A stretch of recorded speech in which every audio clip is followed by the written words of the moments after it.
Hey, my friends, welcome to the show. Sorry I'm running a little bit late tonight. Been dealing with some stuff. Let me just get dialed in here. Hello, everybody. Just some tragic news hit the airwaves today, as you have heard, no doubt. that we lost Kirsten W. today. And this is a blow, and across many lines. The first thought that comes to mind is that there's a lot of folks out there that are trying to get the message across, in the sense of these hospitals and these doctors that are killing people. And it may be through ignorance, or it may be through intentional. But I've said many times that before we win this, before we win this war, we are up against many battles, obviously. But before we win the actual war, the big battle, we have to make sure that the institutions that put us in this place in the first place crumble to the ground. And the hospitals that took money for giving patients treatments that killed them are part of that. The universities who gave the false numbers are a part of those institutions that we must, and I'm not suggesting any violence like what we saw after the George Floyd riots and the kind of nonviolence we saw on the January 6th a year ago. I'm talking, of course, of the actual discrediting of these institutions in such a way that they will not continue to stand under the weight of their own hypocrisy and their own evil.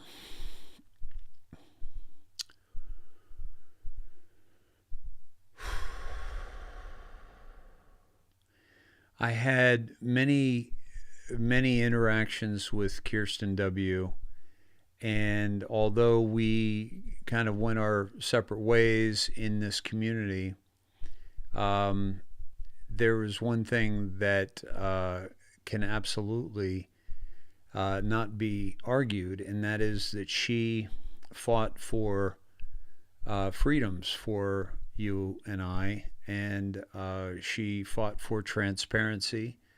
And certainly you could split hairs and find ways in which you disagreed with her, or disagree with me, or disagree with anybody in the truth community. But the one thing that she was basically criticizing, that so many of these people that are passing, I've heard certainly Robert David Steele. I heard that Doug, the Frog News Network, has passed as well. Can anybody confirm that for me? But the one thing that all of these people have in common is that they were trying to warn us of the absolute fallacy that was COVID-19.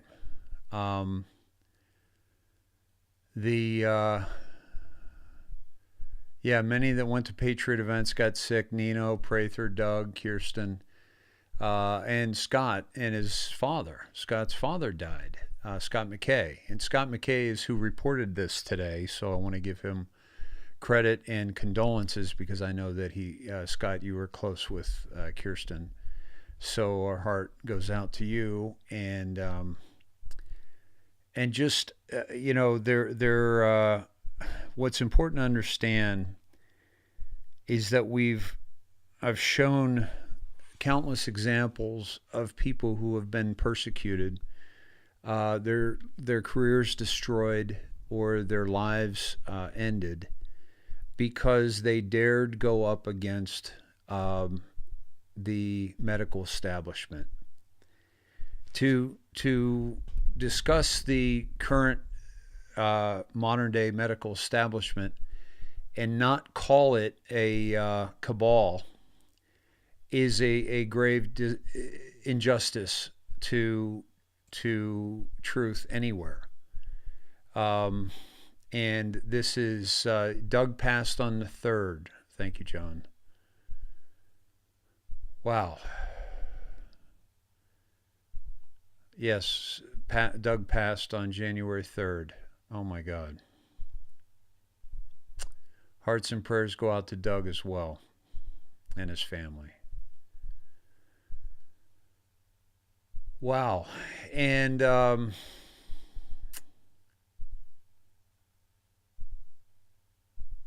you know, this is a mafia. This is a cabal um, that is protecting their own situation. And Doug Kuzma, Lisa, thank you, Doug Kuzma.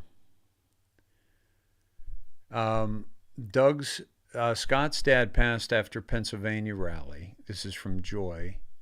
Let me pull this. Let me pull this up.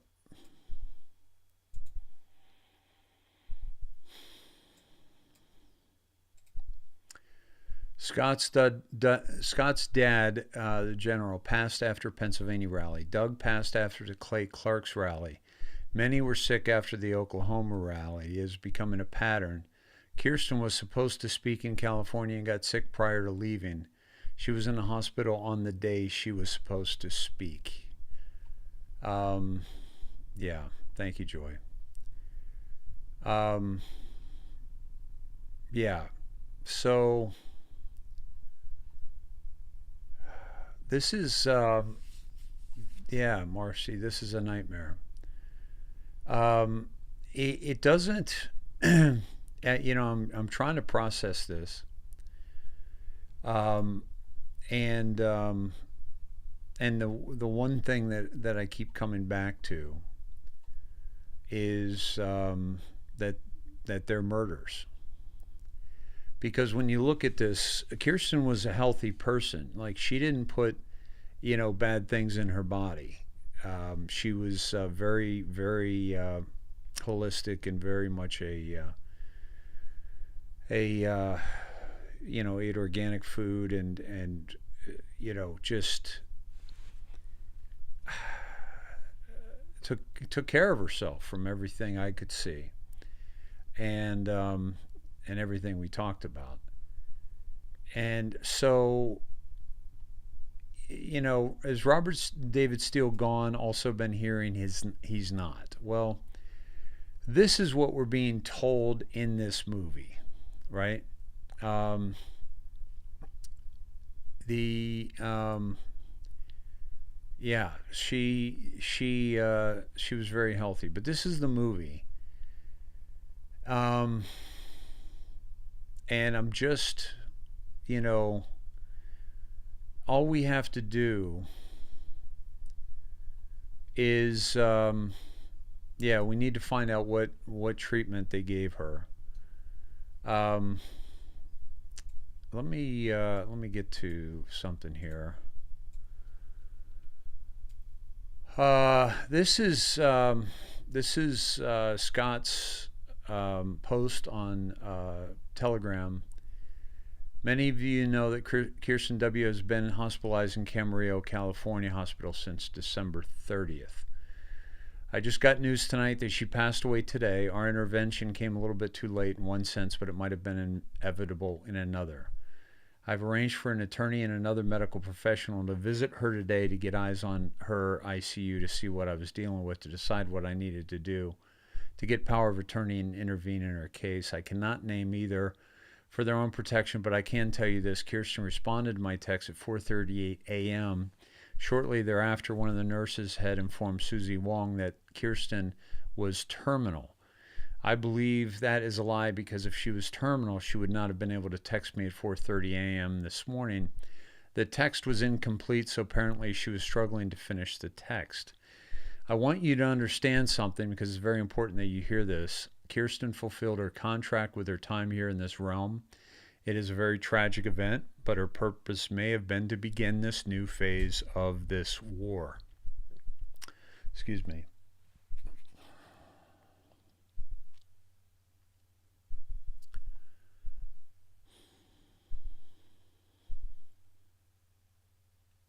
That phase begins here with me today. It is likely, in my opinion, that they saw the comms of my potential intervention to save her and may have taken a parting shot to make sure that she was in no way going to get out of that hospital.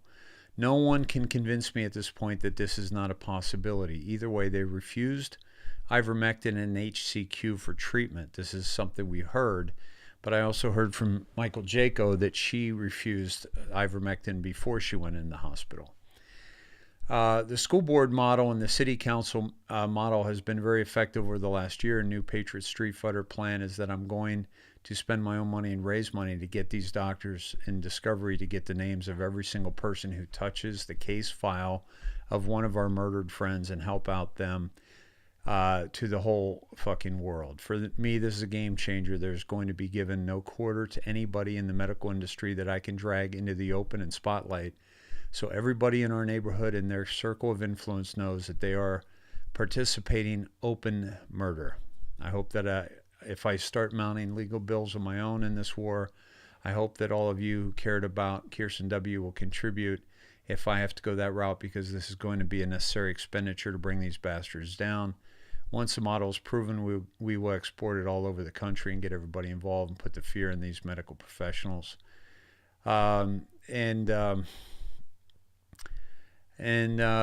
They're going to be presented the whole world in our own little Nuremberg trial, that at the time comes, they are going to be hung in the gallows. If it's not done in military tribunal, then it's going to be done in the street eventually, and not to my wishes. That's my greatest fear. But if it's necessary, it's going to be necessary. So, as I said before, we cannot allow these people to use our virtues against us. Any of you in law enforcement or federal agencies who are reading this, do understand there's a tipping point of critical mass toward your offensive actions on the people.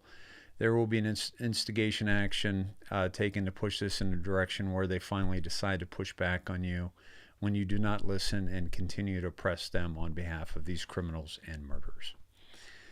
So thank you for that, Scott. And that is something that is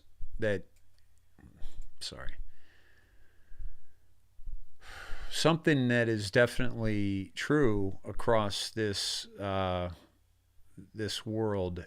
And what's happening right now is that the medical establishment is trying to take us out.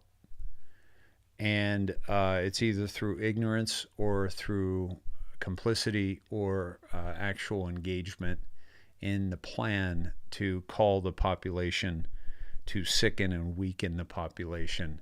But this will be the fall of pharmaceutical, it'll be the fall of medicine, and it'll be the fall of universities. Those three that will go away without Kirsten, without Doug, without Robert David Steele, because we will continue on and we just get stronger. And it would have been easier with them because each of them had a voice, each of them had an audience, each of them participated in the awakening. But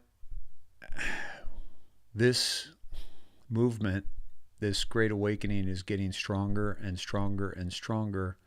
And the rhetoric in which they use, because they don't have facts, they don't have science, they don't have evidence to back up their enslavement of humanity, their continued culling of the population, that their rhetoric is weakening. Look at the rhetoric around the January 6th event and how that is weakening. Kirsten was the one who shared with her audience that she thought that my blood clots were due to the fact that of what they put in the tear gas. When I was gassed on the 6th, or possibly on May 29th when I was gassed in Santa Monica. But most likely on the 6th, because that's when it came after. And so she would check in with me on that and see how I was doing. And I think you can't look at this situation and not think that there's a concerted effort, that there's a concerted conspiracy against those who are trying to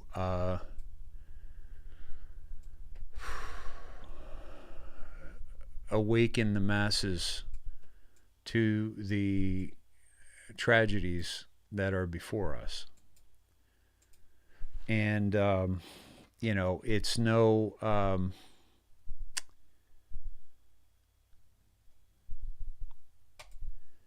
it's no accident that today I get this message from Venmo. Hi, David. Your Venmo account has been frozen due to recent activity that triggered some security alerts.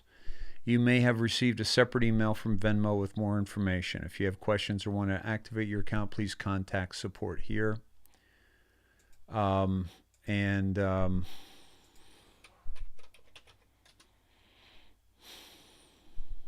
see.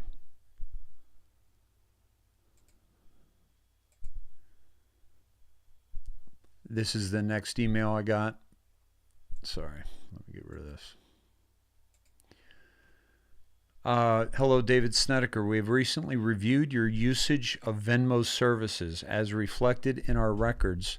Due to the nature of your activities, we have chosen to discontinue service to you in accordance with Venmo's user agreement. As a result, we have placed a permanent limitation on your account. We ask that you please remove any and all references to Venmo from your website and social media accounts. You may transfer the remaining account balance to your bank account, but you will no longer be able to access your Venmo account.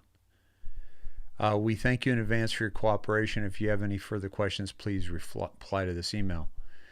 By no longer using the Venmo logo, does that count?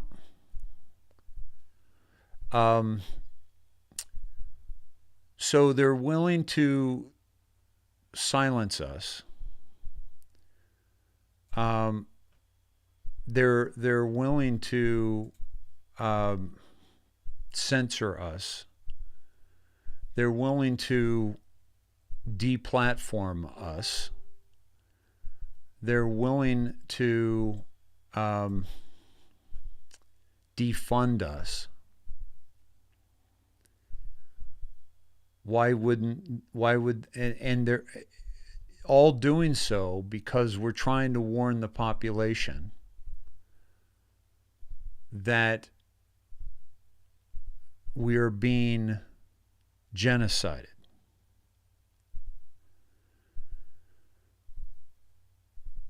If they're willing to kill the amount of people that they have, and I woke up this morning and I thought to myself, in what world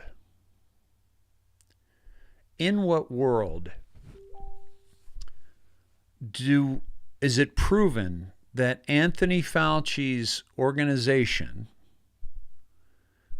funded Peter Daszak of the forgetting the name of it now. I've already talked about it today so many times.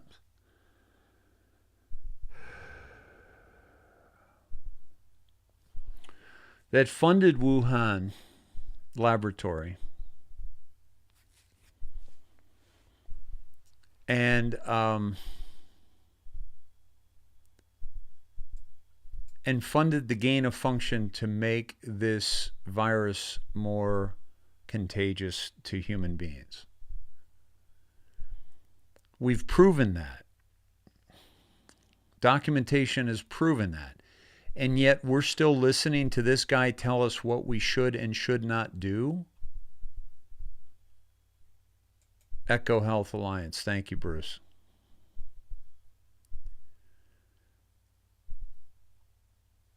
So if they're willing to kill off as many people as they are with COVID and with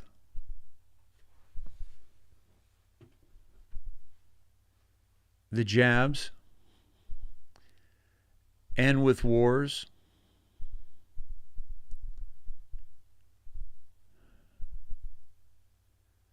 why wouldn't they kill Kirsten?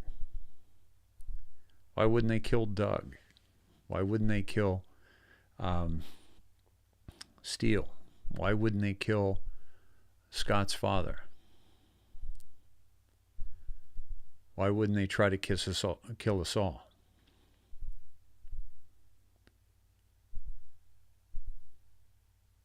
We're up against a very, very dangerous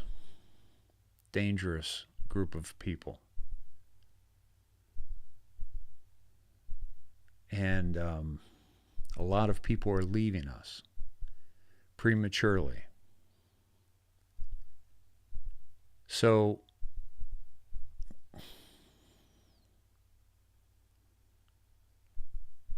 what do we do? Do we curl up underneath our desks and stick our thumb in our mouth and suck until it's blue? Sometimes that's what we feel like doing, isn't it? Just cuddling, just curling up and wishing it would all go away. But it's not going away on its own. The only way it'll go away is if we do it.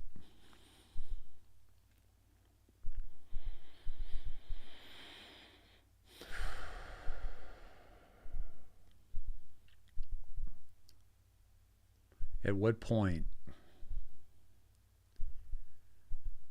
does this stop? And it must be at the point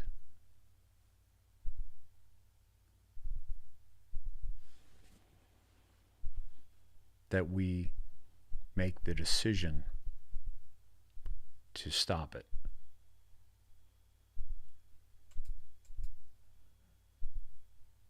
So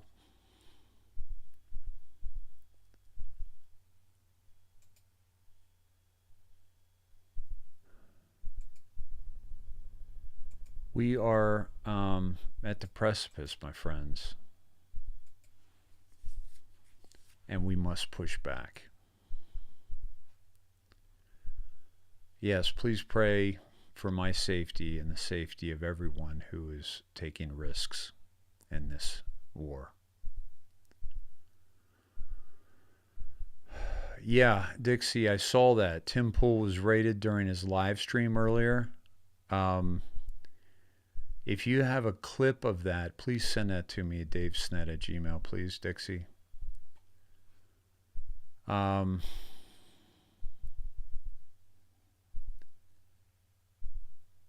Yeah.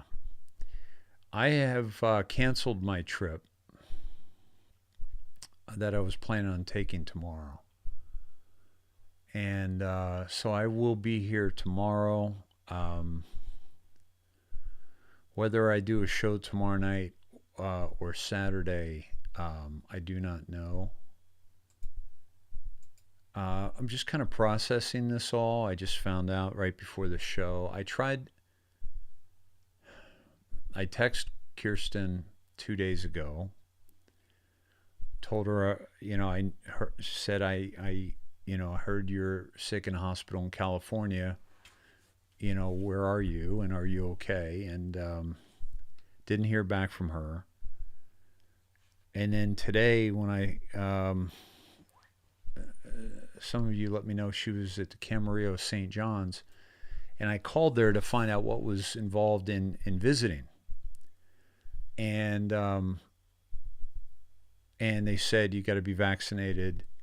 And I said, is there, do you have to be vaccinated? And she's like, well, if you take a test within, I think 24 hours and have proof of that, you can visit. And I said, would a home antibody test or antigen test, would that work? No, that won't work. It has to be a PCR test. So, and I was trying to tell her, just a little drop of information with this receptionist about how the PCR test. Carrie Mullis, who invented it, said that it shouldn't be used to diagnose, whether or not you have something. And she listened. Well, thank you for that information. And then literally before I asked for Kirsten, she hung up on me, and then the phone rang, and so I picked it up. It was somebody else. I went in a different direction. Next thing I know, I'm hearing about Dave and Scott and Mike Jaco together talking about Kirsten dying.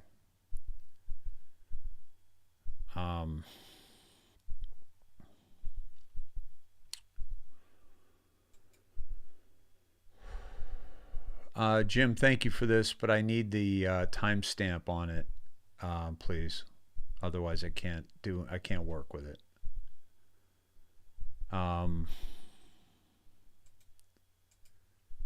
So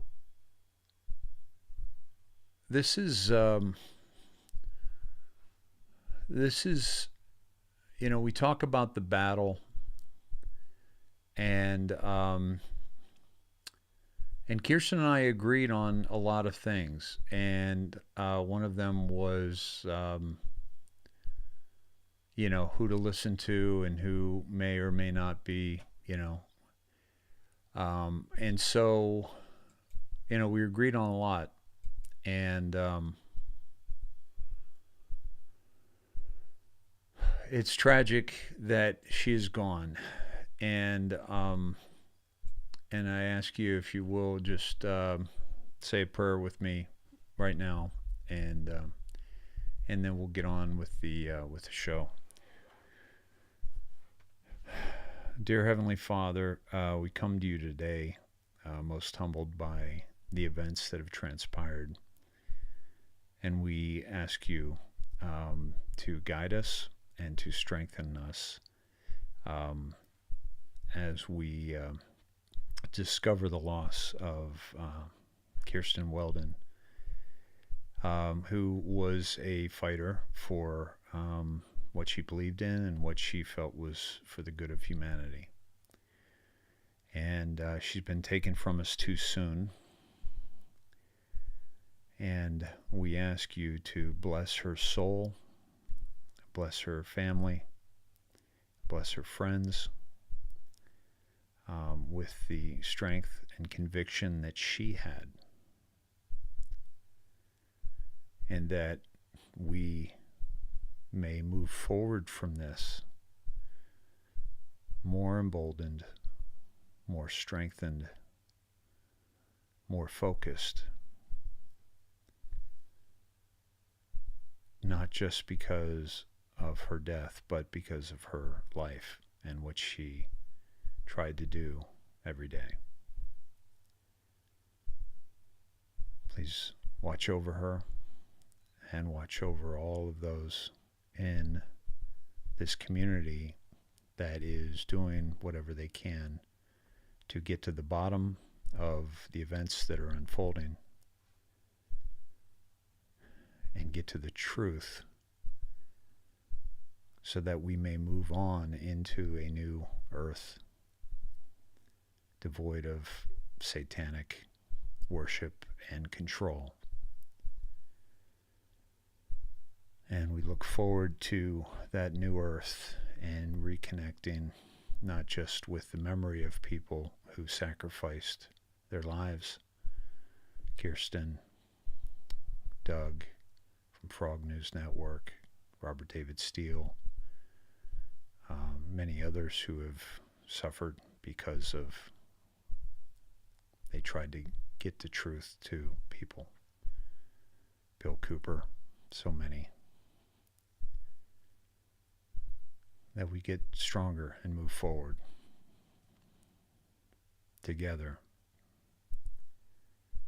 And we look forward to reconnecting with all those lost warriors and those lost humans at some point in a new paradigm. Thy will be done, Lord. Amen.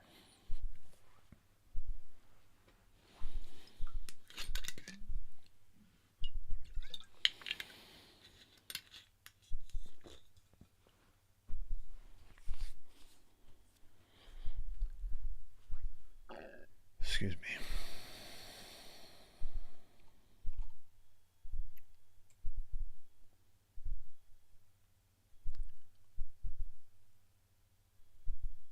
Yeah. All right, my friends.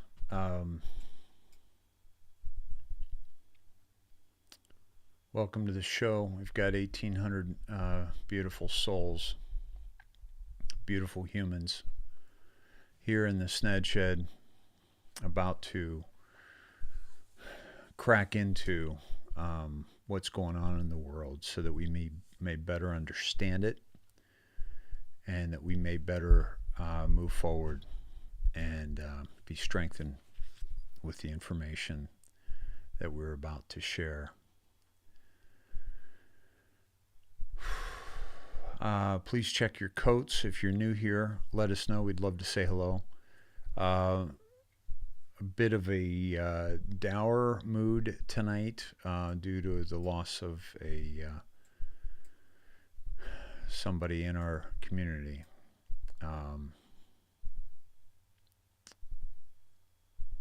Thank you, Lise.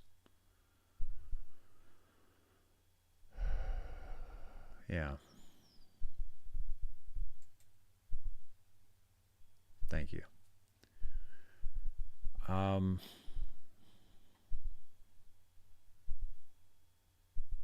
Yeah, it's heartbreaking.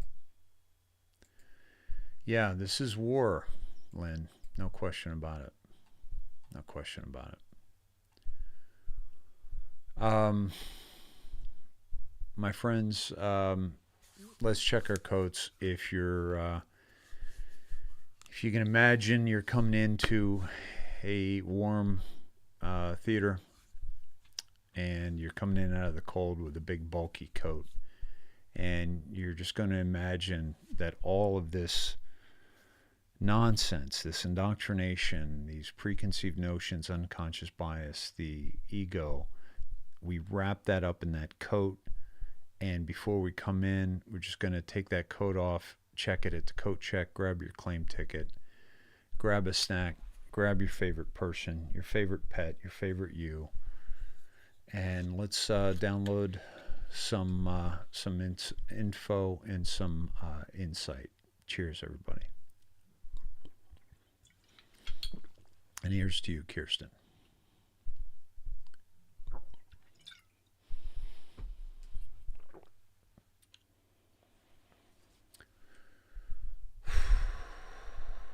All right, my friends.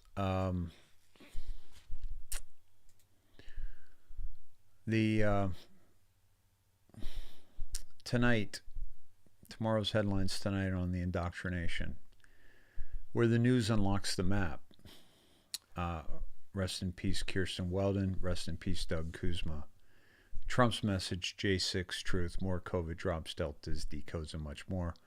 Show contributors, thank you, Brenda. Thank you, Jim. Thank you, Marianne. Thank you, Rick, Christy, Nancy, Betsy, Jen, Colleen. Thank you so much for your contributions. My friends, President Trump, if there's anybody that I want to hear from today, and by the way, remind me, I want to share some videos and pictures of the day, of the January 6th day with you.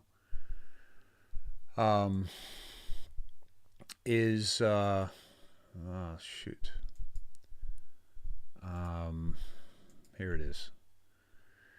So this is today by President Trump.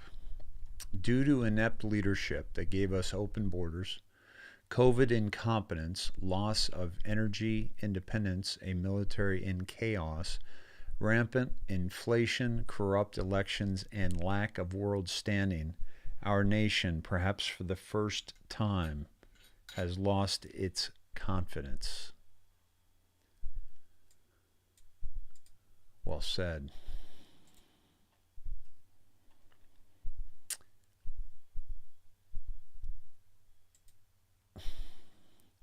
Biden, who's destroying our nation with insane policies of open borders, corrupt elections, disastrous energy policies, unconstitutional mandates, and a devastating school closures, used my name today to try to further divide America.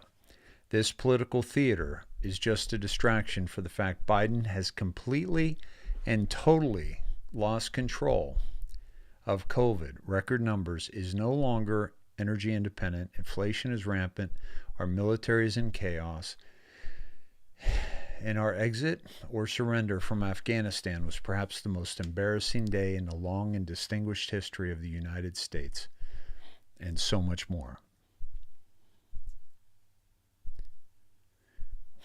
Why is it that the unselect committee of totally partisan political hacks, whose judgment has long ago been made, not discussing the rigged presidential election of 2020? It's because they don't have the answers or justifications for what happened. They got away with something, and it is leading to our country's destruction. They want all conversation concerning the election canceled. Just look at the numbers. They speak for themselves. They are not justifiable. So the complicit media just calls it the big lie, when in actuality, the big lie was the election itself. The Democrats want to own this day of January 6th so they can stoke fears and divide America. I say let them have it, because America sees through their lies and polarizations. That's a rare misspelling from Trump. Theirs, sees through theirs, lies and polarizations. And then, of course, back to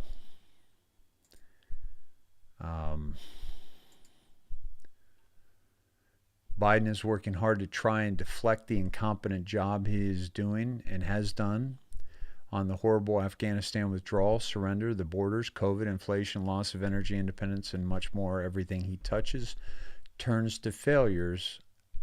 That's what you get when you have a rigged election. Kind of the same topics, right? But he's really driving it home.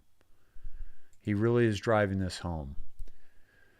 To watch Biden speaking is very hurtful to many people. I'm just going to put it here.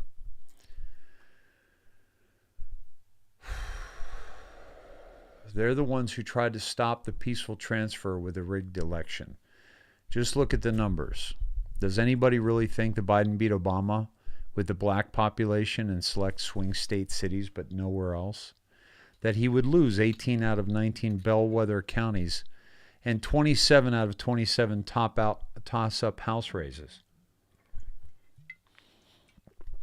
But somehow miraculously received the most votes in American history with no coattails? That he would lose Florida, Ohio, and Iowa and win even though it has never been done before? They spread a web of lies about me and Russia for 4 years to try to overturn the 2016 election, and now they lie about how they interfered in the 2020 election too. Big tech was used illegally. Where did all those votes show up from in Georgia, where it was just revealed they sold ballots for $10 a piece? Or in Pennsylvania and Arizona and Wisconsin?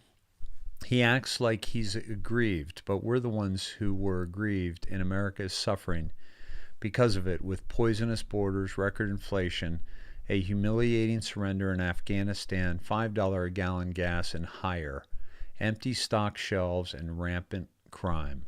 America is a laughingstock of the world, and it's all because of the real insurrection which took place on November 3rd. But this is an election year, and MAGA Republicans should get elected and work with me to fix this horror that Joe Biden and the Democrats have brought us. He's driving it home, my friends, and so important that he does and that we do and that we share President Trump's words, because he is completely censored on social media. So I'm happy to convey his words here on this show.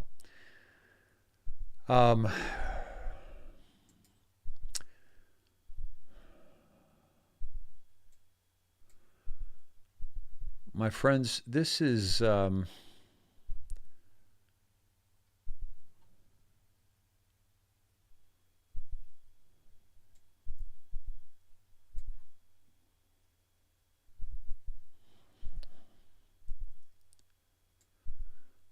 let me shift gears to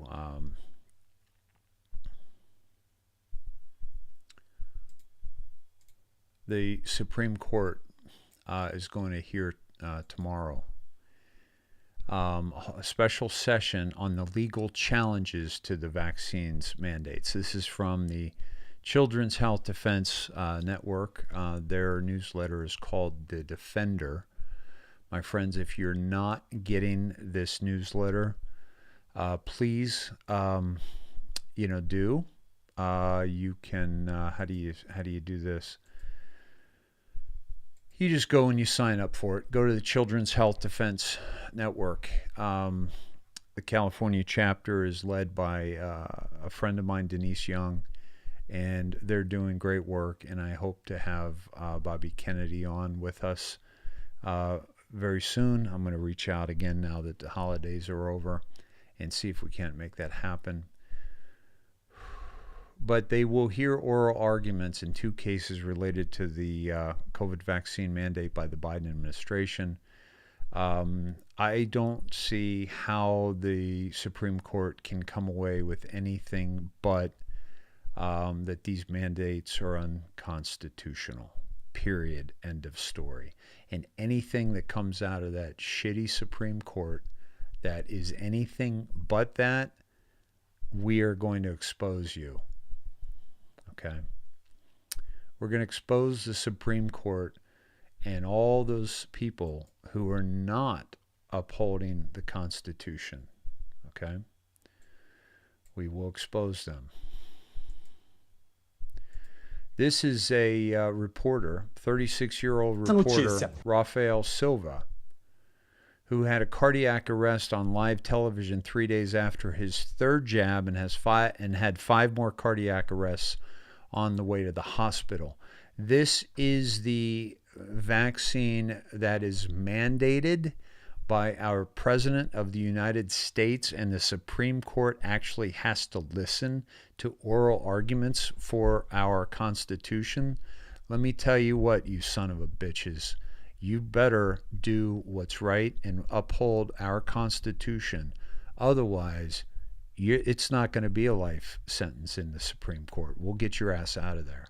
Make no mistake about that. And you won't be able to walk down the street without being absolutely ridiculed and called on your behavior. Olha, dá uma olhada nessa notícia. A polícia militar foi chamada na zona rural de Ribeirão Vermelho. Sabe por quê? Olha,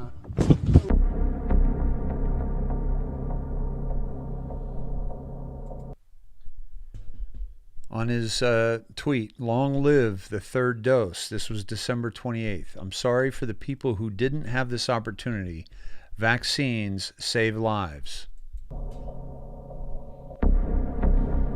Not this live.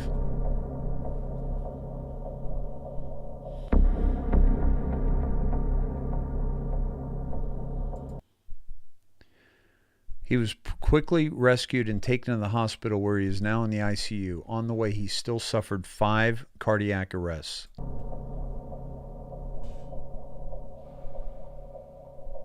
Olha, dá uma olhada nessa notícia. A polícia militar foi chamada na zona rural de Ribeirão Vermelho. Sabe por quê? Olha,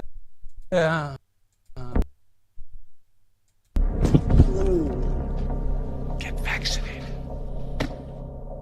Get vaccinated. Get vaccinated. Get vaccinated.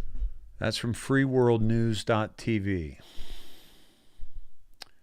Get vaccinated. The evil that is on display is waking up the world. It's waking up the world.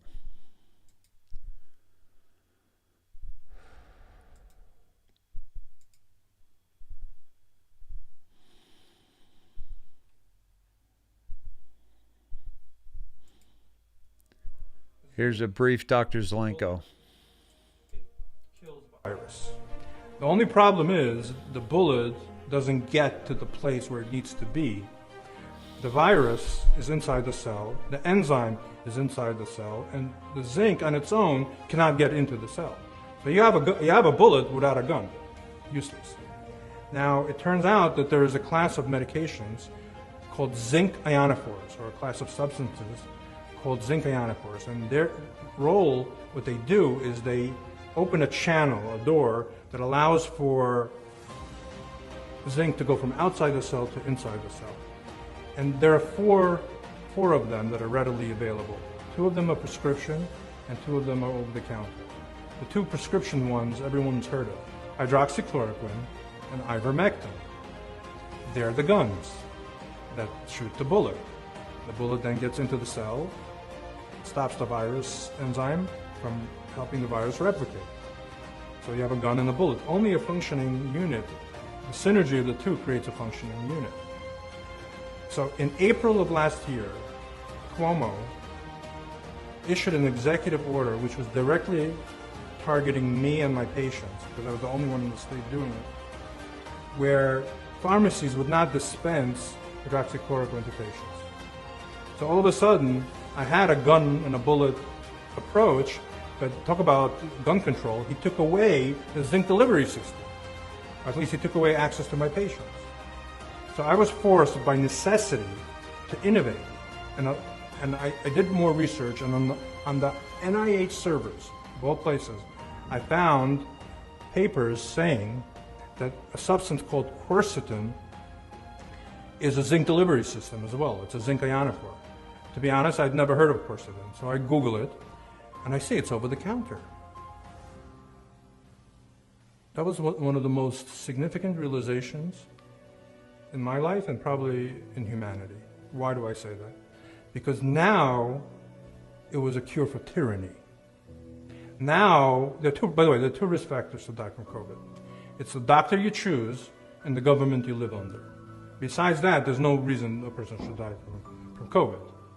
So now you don't need a doctor and you don't need permission from the government. You can go to a pharmacy or you can go to a supermarket and buy an over-the-counter option of quercetin together with zinc and vitamin C and vitamin D. And together it creates a very powerful immune-boosting nutritional supplement. According to the FDA, I'm not allowed to make any claims except that it's an immune booster and nutritional supplement. So what I'm going to say is the following. Quercetin and vitamin C together form a functioning zinc ionophore, zinc delivery system. Zinc is what it delivers, so you actually need zinc as well. You need the gun and the bullet. And vitamin D, the studies all show the vitamin D3 levels between 50 and 70 virtually eliminate hospitalizations or admissions in the intensive care units. It optimizes the immune system. So it's not a COVID treatment, vitamin D. It's a general immune health, life health preventive strategy. So you need vitamin D, then you need zinc, which is the bullet, and then to form a functioning gun, you need vitamin C and quercetin. And I open sourced all that information. I let it out there. I needed people to know about it. I wasn't looking to monetize anything. And the interesting thing happened was I got 2 complaints. Patients were having trouble sourcing it because there was 4 different ingredients that were not always available in the same place. They had trouble finding the right doses. It was a puzzle that was a little too complex for people to put together. So I was asked as a necessity, as a favor, to people to produce something that has everything in one package. And it made sense to me. So with the help of my colleagues, we were able to produce a substance, a compound called Z-Stack, which basically has vitamin C, vitamin D, and most importantly has quercetin and zinc. And as I mentioned earlier, all I'm allowed to say is that it's an immune booster and nutritional supplement, which it is.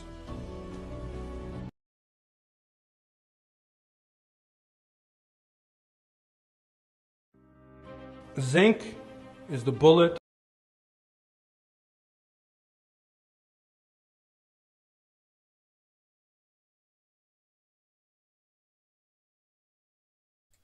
That was Dr. Zelenko talking about his Z-Stack. We have that link on the resource page on the website. Yes, and that link to that video is in the show notes. So thank you, Dr. Zelenko, for the work that you're doing. This is Dr. Malone. Again, we're showing doctors here, and really good doctors. So please check this out. Having trouble playing this.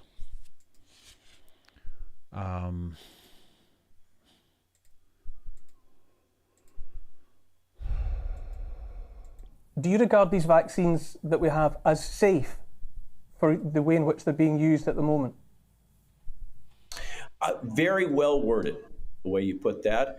I do not regard them as safe, particularly in children. The risk-benefit ratio is completely upside down. More children will die from these vaccines than will be saved. The data are quite clear.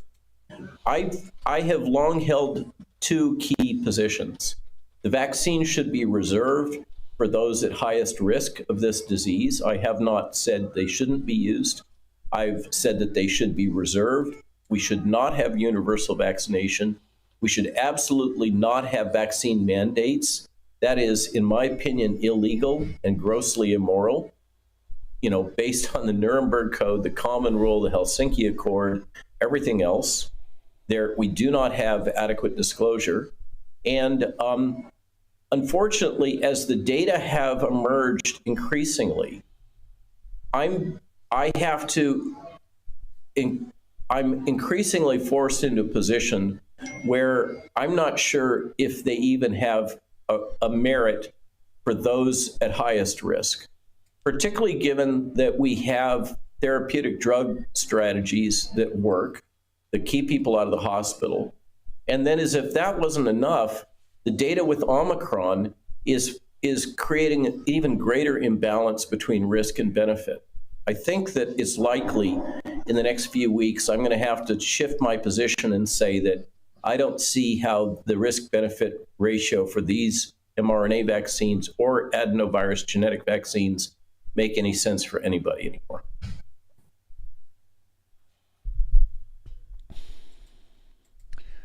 From the man who created the vaccine technology, what other doctor are we supposed to be listening to at this point? We're not supposed to listen to Robert Malone, the guy that created this technology? Why are we not listening to this man? Why is this the guy being taken off Twitter? Makes no sense, does it? No, it doesn't. That's the awakening. When the world around you no longer makes sense, you have to make sense of the world around you. And in that process, you find the truth which has been hidden from humanity. Hospital tacitly admits that their vaccination mandate was never about patient safety. This is from Steve Kirsch on Substack. A big thank you to Rady Children's Hospital in San Diego, for their admission that the vaccine mandates are all about forcing compliance with demands. It was never about patient safety or science. And I'm going to give you another example in which that has been proven to be true. By the way, I text David Rodriguez earlier, and he heard that it was the same hospital that Robert David Steele died in, was the hospital that took Kirsten W. We're going to find out more about that. I did call back the hospital that I had spoken to earlier in the day to find out about visiting parameters and how I could come visit. Of course, they asking for the vaccine or a PCR test within 24 hours. And then, and I called back and asked for Kirsten Weldon, and she said, "She's not here. I just talked to you, and I told you that, and everyone's calling here," and she hung up on me. So I called back, and I waited on hold again and again, and finally she picked up, same woman. And I said, I hadn't called you before and talked to you about this. So why are you hanging up on me? And she said, well, we're getting so many calls, and she's not here. And I said, well, that's no reason to hang up on somebody. And then she literally said, I'm sorry and thank you, and basically hung up on me again. She's not here. Hey, guys. Hi there. How you doing? What's up? Rough one today. Yeah, sad to hear about Kirsten W. Yeah, I didn't want to get too far off of this and have to go back into it. You know, it's just, coincidences are not coincidental. Yeah, what comes to mind? What did you guys think when you heard, and what's going through your minds right now? Well, here's what Easy. Well, remember, we're live. I know, but when somebody that's that informed, and I'm not, and I'm doing this as respectfully as I can. I mean, with all the information that Kirsten had at her disposal, it still sticks in my craw. Why she didn't try something before she went in, and and it's not. This is all real raw. I mean, and it's. Has anybody heard from Gene Decode? Because he was very close with her. Whether he's posted or anything. Well, I just want to say, I don't. Because he's posted a lot about different. I know she lived in the state of Florida. She did. And I know she was proud of that, loved it. And, I don't know what the circumstances with her. I mean, I don't know that if she was traveling to see friends and got sick and had to go to the hospital and it was kind of like out of her element. But she sounds like she was out of her element in California as opposed to being in Florida. Yeah. That just, I was like, what was she doing in California? That just, and then to supposedly she was going to speak, she was going to speak somewhere. Isn't she originally from California? No. Oh. Singapore. Well, she lived here for a while back in the day. That's what I thought. Yeah. And, but I don't think she lived here long. She loved the state of Florida. She was very proud of Yeah. the state of Florida for their, she said, come down here where we're free and we have a good, a good community. Yeah. Somebody said she was with Jaco and others for New Year's in California. Karen Hutchison said that. Mm-hmm. Okay. And and Jaco was the one that offered her the ivermectin that she declined. Yeah. I mean, there's no downside to taking it that I've ever heard of. So, She died. Rocky says Kirsten died exactly 3 weeks to the day after the Santa Monica event. What was the Santa Monica event? I never heard about it. Yeah, you kind of live there, don't you, Dave? Very close. I mean, I'm no longer in touch with Kirsten. I mean, I haven't been in touch with her in quite some time. The last time she texted me, she asked me how my blood clots were doing about, I don't know, 5 months ago, maybe.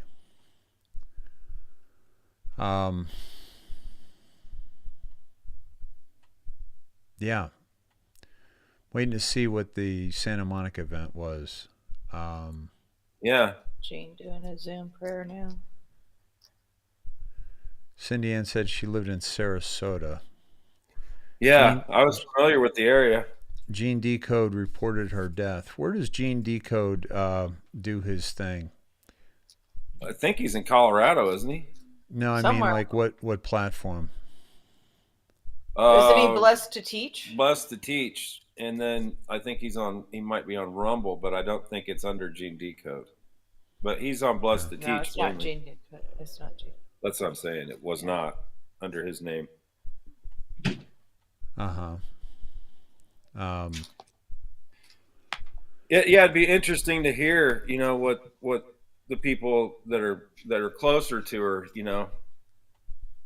I mean, I know there was a time when she was a regular on our show, and you guys established a relationship, and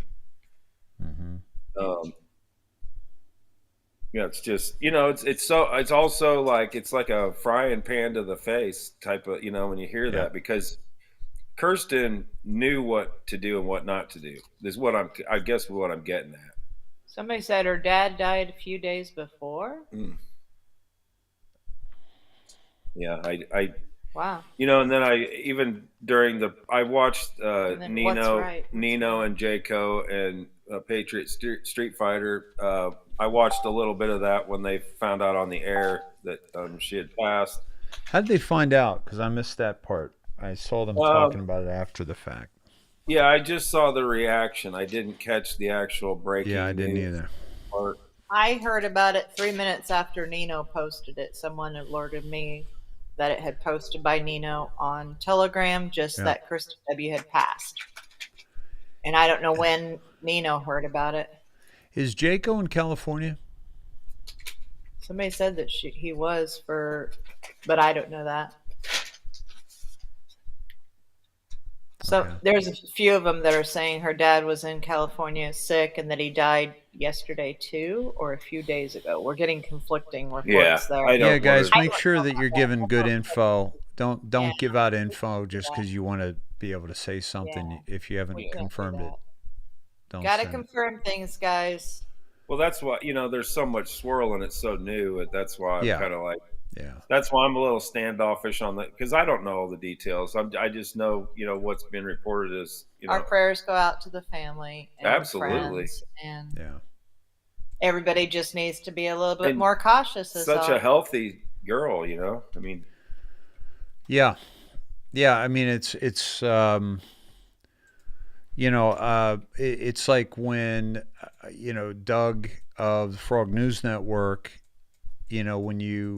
when I heard that, I thought, because supposedly he died of COVID, and one of the comorbidities is, being overweight, and I know he's a little overweight, so I don't know how that affected him, but these are people like Steele. These are people that kind of know better than go to the hospital, but I guess at some point you have to. Right. And Sharon Ann said that she was sick when she left Florida too. Yeah.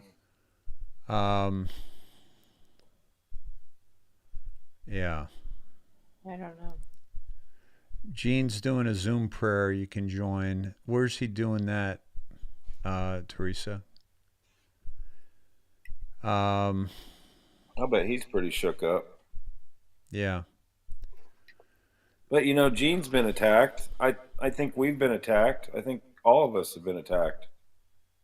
Well, yeah, we still feel that my accident was no just accident. Yeah.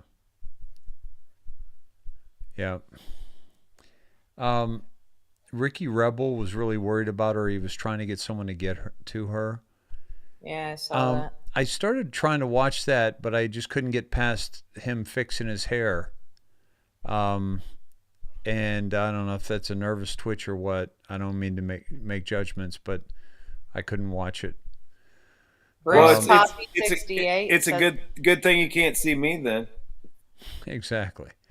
Well, you wouldn't fix your hair though, and I'm especially if fixing it you're all the time. especially if especially if you're reporting on a friend that's dying or dead. I talked to Kirsten W. before she left to L.A. That's it. Bruce Poppy 68. Yeah. Did you see that comment? No, I'm behind a little bit. Oh, okay. It says I talked to Kirsten W. before she left to L.A. Bruce Poppy 68. And she was taking her father's death very hard. Yep. Of course. Yeah. Who wouldn't? Yeah, but I just didn't know that her father had died. Gene Decode supposedly called during Mike Penny's show and confirmed that she had died. Wow.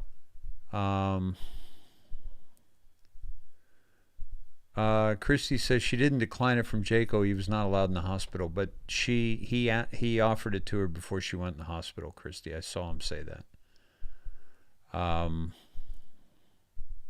Yeah. But then she supposedly asked for it in the hospital, but they wouldn't give it to her in the hospital. And I think it was she had been detoxing, Diane said. Yeah,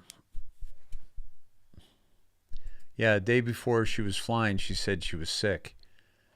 Folks, don't fly when you're sick. Don't travel when you're sick. Well, you're seeing the pilots with that. Yeah. Few people are saying Jaco had moved to Florida and was a neighbor to Kirsten W. Okay. I don't know. She was spending the time at Susie Wong's in L.A. Do we know Susie Wong? I don't. How is any of this being confirmed? Yeah. I mean, well, is this just I guess I think reading from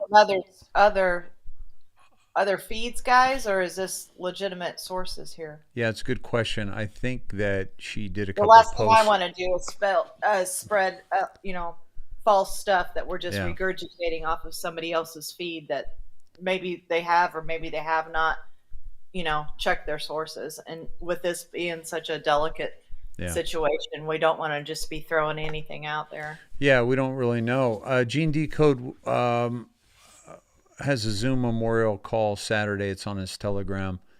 And Barry says at patriotic event that Doug was at also.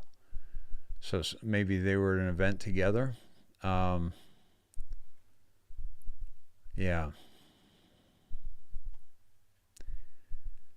Yeah, so at any rate,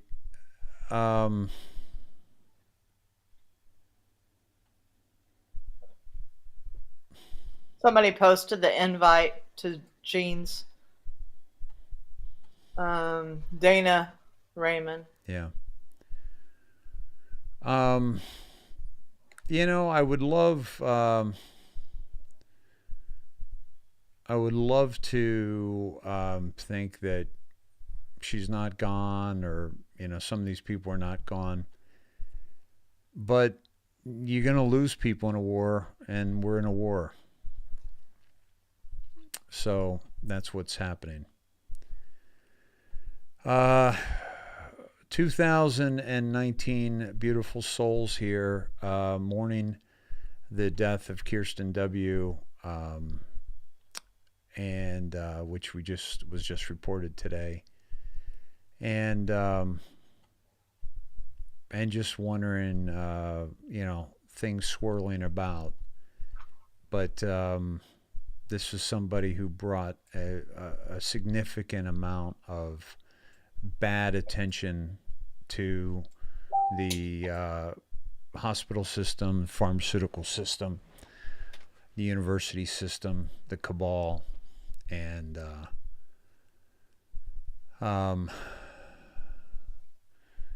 that guy Mike, Dave, the headlines about Kuza are not very kind. What kind of headlines are we hearing? Hani thinks McAfee, Steele, Kirsten W. probably all saved. Kirsten is in heaven. Take heart in that. Yeah. I think one of her last posts was she said, "Pray God gets me out of this hospital, or takes me out of here." And I don't know if she meant take me out of the world or take me out of this hospital. Right.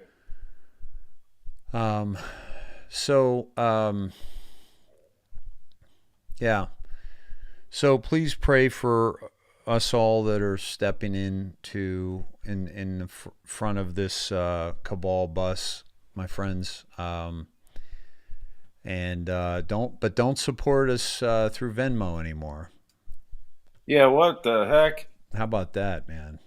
Well, and that they've been doing some shitty things with us too about taking duplicate money out of an account, out of the bank account, and like if I make a purchase, Dave, through Venmo, it takes it not only out of the Venmo account, it takes it out of Cindy's bank account. Yeah, 3 times. It did it 3 times. Now we're fighting to try to get our money back. Yeah. Are you serious? It wasn't small amounts. Yeah. Yeah. Wow. Yeah. So now really we're talking to the bank. We're talking to Venmo. We're talking to the companies that we bought. It's the left side, right side. Neither one knows what the other one's doing. Oh yeah, we don't know, but you're getting double charged. Yeah, blame it on Venmo. Oh, blame it on the bank. Nobody freaking knows. Jeez. It's just weird out there right now, guys. Yeah. Yeah, well, I decided to stay home. I'm not afraid of the Omicron. I'm not afraid of traveling. I'm not afraid of anything, but I am concerned that so much is going on, especially with those in the truth community. And well, I think you'd be naive not to think that. I mean, yeah. I went through, a short, brief time, when we started doing this and we started getting bigger and bigger and bigger. And there was a time when I thought, man, now I know why a lot of people do this anonymously, because you're really putting yourself out there against a pure evil opponent. But then I started feeling a little bit stronger and stronger and stronger that, you know what, you've got to think that you're on the right side of this, and you got to think that you've got God on your side. And when you have that, bring it. Still got to be smart. That's the way I feel about it. I honestly do. I don't want to endanger my family or, anybody like that. But, as far as me, bring it. Yeah. Christy was asking who's posting to Kirsten's page, the Telegram. Who's posting the videos and stuff? Does anybody know? Well, I think she was when she could. She posted even a picture of her with a mask on. The oxygen mask? Yeah.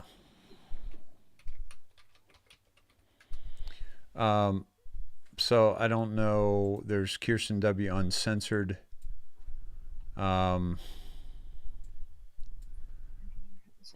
Pray God takes me out of here soon was her last post at 10:24 a.m.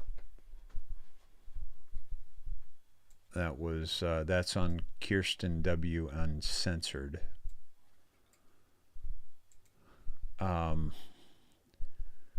And then Kirsten W.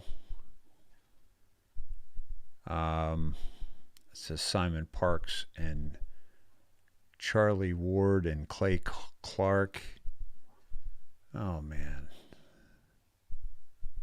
And Simon Parks. I'm just disgusted. Nick Vanneman. Why was she posting Charlie Ward? She dispensed with him a long time ago, before she and I even got together.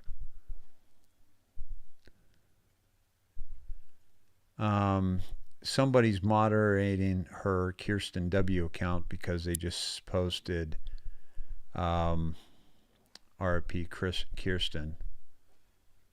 And that's from Phil Godlewski, I guess. He posted that. Yeah.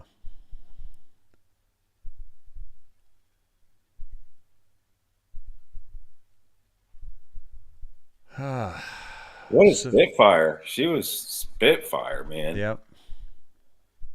Yep.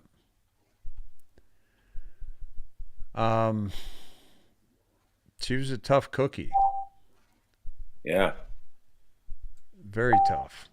Which makes me even scratch my head more every time I think about it. You know, it's just it doesn't, you know. It doesn't resonate right. That's why I scratch my head, because I'm like, I know she knew. You know, I know she knew what was going on. I know she knew. And that's the loop I'm in. It's like, what? Well, and she took such good care of herself, Yeah. and had many products that she endorsed. I mean, it was all about good health, and something just doesn't resonate right. Regardless, whatever it is, our prayers are with her and her family and all of her viewers, and Gene Decode and Jaco and everybody. Yeah. And to you, Dave, you know? Yeah, you were closer to her than us. I mean, yeah.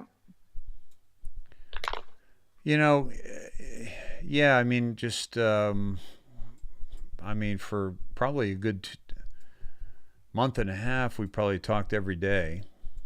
Mm-hmm. And started doing some shows together. But she was, you know, one of the things I would say to her is don't chase intel, because we're not supposed to have intel. There's no outside comms. We're not supposed to know the strategy. We're not supposed to know, you know, what's going down. And the intel is a false god. And so that's kind of where we parted ways, really, is that... yeah, I mean, she had her sources, and, you know, I just, you know, we just kind of, I think we just differed on source usage. Mm-hmm. Yeah. Yeah, and so, I mean, it was never a personal thing. We were in the same fight. No, and she trusted the plan. She just didn't trust the timing of the plan. Like I said to her, she said, I trust the plan, but this is enough's enough. We got to put an end to this. And she was all about putting an end to this. Mm-hmm. And I said, well, part of the trusting the plan is the timing of it all, because strategy requires the timing and so forth. So that's part of the plan. So, you know, but we'd have conversations like that, and we'd disagree or we'd agree on some things, but it was all a very open, you know, friendly conversation. And yeah, like it should be with every American, whether you're left or right. yeah, exactly. So just the timing with her dad dying and everything, that's just so sad for her family to have a double whammy like that. It's just horrible.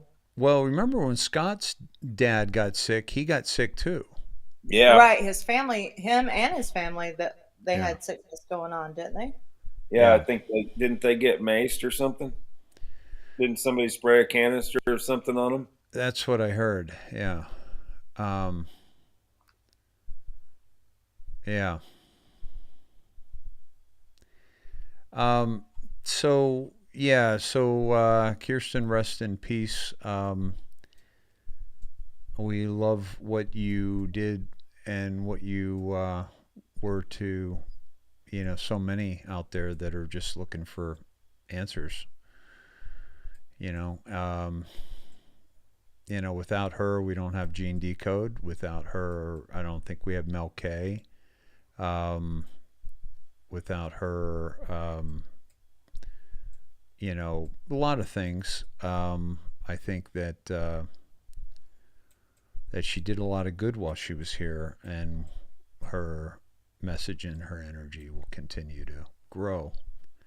So rest in peace, Kirsten Weldon, and you will be missed. Same fight, different delivery. That's the way I look at it. Perfect. Yep, exactly. Well said. So yeah, But now we got to watch our asses. yeah, yeah, yep, And I got to and say, I watch my ass anyway. yeah, yeah, Yeah, I honestly do. I mean, yeah. Well, as I got much my as my you gun close by, and but how do you fight against these bioweapons? You know, yeah, I mean, a heart attack gun. yeah, that's a tough one. That's a tough one. When the CIA admits they got it, it's like, oh God. Yep, that was the family jewels being released.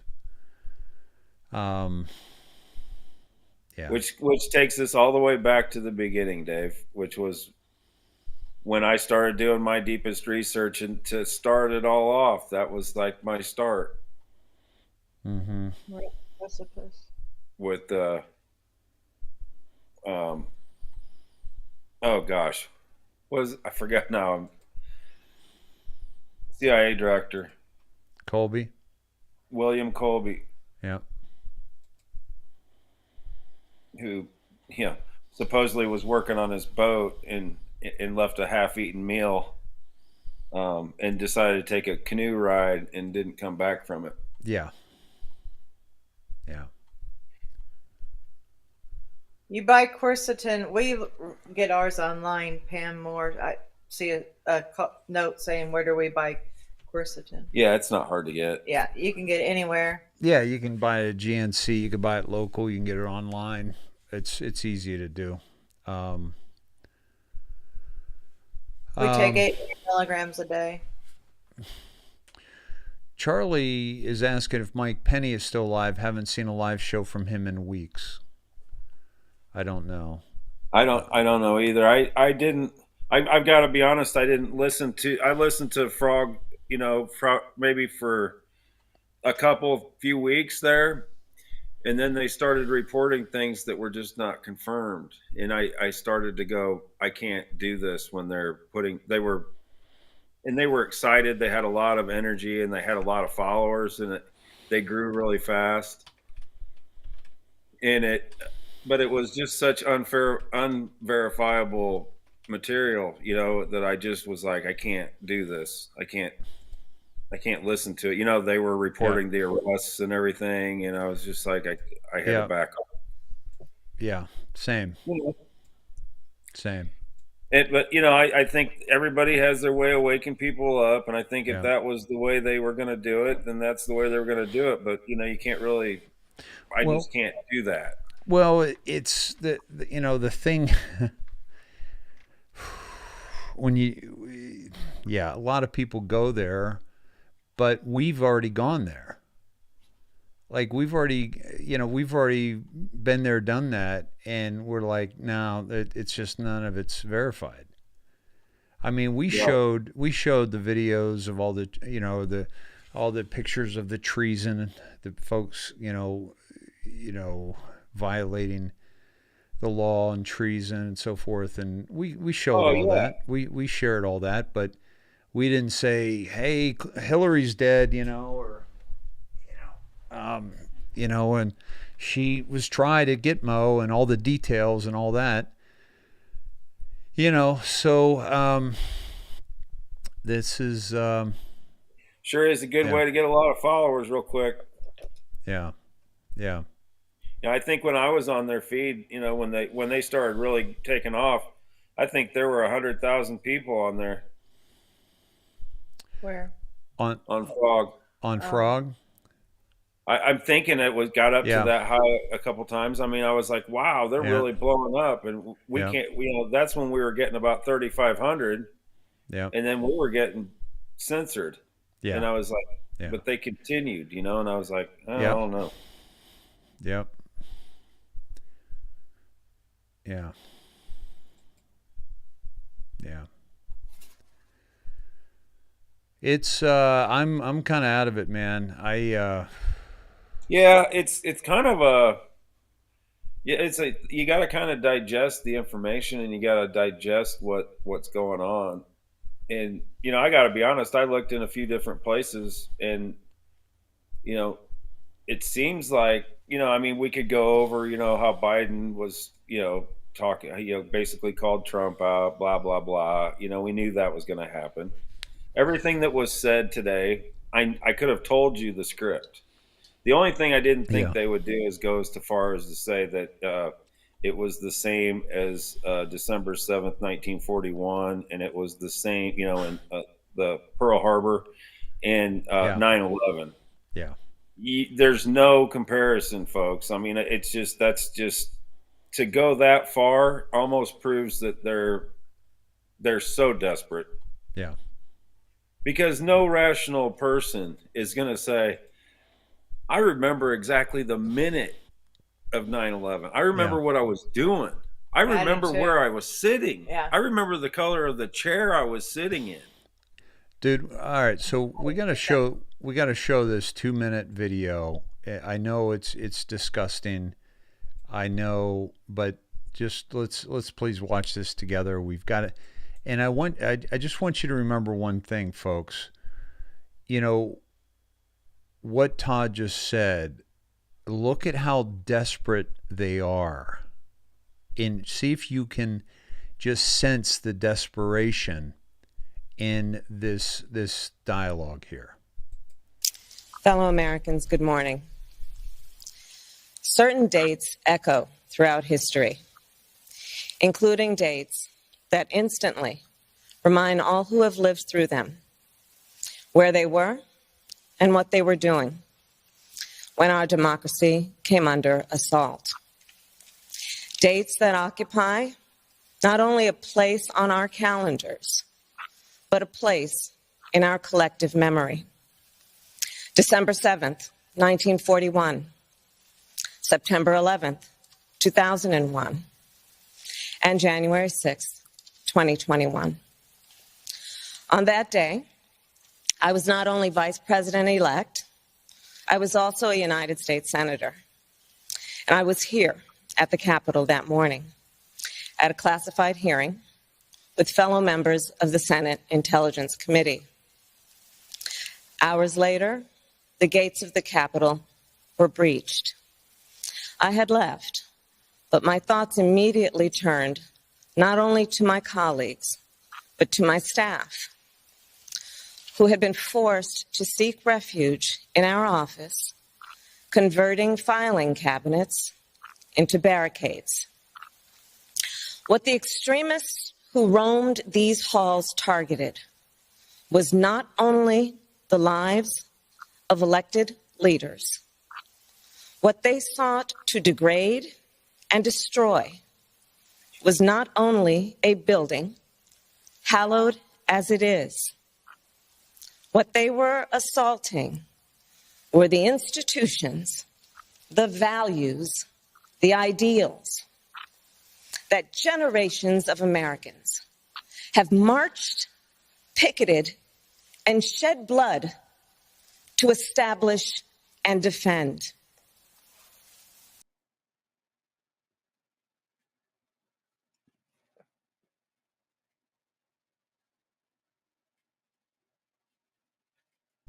That's tough to watch. Hold on, I had to get a bucket. Yeah, no kidding. This I this just woman, saw desperation and overacting. yeah, desperation, definitely overacting. And did you notice when she stopped holding on to the Had left, but my thoughts podium? immediately turned Yeah. not only to my Watch this. colleagues, but to my staff, who had been forced to seek refuge in our office, converting filing cabinets into barricades. What the extremists who roamed these halls targeted was not only the lives of her producer right at this point is saying you're a little too stiff. elected leaders. Maybe right What they next to sought the to degrade and destroy teleprompter. was not only a building, hallowed as it is. the rioters were not trying to destroy the building. As a matter of fact, there was no graffiti, there was no burning, there was no destruction of the building at all. What they were assaulting were the institutions. Here it goes. Here's where our arms get going. The values, the ideals that generations of Americans have marched, picketed, and shed blood to establish and defend. Yeah. You're really pathetic, lady. Awful. Really pathetic. Lady is used loosely. Yeah. You know, you know how we all remember, like you said, Todd, where we were on that day, September 11th. Right. She remembers she was on her knees between Willie Brown's legs. Oh, jeez. So she remembers. Well, Willie Brown even said, "Don't let her get in the office." He did. Yep. And who would know her any better? Yep. He knows her intimately. Yes. But before we get into that, I want to get back to the jab here a little bit. That hospital that I was starting to talk about. Let me see. Let me just see.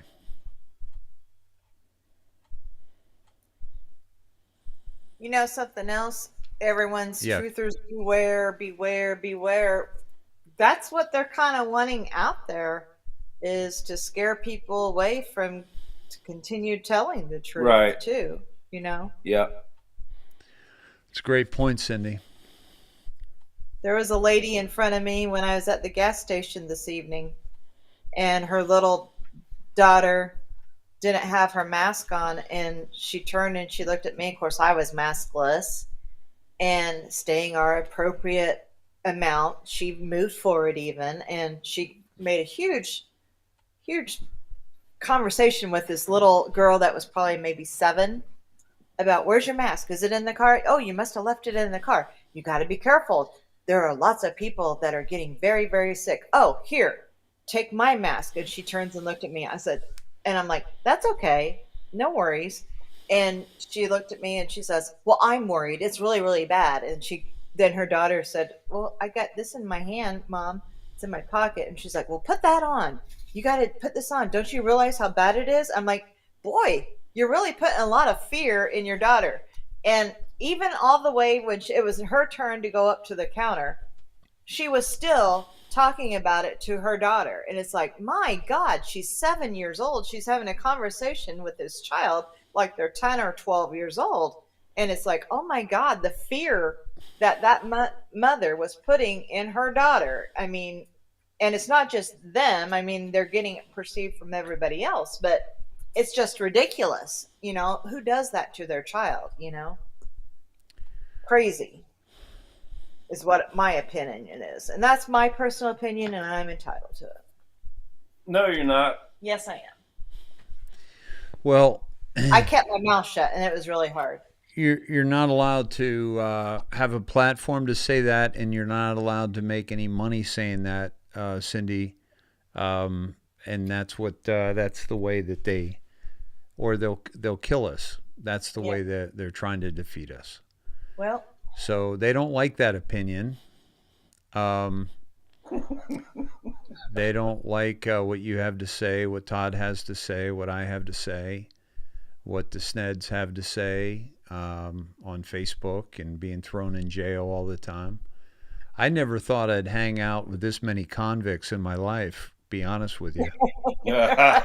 Terrorists, Dave. Get it right. A bunch of I mean, between the January 6th terrorists and the Facebook, criminals, and the Venmo criminals, and PayPal, and what do you call it, Patreon, and yeah, you guys are a bunch of outlaw Sneds. Man alive, yeah. Midnight Riders, mount up. That's right. Um, yeah. Yeah. So, At first I got upset when I saw that, when I heard Biden talking about Trump, and then I heard Kamala talking about that, and, making these just outrageous claims, and then I thought, uh-oh, I'm looking at this wrong. This is desperation I'm seeing. yeah. This is overacting, and this is trying to force a narrative down the American people's throat that they know is not true. Yeah. Do you think people are just going to listen because Kamala said it so dramatically that they're going to believe it? Well, Todd, maybe you didn't see her arms flapping. I did. Maybe you did. Are you sure? Because that's when she really got me. He almost made the upside down triangle. Yeah, exactly. Yeah,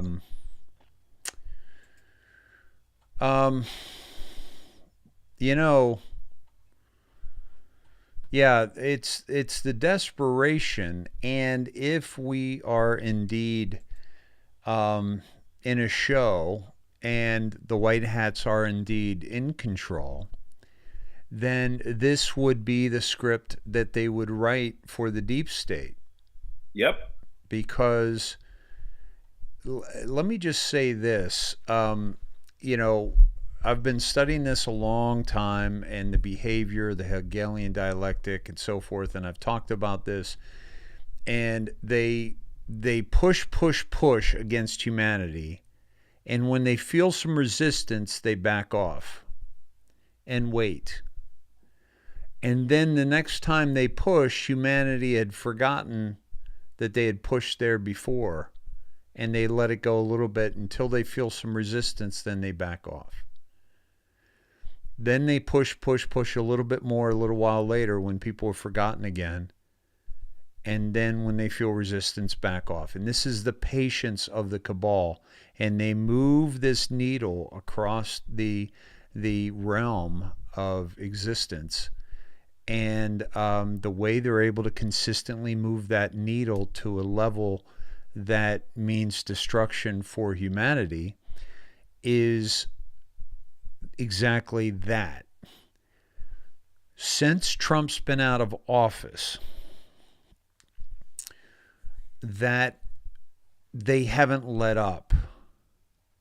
They've pushed, and that resistance is pushing back. But instead of them letting up, they're doubling down and pushing harder. And that's the sign of the desperation. So whether or not this is a black hat desperate action to kill more people, to get more people jabbed, to criminalize all those who were there at the Capitol on January 6th. Whether this is a black hat operation or a white hat operation, the same things are taking place. Because if we were writing the script for the white hat operation, think about this, what would it look like? Well, what it would look like would be that they're pushing so hard and so desperately that they're waking up the masses. And this is how this has worked. So I really see this. When you were saying that, Todd, that when you're watching it, this is desperation. Whether it's white hat scripted or black hat scripted, this is desperation, and you see desperation at the end of the fourth quarter at this level. Yep, absolutely. Because, to make these outrageous statements, they're not stupid people. Not all these people are stupid. They sit in a room and they put together and they formulate what they're going to say. Yeah. Now, I'm not saying that Kamala is smart, and I'm not saying Joe's smart. I'm saying the people behind them pulling their strings. Yeah. They're not going to have them go out in front of an audience that was as large as it was today on this anniversary and make those idiotic statements where our, we went into World War II as a nation for what happened in Hawaii, in Pearl Harbor. Yeah. We went to Afghanistan because of what happened with 9/11. Now, there's not one person on the planet that's going to war over what happened when you really see the 14,500 hours of video of people taking selfies and the guy with the horns on going and sitting in Pelosi's chair and talking very calmly to the security agent. What was that about the security agent? There's a security guard that's in the House of Representatives, and they call him the QAnon shaman. Oh yeah. The security guard's he's sitting in the chair. Yeah. Having a conversation with an armed guard. Yeah. And the armed guard says, "Could you please go back out where the rest of the people are?" And the guy's like, "Oh, yeah, I'll go out in a minute." He goes, "I want to take a picture." Yeah. Yep. There wasn't any attack on him. There wasn't any burning the place down. There wasn't any firebombing, Molotov cocktails, frozen ice water bottles, beating of police. It's like you have little old ladies literally walking through with the velvet ropes, taking selfies in front of famous artifacts. Yeah, like, ooh, that's pretty. They stayed within the red ropes. Yeah. Yep. And that's your insurrection? Please. Nobody's even been charged with that. Yeah. And Tucker did a good job. Tucker had Cruz on tonight. Ted Cruz, Bar. Well, okay, so let me speak to Cruz, and then I want to hear what you say about Cruz. Basically, I called Cruz out on Twitter today because, he is basically, well, let me just show this real quick, and then I want to hear about his time on Tucker.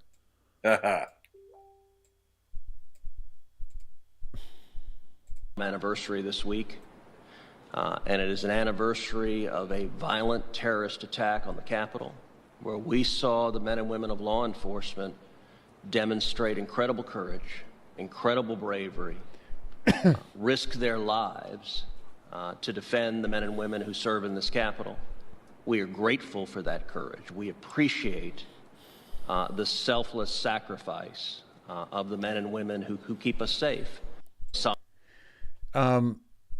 Hey, I'm all about supporting the police. I was very nice to the police on that day. I called them out on a lot of shit, but I was very respectful. and this was, and I want to play that video for you in a minute too. But what did he have? But this is, he's just placating right now. What did he say on Tucker? And can you send me that video? I don't have it. I watched it live on the TV. It's probably on Fox by now. Christy, could you send that to me, please, if you have it? Yeah, it's better that he says it in his own words, because if I paraphrase, I don't want to, but the gist is it's ridiculous. And Tucker calls him out. Let me play this for you real quick. This is very powerful. This woman here. Let me play this here. What if Trump said, if you don't vote for me, you ain't black? What if Trump's claim to fame was creating a policy that jailed more minorities for petty crimes than ever before? What if Trump never left his basement? What if Trump averaged 104 EOs per year? What if those first 42 EOs were in his first 4 months as president? What if Trump's public schedule showed he only worked 4 hours a day? What if Trump sniffed young children? What if Trump's sons had sex tapes? What if there were video of Trump's sons doing crack? What if his sons were never arrested for it? What if his sons illegally applied for gun permits? What if Trump's family had financial ties to foreign countries that wanted to hurt our country? What if Trump's campaigns were funded heavily by big tech, big pharma, and the CCP? What if Trump's children openly laundered money by becoming artists and selling art for more than Van Gogh or Picasso and then told you they couldn't divulge who their buyers were? What if Trump fell down the stairs of Air Force One 3 times in one climb? What if Trump opened the borders to give free healthcare, food, housing, and education to any and everyone that wanted to come, but didn't require them to pay taxes? What if Trump allowed those coming across the border to do so with children that were trafficked in order to make it through? What if this happened during a pandemic and he didn't require them to get tested, vaccinated, or even social distance, but he mandated that you and your children do?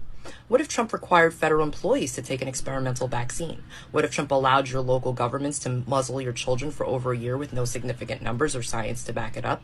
What if he did all of this and mandated those passports for everyone? What if Trump abolished the Keystone Pipeline along with American jobs only to ask foreign entities to increase their production so we could fund them? What if under Trump and these changes, gas prices rose 41%? What if food prices rose 5%? What if car prices rose 41%? What if Trump wanted to defund the police while it was trendy to say so, but then changed his tune when he realized how ridiculous it was? What if Trump claimed during his campaigns he was going to send $2,000 relief checks, but he only sent $1,400 and said, well, hey, the other guy already gave you $600? What if Trump promised over 1 million jobs but didn't even come close? What if Trump's presidency was proven to be stolen by foreign interference and the media wouldn't even show you the proof? What if local leaders involved in that cover-up tried hiding and deleting the evidence? What if you wanted to talk about your thoughts on Trump, but social media deleted your words every single time? And social media deleted your words every single time. All right. Yeah, that was powerful. That's the show for the night. See you, folks. Hey, that's a mic drop, isn't it? That young lady, fantastic. Where's Hunter? By the way, if you, what's that, Cindy? I've been saying it all day. Where's Hunter? Where's the laptop from Hunter? I know. So, oh, by the way, that's on my Twitter, folks. If you're wondering where to find that, it's at Dave Snedeker on Twitter. Still there, not long. She's good, but yeah, lost the other one.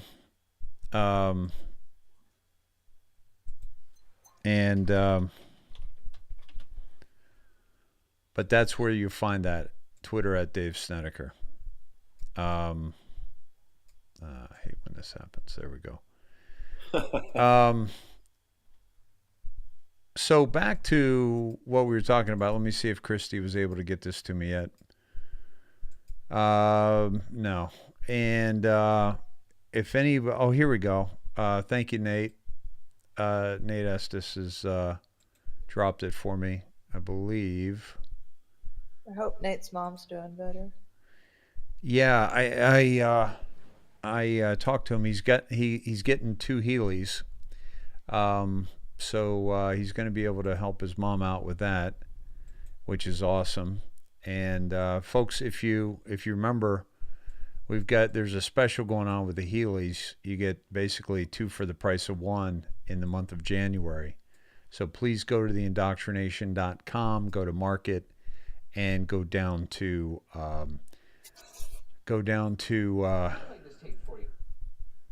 and let's watch Hunter. I'm sorry, Tucker. I put Hunter's name in your head. That's your fault. That's your fault. Where's Tucker? Yeah, where's Tucker? Okay, here we go. Last time we were surprised by it. We prefaced it by saying every conservative appreciates Ted Cruz because he's one of the smartest and most articulate people in the Congress, and he's conservative. But he referred publicly to what happened on January 6th as, quote, a violent terror attack. Here it is.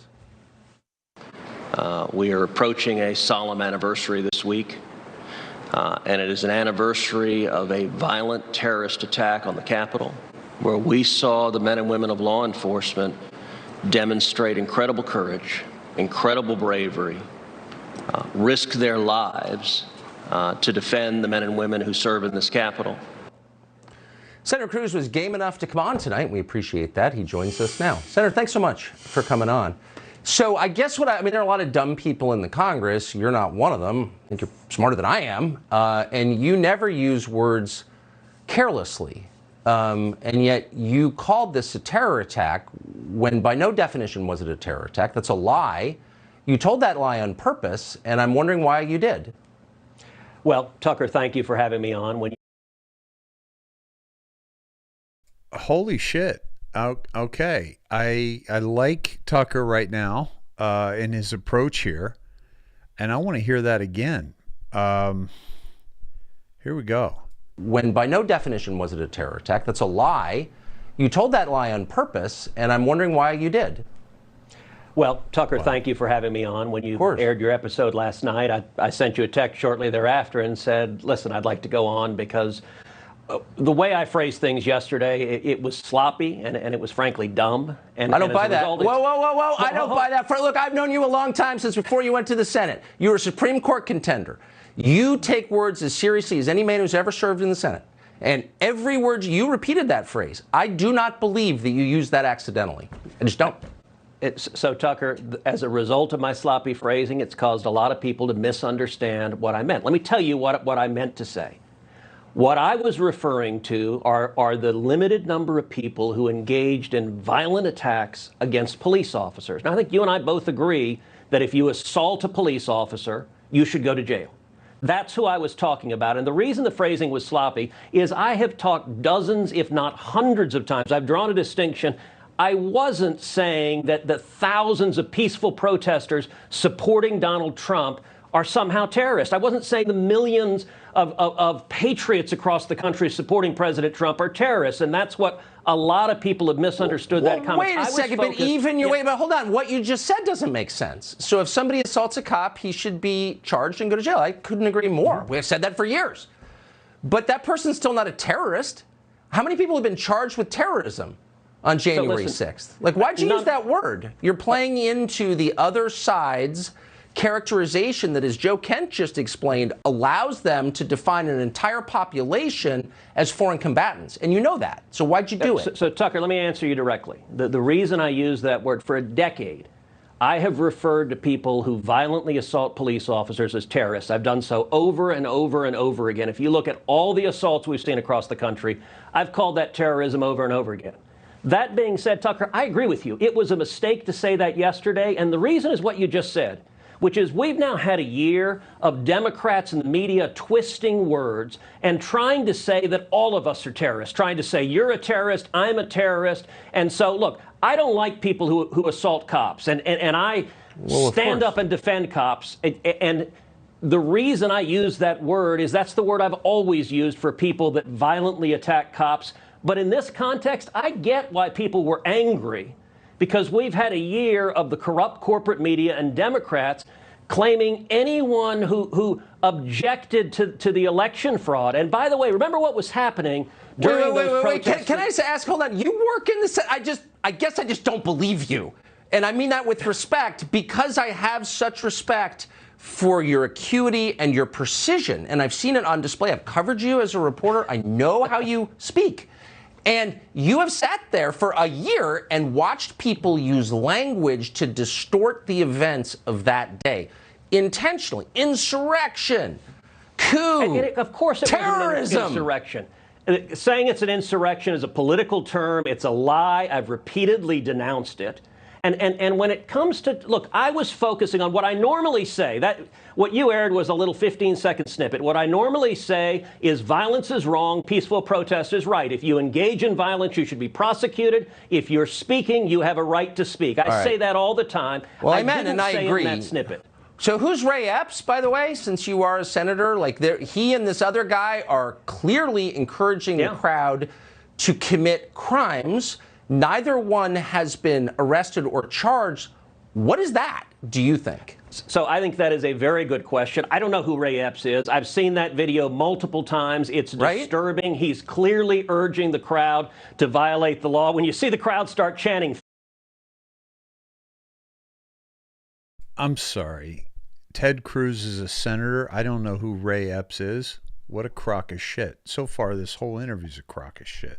fed for him to appear on the FBI's most wanted list and come off. It certainly suggests he was working for the FBI. That's not conclusive, but that's the obvious implication. And the Attorney General and the Department of Justice won't answer the question. Tucker, I can tell you, I joined with a number of other senators trying to get the Biden DOJ to answer the question why so many January 6 prisoners are in solitary confinement, why they're being treated so much worse than the Antifa rioters and the people who committed firebombing and a year of riots across the country. And this Biden DOJ won't go after them. But let me also make a quick point, Tucker. Remember, while thousands of people were standing up to defend this country on January 6th, at that exact moment, I was standing on the Senate floor objecting to the election results, demanding that we impanel an election commission to consider evidence of voter fraud. And I brought together 11 senators to join me in supporting getting to the bottom of that. So, of course, it would be ridiculous for me to be saying that the people standing up and protesting to follow the law were somehow terrorists. I was talking about people who commit violence against cops, and you and I both agree, if you commit violence against cops, you should go to jail. Yeah, but you're not a terrorist. You know, you're not. You're a guy who assaulted a cop. Okay, so there's a legal difference, as you well know better than I do, since you were actually in the running for the Supreme Court. And there's a moral difference between a guy, Tucker, the reason I use that word is for a decade I've used that word for people that violently assault cops. I use that word all in 2020 for the Antifa and BLM terrorists that assaulted cops and firebombed police cars. But I agree, it was a mistake to use the word yesterday because the Democrats and the corporate media have so politicized it. They're trying to paint everyone as a terrorist, and it's a lie. Exactly. And by the way, I've spoken out vocally against your exchange you just had. They want to paint us as Nazis. Yes, I know, it's scary. That is what they're trying to do. And look, I'm the one leading the fight in the Senate against this garbage. And it's what I have been doing, and it's what I'll continue doing. Well, I appreciate your coming on tonight. Thank you very much, Senator Ted Cruz of Texas. Thanks. Interesting. Right. Definitely, I think it's a case of, we're so used to seeing politicians saying one thing in one group and another thing in another, that it's no surprise that Ted Cruz did that, because he's got to walk past those Capitol Hill police officers every day. So he's probably trying to stick up for them, but I don't. I mean, no way. Can you imagine if I said something like that? No way. I don't buy it. I mean, it might not sound like it all the time, but we choose our words more carefully than that. Yeah. And we're not senators. And if I said, how disappointed would you all be if Todd or I said something like that, or Cindy? I mean, it's just, Tucker called him out. I don't believe you, and he compliment, and he called him out with a compliment. Like, you are so, closely, chosen words. You're very well read. You're smarter than me. Yeah.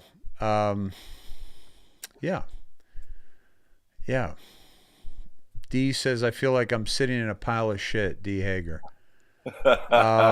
What Bruce says, it would piss me off to no end. Well, you can't use, what words not to use there. You know that terrorist is exactly what the word they want you to say in order to paint one whole side. All you got to do is say they're terrorists. Yep.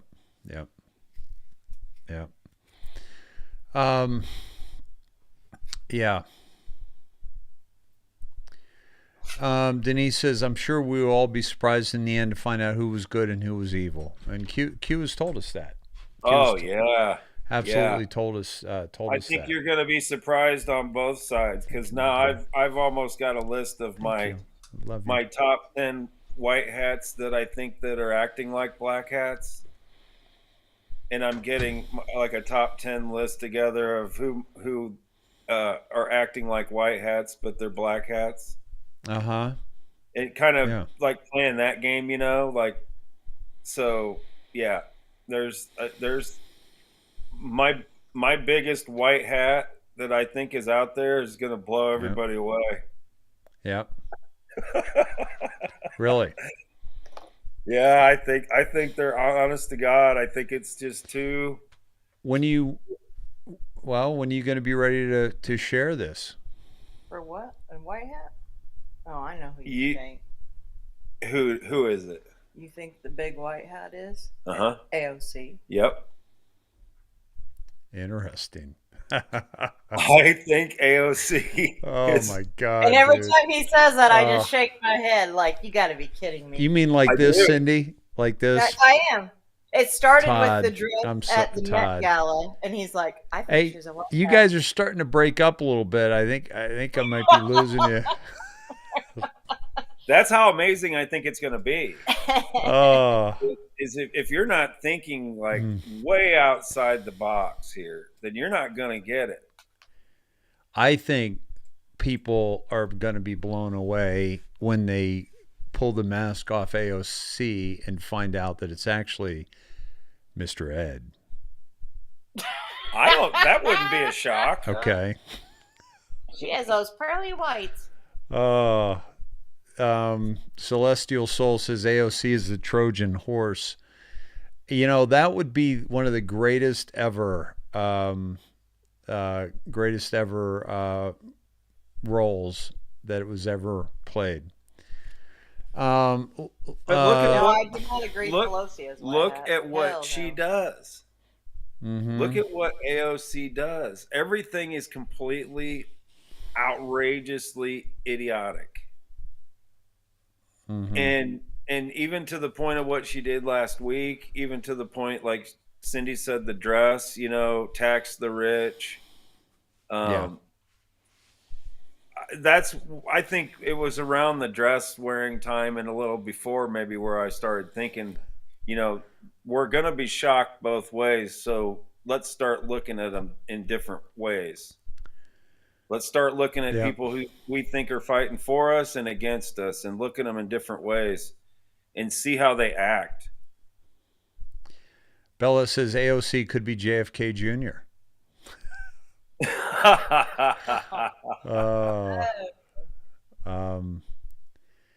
I think Pompeo's a white hat. I don't think Nancy Pelosi is a white hat. I do not. No. No. The old swamp creature can't be. They just can't be. People are saying that's been going around the internet that she's a white hat. Really? Negative 48 said she was a white hat. You must have heard it from Todd. I have not seen that. Honest to God, that was a conversation late at night at our house. Yeah. I've not there seen you go, anybody. Babe. People are thinking like maybe you. They're watching us. I still say that our numbers are being suppressed and that we have got more than what we're seeing. Well, we're at 2,233 right now. We haven't been there in a long time. So welcome, everybody. Welcome back home. We're going to press forward with truth, with no outside comms, and trying to find the best information we can as to what's going on, and we hope that our goal is that would serve you. And so I love the comments. What are you seeing? What you smoking? Sonia Nickel Cochran said, "Nothing surprises me anymore, but if AOC was a white hat, that would blow my mind." Yeah. It's going to be like that, though. I really think it's going to be like, in order to get this, you're going to really you're going to have to think way outside the box.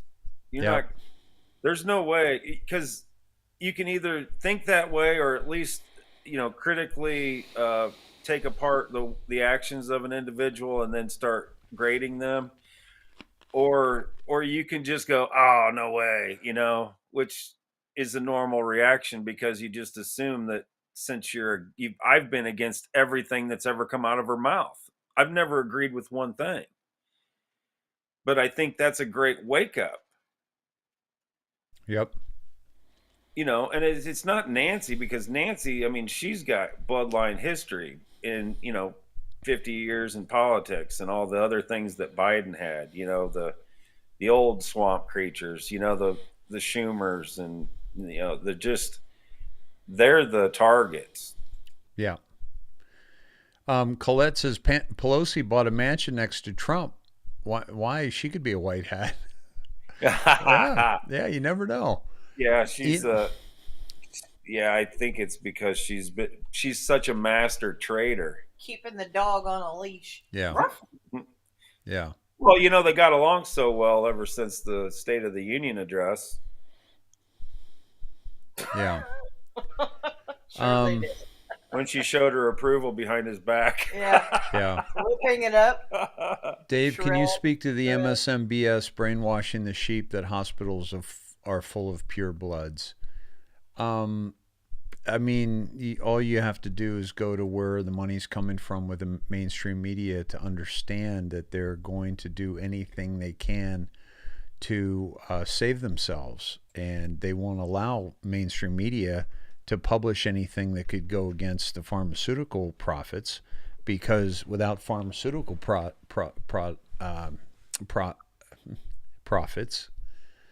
That was easy. being spoken about by false prophets, you would not have the mainstream media, because they would not be funded. So, yeah.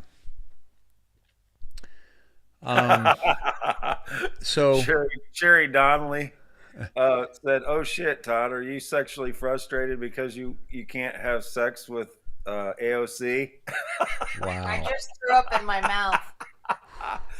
Hey, Wow. and why are you saying that, Cheryl? You don't think I could lure AOC into my lair? They yeah, maybe with a carrot. Good luck. Hey, The challenge accepted. Yeah. Remember Barney? She's one of those women that you look at and you're like, wow, she's kind of pretty, and then you walk up and you introduce yourself and she opens her mouth and you're like, oh, I gotta get going. Or she yawns and her face disappears. Yeah, exactly. It's like, that just reminds me, I'm binge watching Hee Haw. So let me get back to the. Hey, take it easy. She's a white hat. Yeah. Debbie says Mike Penny said Flynn sent a message through Janine. I don't know who Janine is. That Kirsten, he is still alive. What? That Kirsten is still alive. Flynn, I don't know.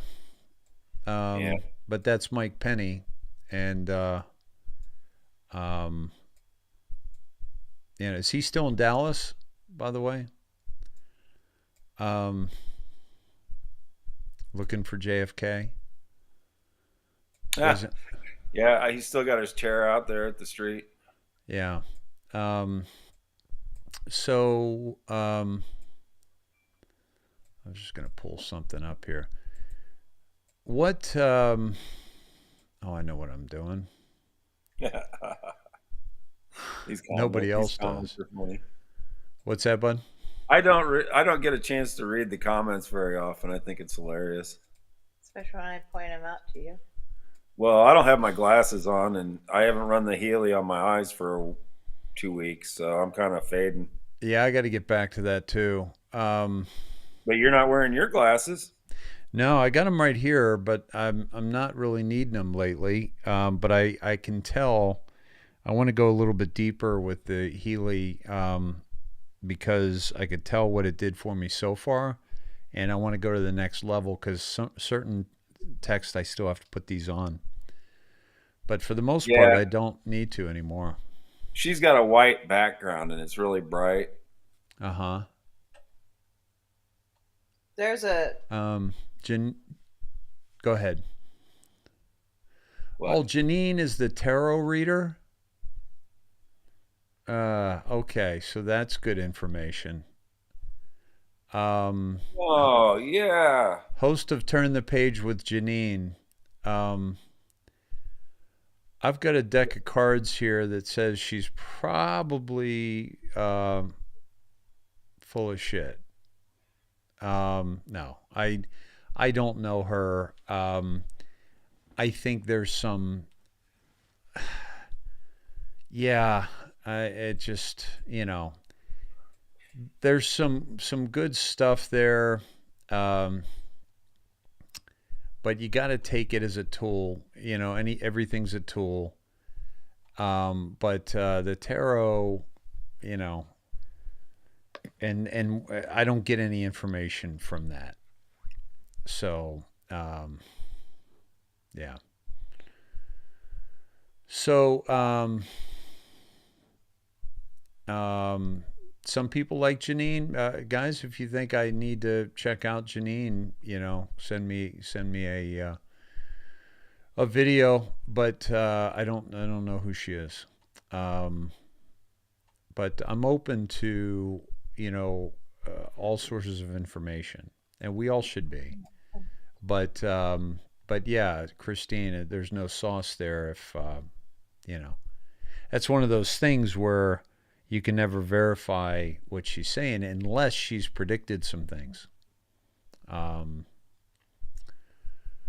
Yeah. Hey, I'm not. I remain open to everything. I don't necessarily rely on it, but hey, to each their own.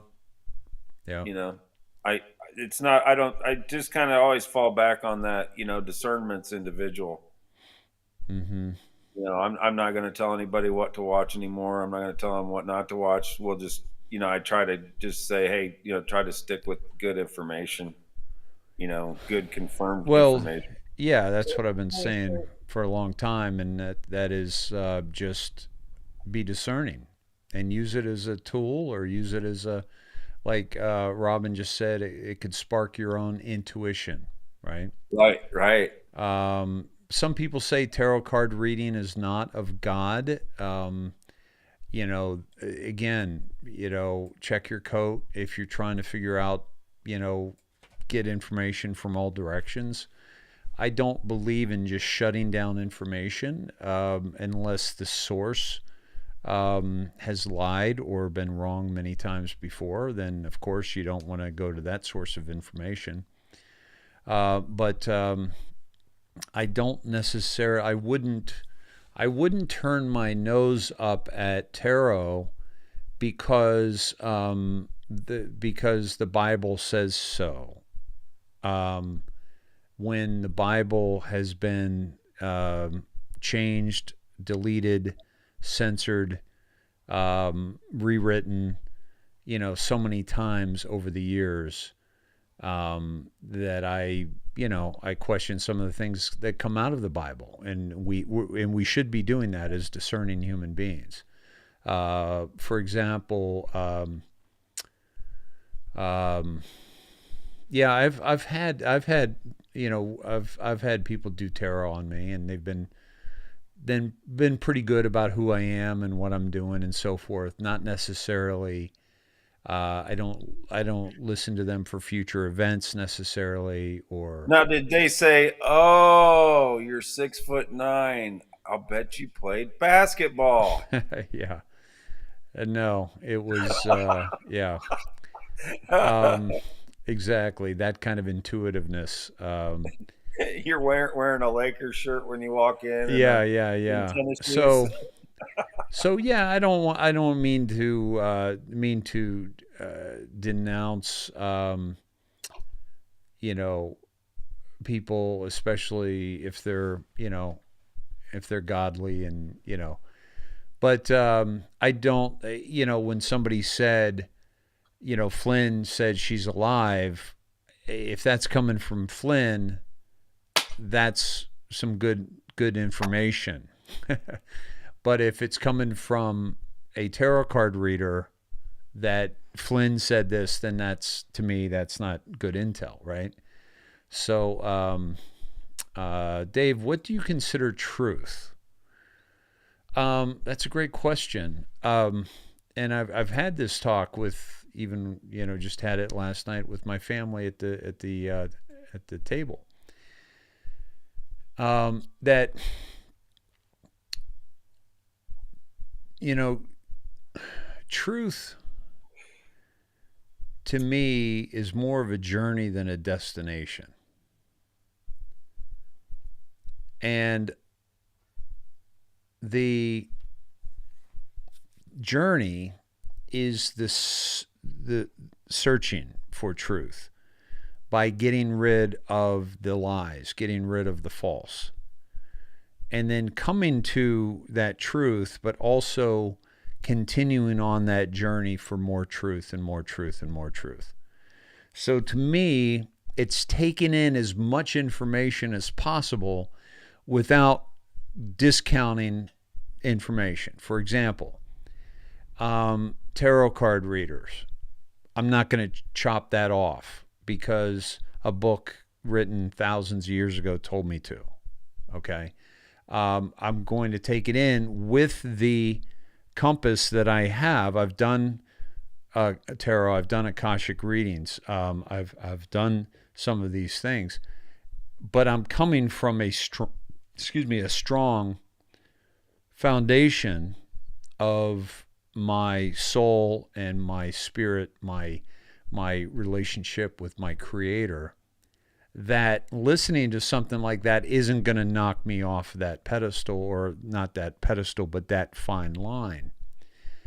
I'm going to take information from a homeless person and not discount that because they're homeless.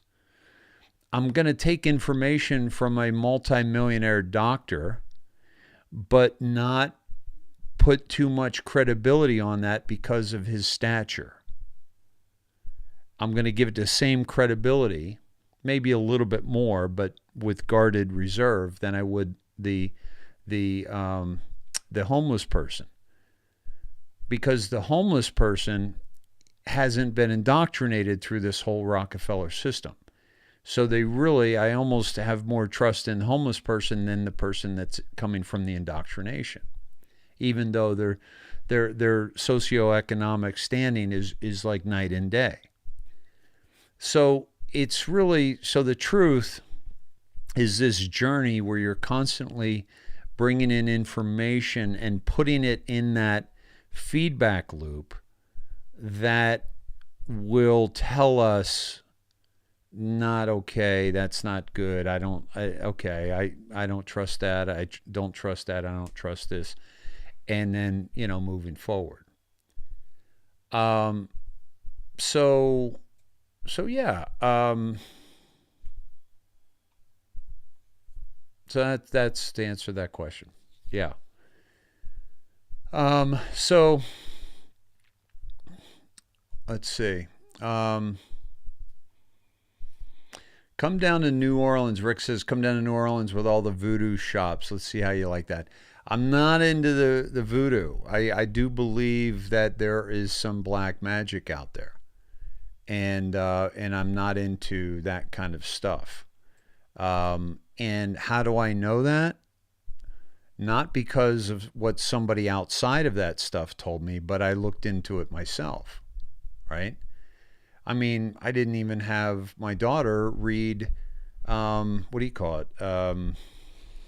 Harry Potter. Thank you. Harry Potter. Why? Because there's black magic in that, in my opinion.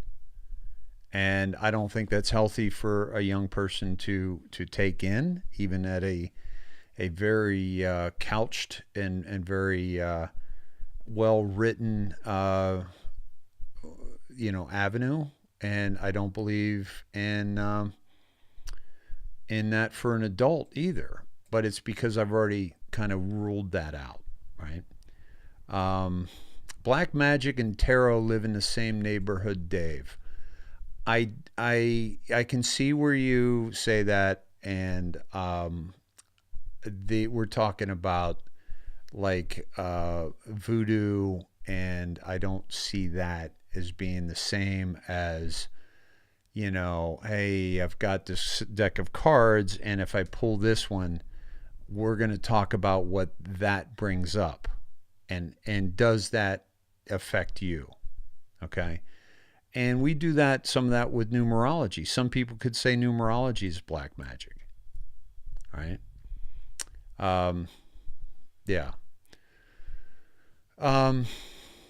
Yeah, so I don't believe tarot is magic. I believe it's a connect. See, I believe that there's connections with beings on the other side.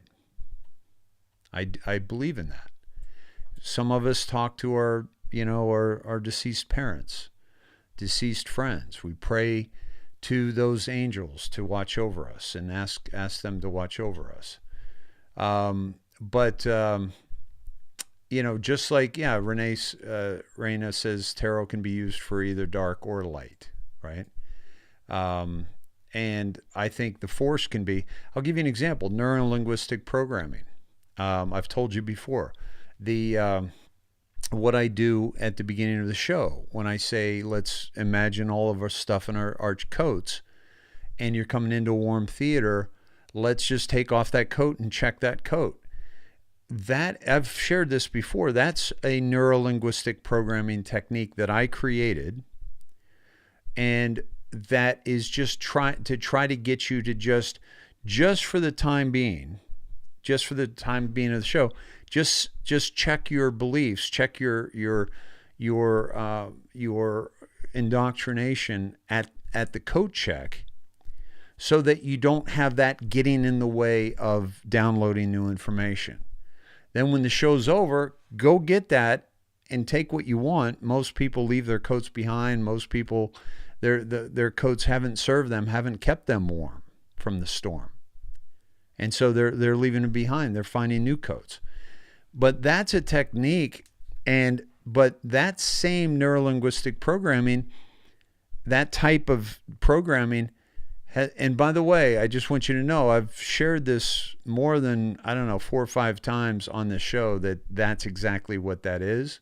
So if you're just hearing that now, you'd have to go back to some old shows. But I've been very upfront about that. But neurolinguistic programming can be used for good. It can be used for really, really good things. You use neurolinguistic programming to build rapport. Okay? There's a process called pacing their reality, where you're engaging with somebody and you're pacing their reality. Cindy today at the thing, if you were to pace her reality, yeah, I can see why you're concerned about the mask, but I wouldn't, and you show that you understand her concern. But I wouldn't worry about it with a 7-year-old. We're out in the open air. I think they instill too much fear. There's a way to plug something into somebody, but after you build rapport with them, right? No criticism about you or that situation today at all. That just came to mind because you just shared that. But neurolinguistic programming was also used in MK Ultra. Right? The cross is used by Christians to show their faith in Jesus Christ as their Lord and Savior. And the cabal has turned it upside down and made it just for the opposite. Okay? The pyramid was an ancient symbol, which was a very powerful symbol, and it's a very powerful symbol to this day that the cabal has taken. The all-seeing eye is the Roman, the Egyptians showed that as the pineal gland, and the cabal has taken that and bastardized that. Right? Cannabis. People that abuse cannabis, they're may not be getting the most out of their life that they could. And so it's keeping them from their full potential because they do it over and over again, maybe too much.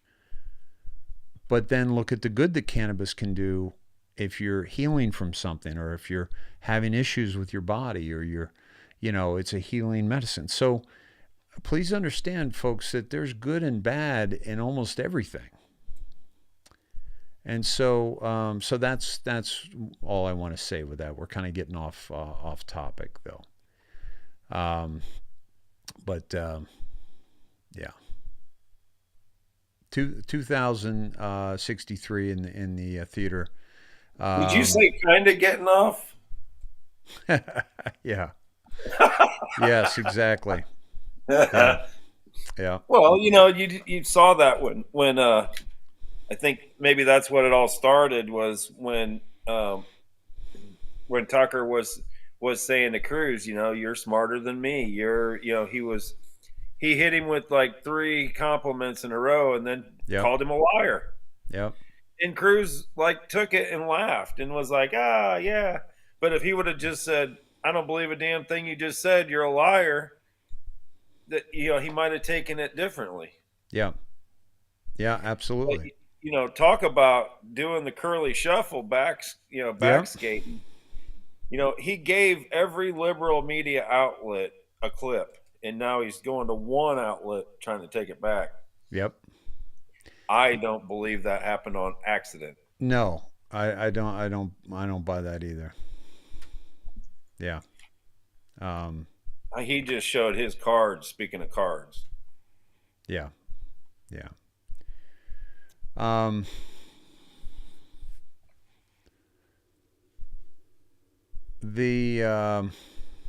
He's no Gomer Pyle when it comes to the vocabulary.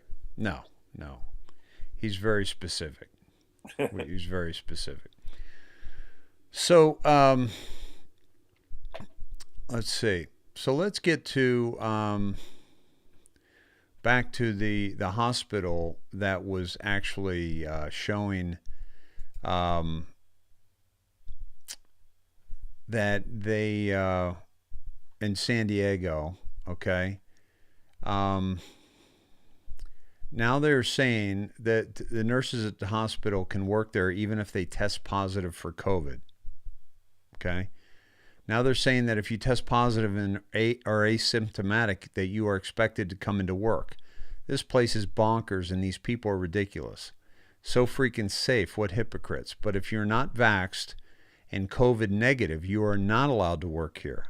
What the fuck? So maddening. It really is. So, this is what's happening, and we also saw this in Rhode Island. They're using COVID positive healthcare workers after firing unvaccinated staff.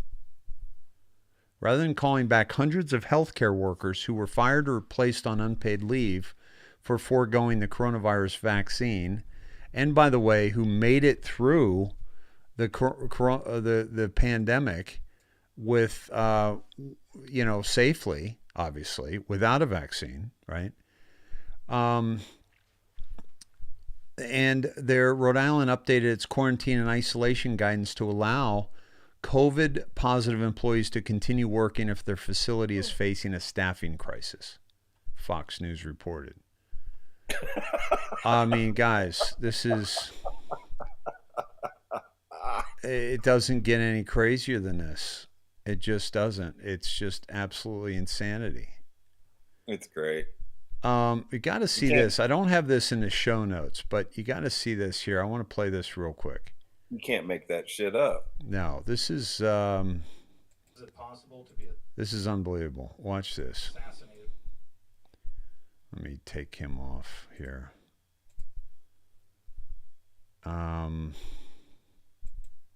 Okay. Check this out.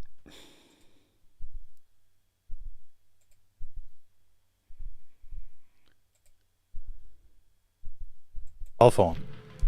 And then she proceeds to have a heart attack. It looks like an assassination. There's the flash. And then there she goes. She's just getting her nails done, and all of a sudden, it's over. Assassinated by a cell phone. Can hackers do this? Who can do this? Who can kill people with a cell phone these days? That's the question. Bill Gates Incorporated? Does it have something to do with the vaccines? There's a recent video that just came out from La Quinta Columba. It's very disturbing indeed as well. They've discovered nano routers in the vaccines. They're the ones that brought us the information about the graphene being in the vaccines. Now they're confirming that nanorouters are in the vaccines. And these nanorouters have their very own MAC address. They show up on Bluetooth. At first, people didn't want to believe that either. But we're seeing more and more evidence that, in fact, the vaccinated are showing up on Bluetooth. Controlled experiments out in the middle of nowhere. No accessories, no smartwatches, no earbuds, nothing. Just vaccinated people showing up on the Bluetooth.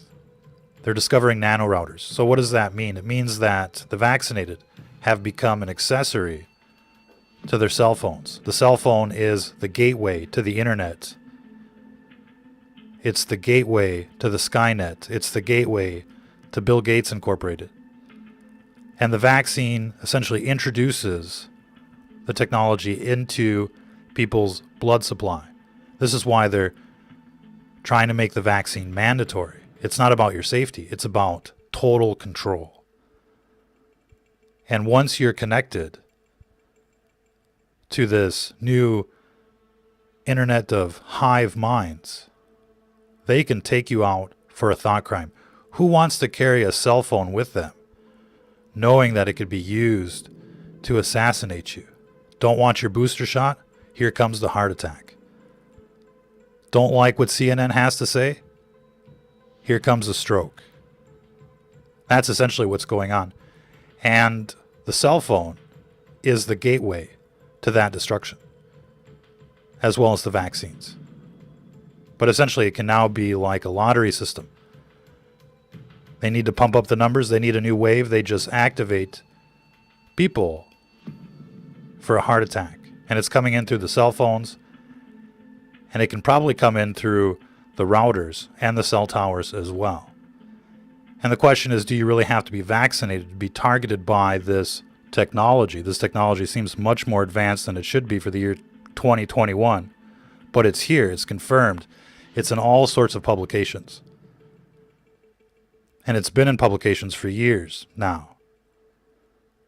All sorts of nanotechnology based on graphene used in vaccines. And it looks like it's being applied for total control, total domination. Again, this footage is clear. We see the victim playing on her phone. Everything's just fine. Then we see some mysterious flashes. Looks like some sort of electrocution. Boom. Defibrillates her heart. And all of a sudden she has a heart attack. This is why they're talking about heart attacks everywhere. They want to make it seem like it's not related to the technology. Oh, it's the cold, it's freedom, it's pizza, it's bacon and eggs, it's anything but what you might think it is. And that's essentially the problem. We've got more footage of this type of phenomenon as well, where people that are touching the cell phones after being vaccinated are going into what looks like electric shock. There's something going on. See how she's touching the phone? She puts it down and just about immediately her symptoms stop. Have you felt an electrocution while touching a computer lately? A mouse? Being near a computer? Have you felt strange, violent fatigue? We're getting all sorts of reports of technology, in fact, attacking people. You have to wonder, where is this coming from? Where could it be coming from? Bill Gates Incorporated. It's just like these updates that you can't stop. You can't opt out of the updates. They've weaponized all of the technology. And it's Bill Gates on TV pushing the vaccines, telling you it's going to get much worse. It's not over yet, according to Bill Gates, even though the Omicron seems to be nothing more than just a common cold now. It's downshifted, mutated into something benign, like most pandemics do. But Bill Gates is absolutely sure it's not over yet. Why? Because Bill Gates is pushing the buttons. Bill Gates is activating the technology to kill people, just like this. But if your phone can kill you, what else connected to the internet can kill you? We know the routers are definitely weaponized. They scan through walls, target you while you sleep. We know that the cell towers have been weaponized. They've become like an active denial system, a weapon system deployed in everybody's backyard to control you. And they can scan through walls as well, like radar. In fact, radar works exactly the same way as the Wi-Fi, except that nobody's picking up the radar. Nobody's trying to communicate with the radar frequencies. But essentially, it's the same technology. They're using the Wi-Fi. They're using the EMF to scan, to track, to target, and to kill.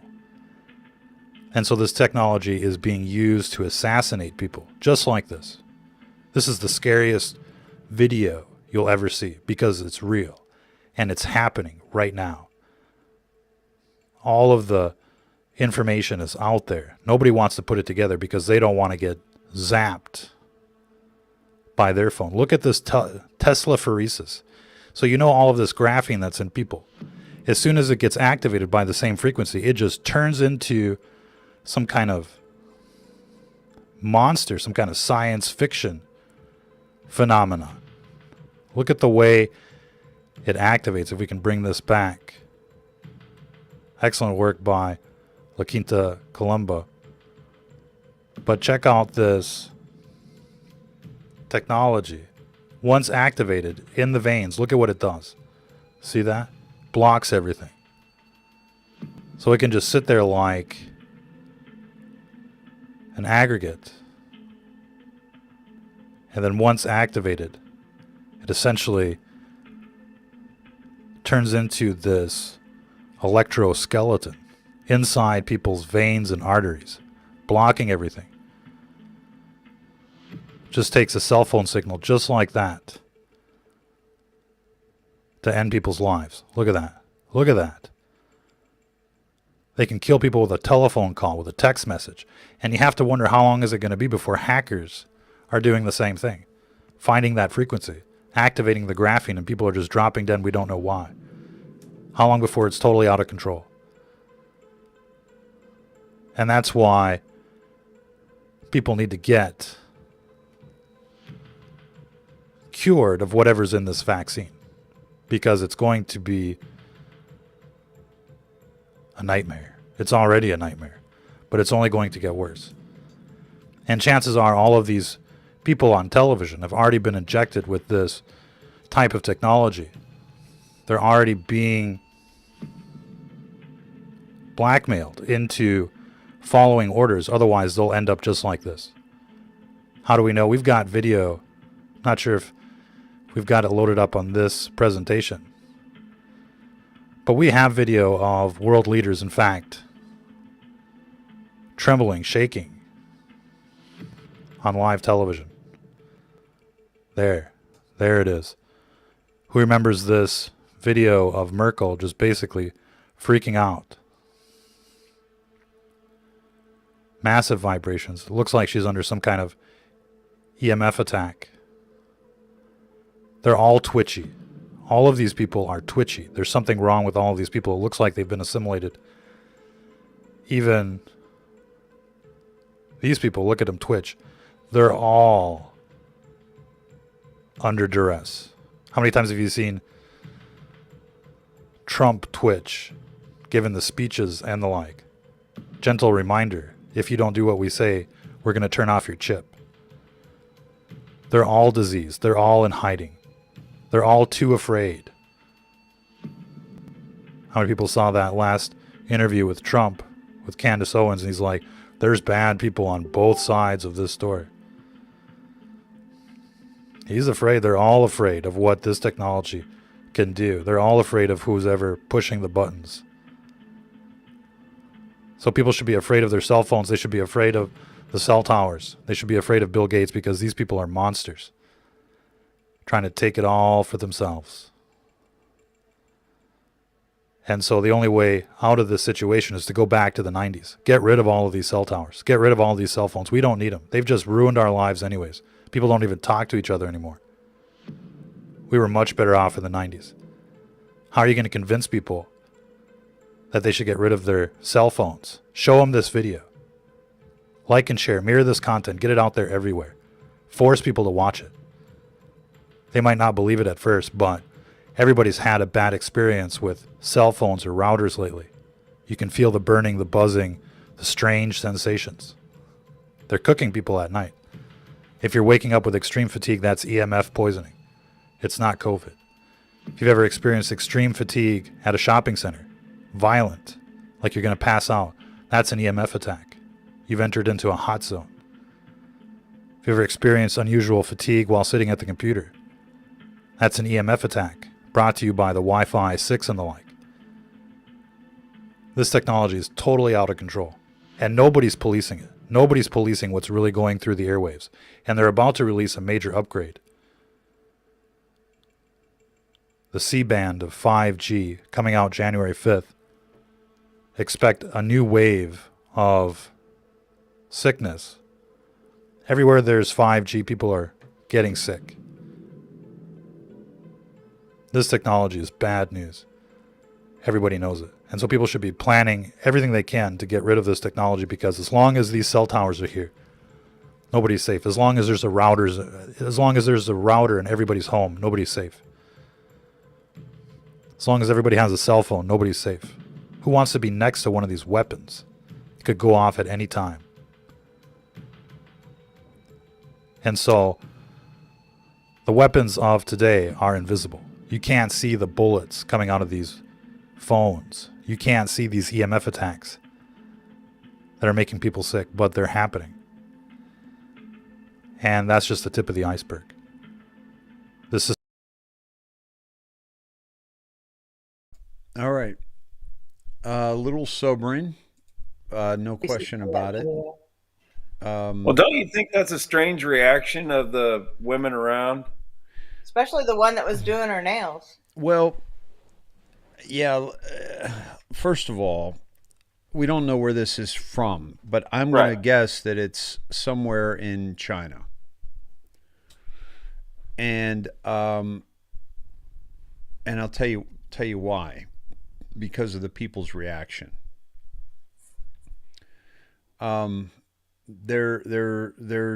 It's so they already know that technology exists, and that's why they just kind of went, they fried her. I think either that, but I think it's just a lack of I don't know. I've seen a lot of videos that come out of China, and there's not a lot of human compassion around events like this. Yeah, I remember early in the pandemic when it was just breaking, how almost robotically everybody obeyed. Yeah. And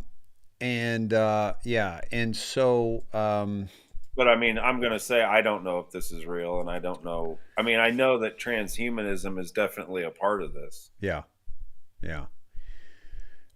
Stranger than fiction news. I've this guy's been around a long time. I've kind of lost touch with his work.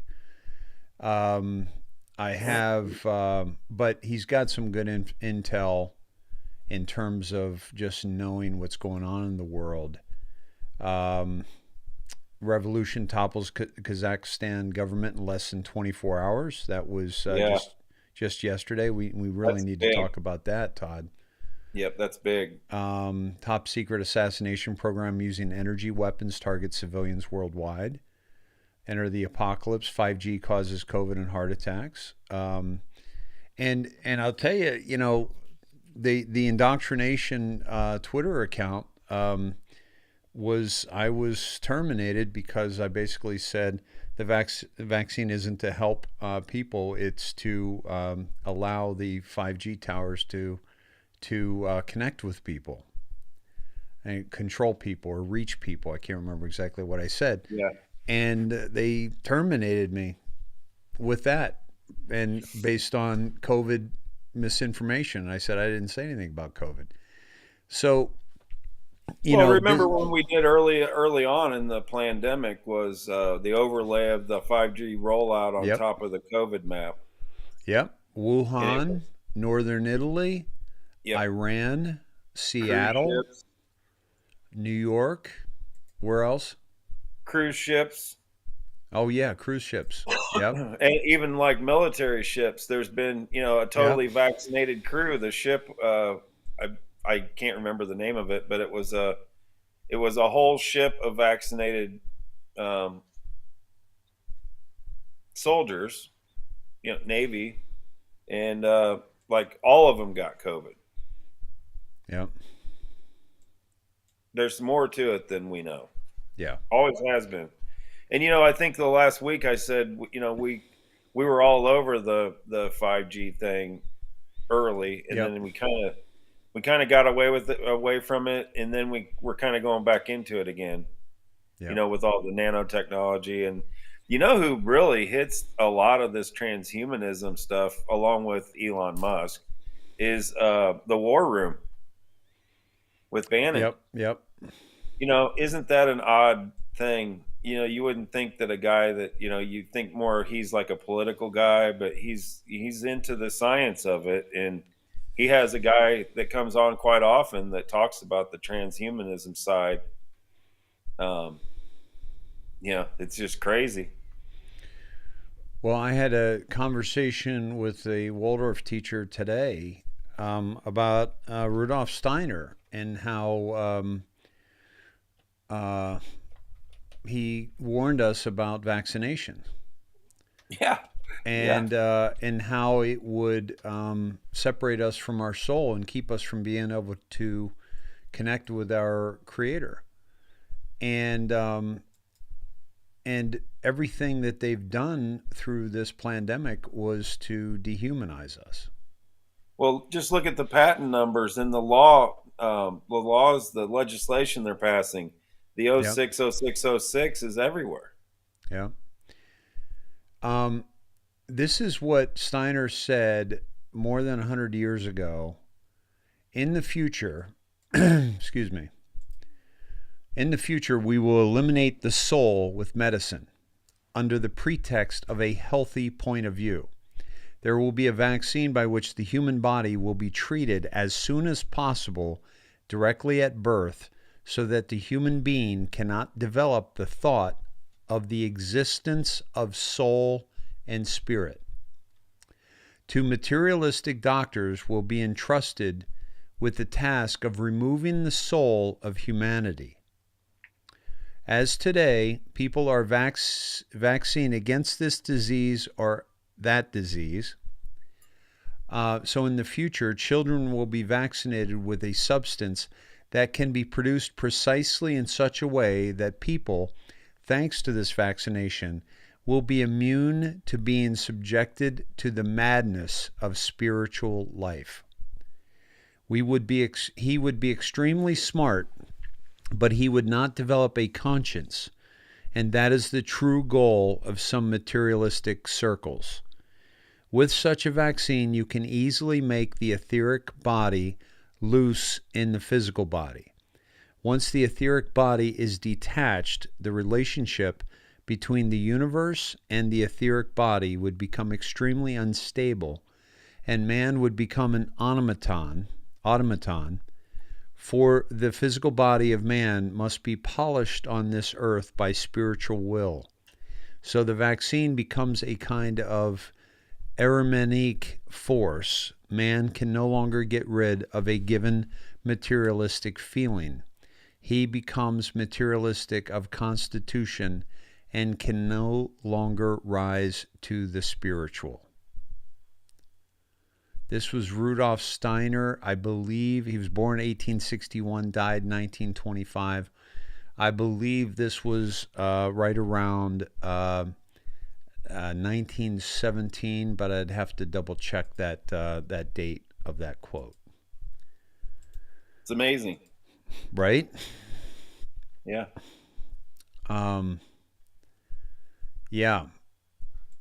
Eliminate the soul with medicine. This Well, was I just had that. I just had this talk with my kids today on the drive home from school. I said, modern medicine has been around. Everybody thinks modern medicine is so great. I said, modern medicine has been around in full force on the planet for about 100 years. And they discredit, say an Indian medicine man who right. has 30,000 years of that tribe being in that location, and they've learned to use, the plants that are around. I said, guys, if you get these little red bumps on your neck, a shaman or a medicine man that's been around for 30,000 years and has had this knowledge passed on from generation to generation to generation to generation, they know what plant to go to in their region to Yeah. combat what those bumps are caused from, just because they've noticed that, hey, Dave ate this and he didn't get those bumps. Right. And or Ada, she drank this water and got sick, but when she ate this lettuce that had this certain plant in it, it cured her of her, whatever. So it's been trial and error for people, and to assume that tribes of people who have been on the planet and been in the same locale for 30,000 years and have passed this information from generation to generation, then all of a sudden you get these people that show up and say, oh, that's nonsense. You got to do it this way.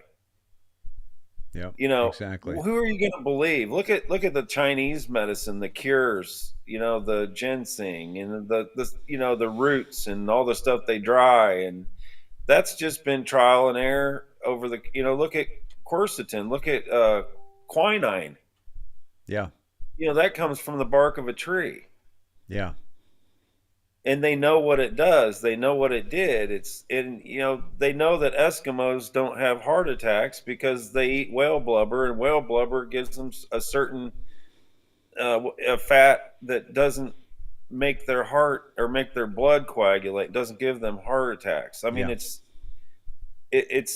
like when the white explorers, the Western explorers went to islands and brought a cold with them.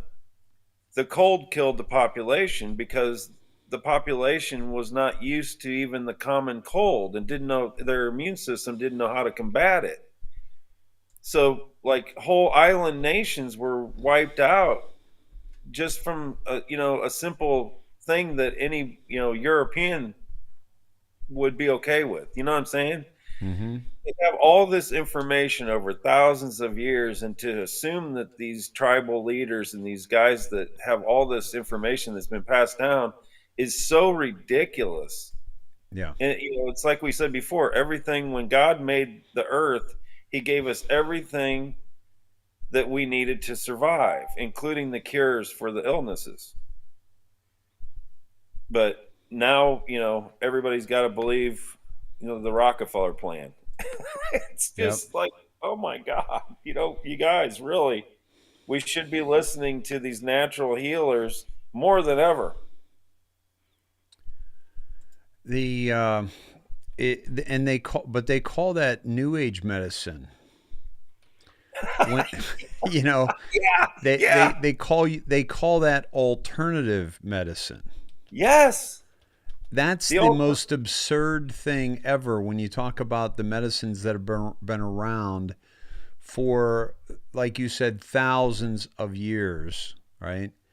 Right. I mean, it's just it's crazy that we're calling that stuff the new alternative medicine. No, that's the real medicine. The food, the vitamins, the nutrition, that's real medicine, not this Rockefeller controlled death spiral of current Western medicine. It's just, it blows my mind, Dave. It's such my boys were like, it makes more sense that the guy that has 30,000 years of experience in that, as it's passed on down from all the knowledge is passed on down from one generation to the next, and then the next guy might figure something else out, and then the body of knowledge grows, Yeah. and then an ailment will appear, and they will cure it with something, whether it's on purpose or an accident. Mm-hmm. They document it, like, oh yeah, so that's why when the Westerners hit and we didn't know how to grow corn, we couldn't Yep. feed, the Indians showed the Pilgrims how to survive basically on this continent.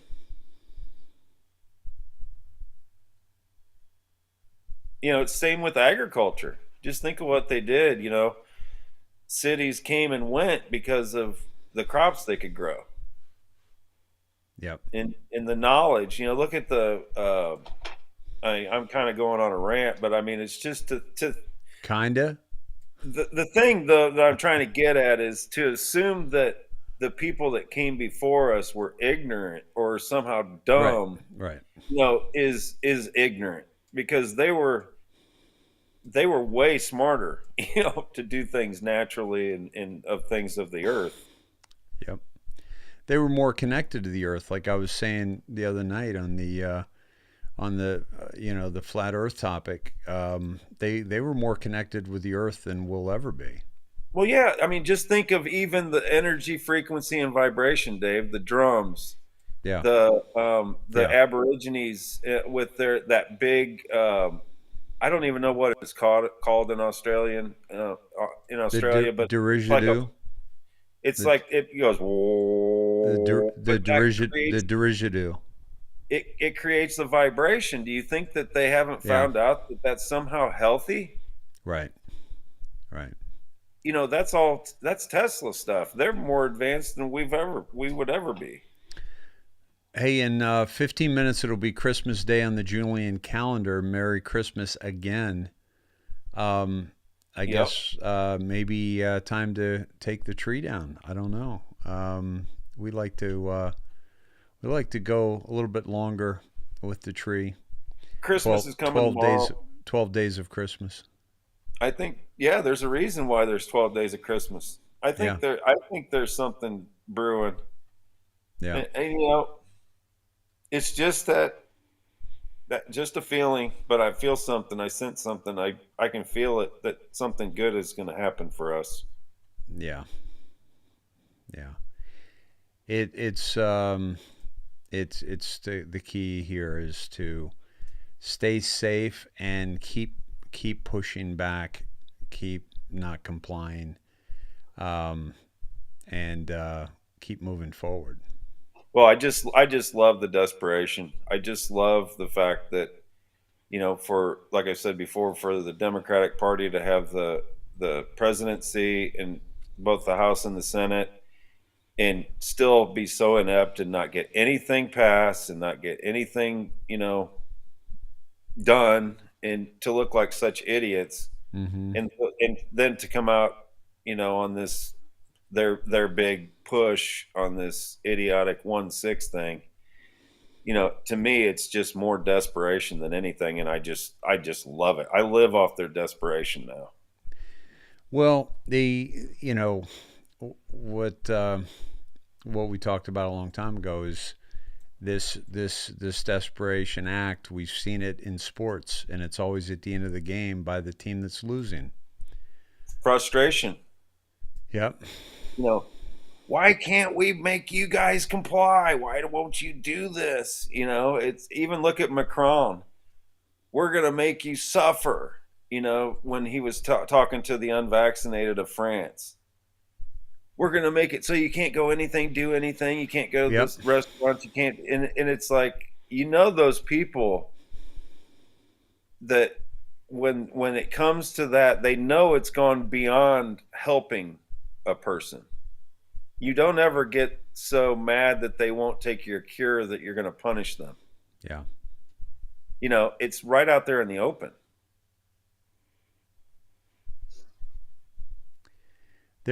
they're showing us what we need to see, just because, Q said you cannot tell them the truth, you must show them. Todd, would you mind reading this this up on the screen? Can you see that? Breaking Can you see that? It's news. Oh, Stores are running out of tampons due to the rise of pussies in this country. Yo, this guy's 100% right. Break. How fabulous is that? Oh, God. Hey, I forget who sent that to me today. Will you please mention yourself in the chat? Whoever found that and sent that to me, I forget. That's funny. God, that's amazing.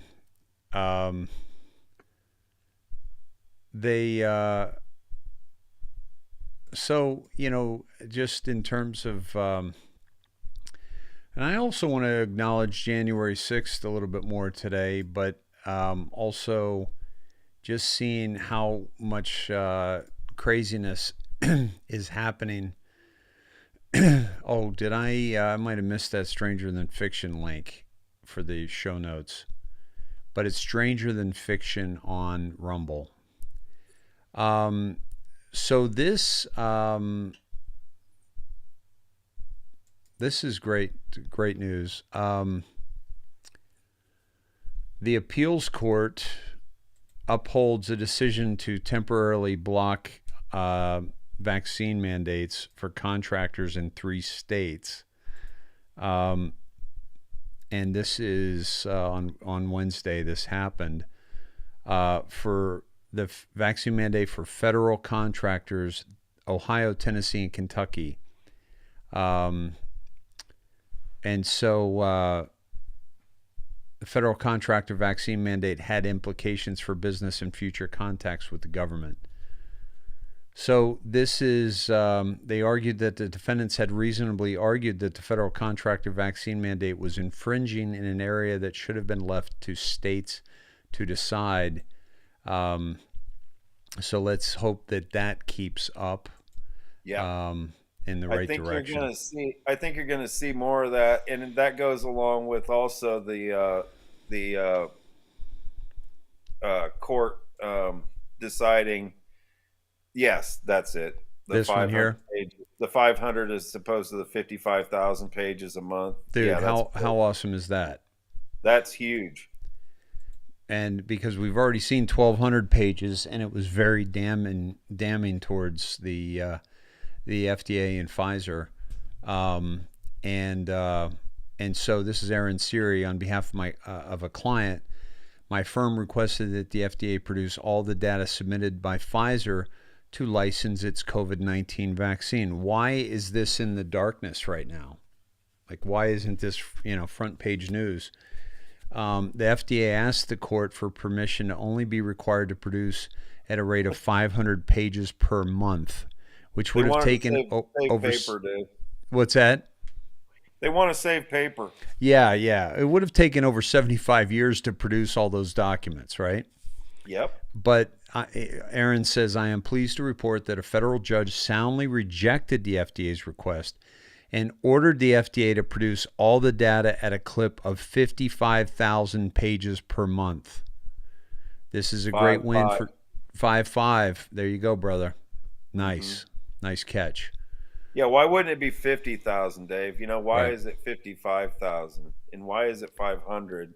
Yeah. I looked at those numbers and I said, when I saw 55,000, I was like, that's a calm. Yeah.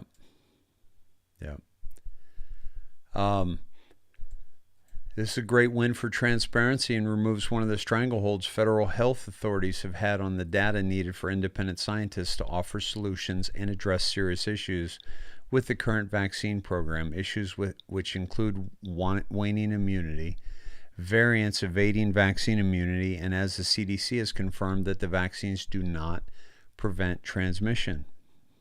Nope. No person should ever be coerced to engage in an unwanted medical procedure. And while it is bad enough the government violated this basic liberty right by mandating the COVID-19 vaccine, the government also wanted to hide the data by waiting to fully produce what it relied upon to license this product until almost every American alive today is dead. That form of governance is destructive to liberty and antithetical to the openness required in a democratic society. The judge recognized that the release of this data is of paramount public importance and should be one of FDA's highest priorities. He then aptly quoted James Madison as saying, "A popular government without popular information or the means of acquiring it is but a prologue to a farce or a tragedy." And John F. Kennedy as explaining that a nation that is afraid to let its people judge the truth and falsehood in an open market is a nation that is afraid of its people. Here you go. Boom. Boom. That's beautiful. Isn't that fabulous? That's great news. It's great news. Best Australian video from the 700 Club. Let's see what this is.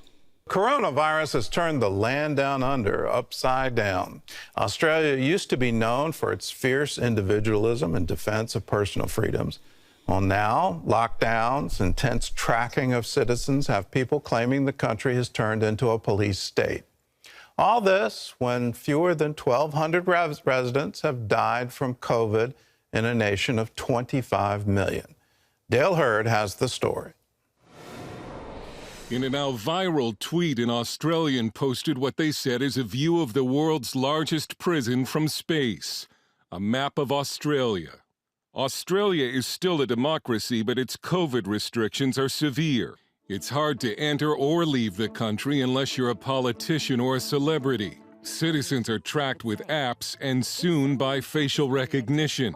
In some states, you have to have your phone scanned before entering a church. And some have been arrested for simply posting on social media about protests against COVID restrictions. The rest of the world is starting to ask if Australia can still be called a free country.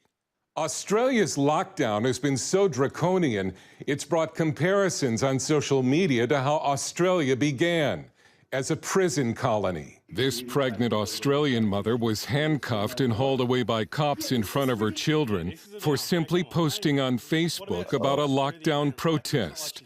The charge was incitement. What on earth?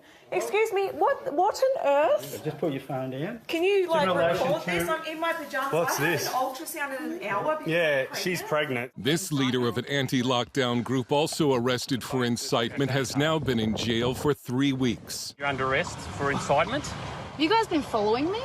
Police helicopters look for lockdown violators, like these folks trying to enjoy an evening on a rooftop. And the government has fired rubber bullets and tear gas at anti-lockdown protesters, including children. James Allen, Garrick Professor of Law at the University of Queensland, calls it heavy-handed despotism. It's been appalling in Australia, and I say that as a big fan of Australia. I'm Canadian, you can tell from the accent. But it's come as a real shock to me how conservative friends are perfectly happy to go along with this. Australia consists of 6 states and 2 territories, each with their own COVID restrictions. Under a new home quarantine plan for international travelers, if you don't send the government your photo and location when it sends you a text, the police will come to your door. Melbourne pastor Paul Furlong has been arrested 3 times and placed in solitary confinement for opening his church during the lockdowns. The reason I did was for what I believe was a greater law, and that was to obey the word of God. And so I had to choose God's law over man's law. This church in Sydney, shown before the lockdown, was raided and fined for holding what authorities called an illegal service and for not scanning people's phones before they entered.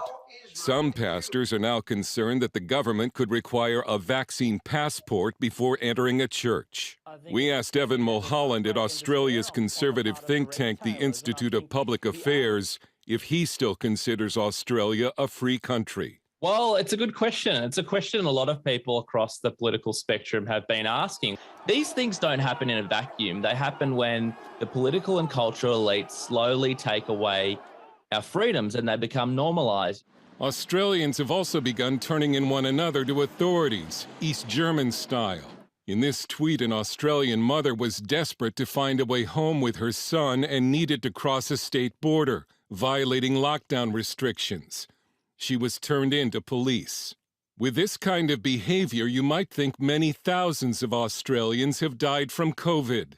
But the death toll is under 1,200 out of a nation of 25 million people, or 0.0047% of the population. Almost 3 times that many Australians die every week from normal causes.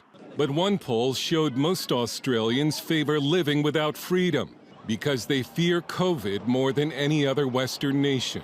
You know, the media has just scared people senseless. The average person thinks, if I catch this, I'm going to die. There have been several large and sometimes violent demonstrations against the lockdowns and against planned vaccine passports, and hundreds have been arrested. The government says the death toll would have been much worse without lockdowns, and is saying now that life can only return to normal when most of the country is vaccinated. They describe giving back our freedoms as some sort of a treat, as some sort of a reward, something that can be given back to us and aren't our fundamental freedoms that were stolen from us in the first place. The Australian journalist Clive James once said the problem with Australians is not that so many of them are descended from convicts, but that so many are descended from prison officers. It's a quote that's being talked about a lot these days. Dale Hurd, CBN News. Now, don't think this can't cross an ocean and come to us. The panic, if you will, over COVID-19 is certainly spreading. It definitely spread to New Zealand, where someone was arrested literally for having KFC in the trunk of their car. So you look at these mandates, these mandatory lockdowns. Are we going to get to mandatory vaccinations? All in an effort to stop a horrible disease. I don't want to minimize COVID-19. Particularly if you're at risk, which means, are you over 60? Are you overweight? Do you have diabetes? Those kinds of things are all precursors to having a really bad case and facing death as a result of this disease. But that's not most people. And so you look at what I consider draconian measures where you shut down churches. We've seen that here in the United States. California had a series of lawsuits. They all lost them because of our rights under the Constitution for freedom of religion and freedom of assembly.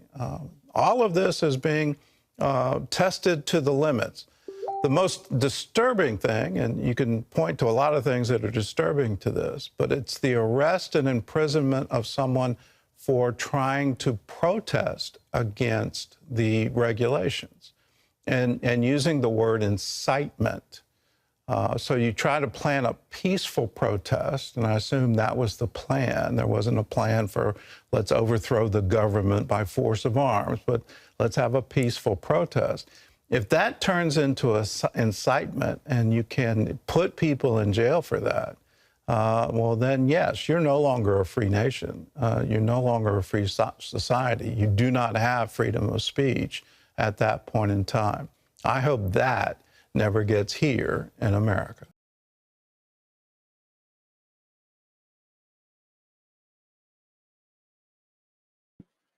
I can't hear you, Dave. Thank you, brother. We've got a lesson coming to us straight from Australia. All we got to do is pay attention. Right. This is I want to go to this. So shifting gears to January 6th.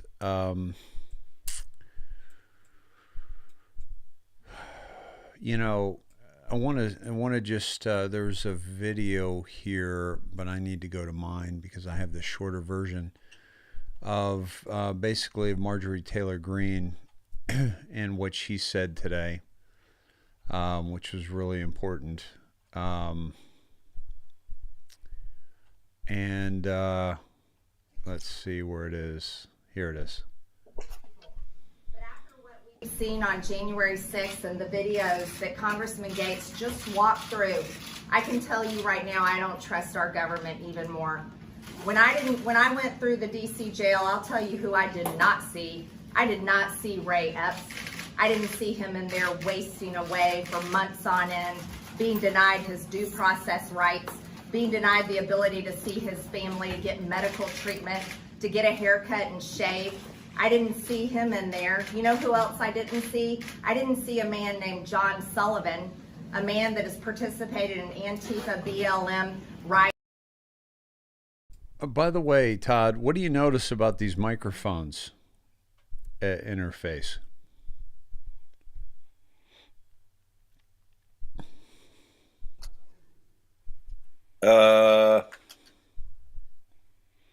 One of these is unlike the other.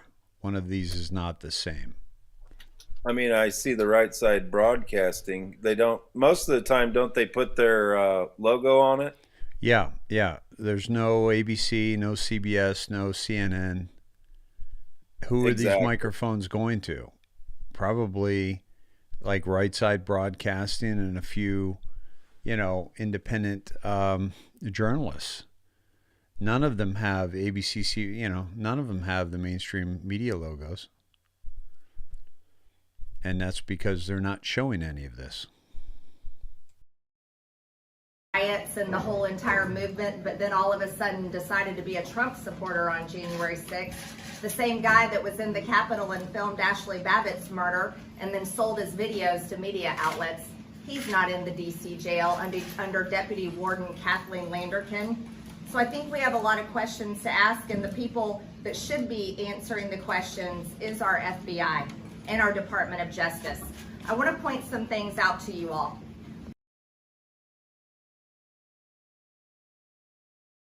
So that's Marjorie Taylor Greene. We've got a longer video. Did you see much of Gates? Requested a larger room, but this was the largest room that we could get from Speaker Pelosi. So if you're uncomfortably cramped and not appropriately socially distanced, no, that was not by our hand. Congresswoman Greene and I are not here to celebrate January 6th. We are not here to obsess about it, but we are here to expose the truth, to ask key questions about what happened on January 6th, who animated the violence, the extent to which the federal government may have been involved. We know this. January 6th last year wasn't an insurrection. No one has been charged with insurrection. No one has been charged with treason. But it very well may have been a Fedsurrection. We are very concerned that we have sent letter after letter to Attorney General Garland and FBI Director Wray to simply get to the bottom of unexplained circumstances where people are on the FBI most wanted list from January 6th, and then they fall off of that list. FBI Director Wray was asked under oath before the Congress about the federal assets and agents that were on the ground on January 6th, and he wouldn't provide clear answers. Attorney General Garland was asked in the Judiciary Committee by my colleague Thomas Massey about Ray Epps. He could have cleared up that circumstance and resolved these questions, but he declined to do so. It seems that senior officials in our Justice Department have no problem giving long speeches to try to politically target and smear those they disagree with, but they don't answer the questions that can get to the truth of what really happened on January 6th. I want to credit the reporting at Revolver News for having aggregated a number of the videos that I'm going to go through now that I think continue to ripen these very deep concerns that Congresswoman Greene and I have, and I would ask you to play the first clip.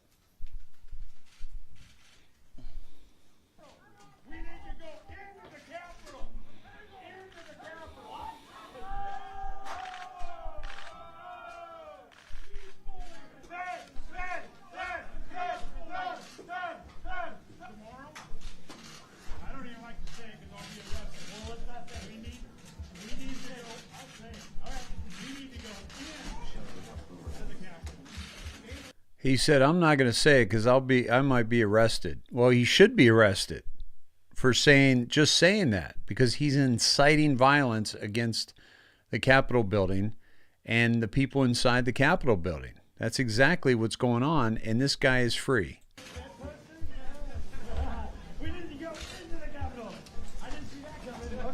And these guys are calling him out as being a Fed. We've shown this video many times. Ray Epps. All right, no, David, one more thing. Yeah, so can we go up there? No? When we go in, are we going to get arrested if we go up there? You don't need to get shot. Arrest us all? This is the very last thing that happens before the breach. You've got Ray Epps whispering into this guy's ear, and it's this is the moment of breach. You know, if you were the January 6th committee, wouldn't you want to know what Ray Epps whispered into that individual's ear? And here, this is the moment of breach. Epps, part of the breach squad.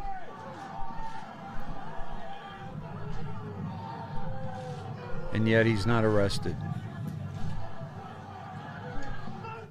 So, I mean, this is just the information that has been pieced together by citizens, by small media outlets. Imagine if we actually had the powers of the January 6th committee, the powers of the federal government to understand why Ray Epps, the evening of the 5th, is out telling people dispassionately, professionally, with laser focus that the objective is to enter the United States Capitol building. And then on the 6th, it's not the Proud Boys who engage in the initial breach. It's Ray Epps at that precise moment. Now, Ray Epps was originally on the FBI's list of most wanted individuals after the initial events on January 6th. But then the day after, Revolver News publishes an explosive report about Stuart Rhodes, who's involved with the Oath Keepers, then all of a sudden Ray Epps' name falls off the list. We've sent letters asking questions about that unexplainable circumstance, and the FBI and the Justice Department have given us no illuminating information. But it wasn't just Ray Epps who appears to be on video animating violence this day in the absence of consequence. Please play the next clip.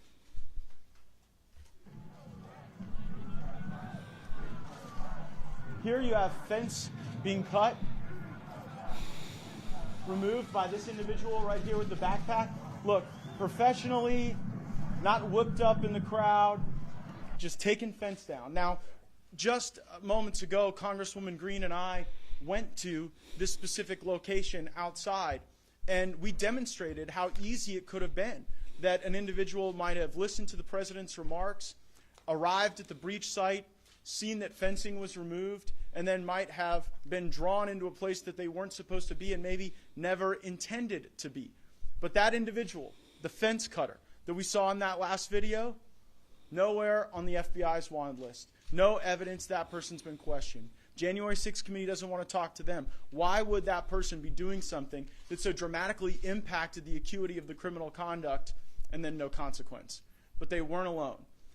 In an elevated position, on the top of scaffolding that had been set up for the media for observance of that day, we have someone that the internet has kind of identified as scaffold commander, giving persistent instruction to the crowd that had gathered. Play the next clip.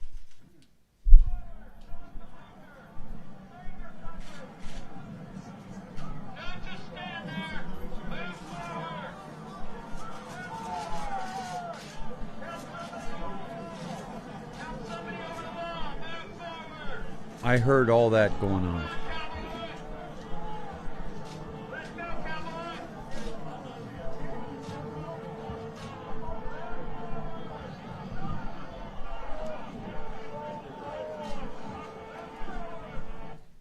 And the next clip, I believe, is also...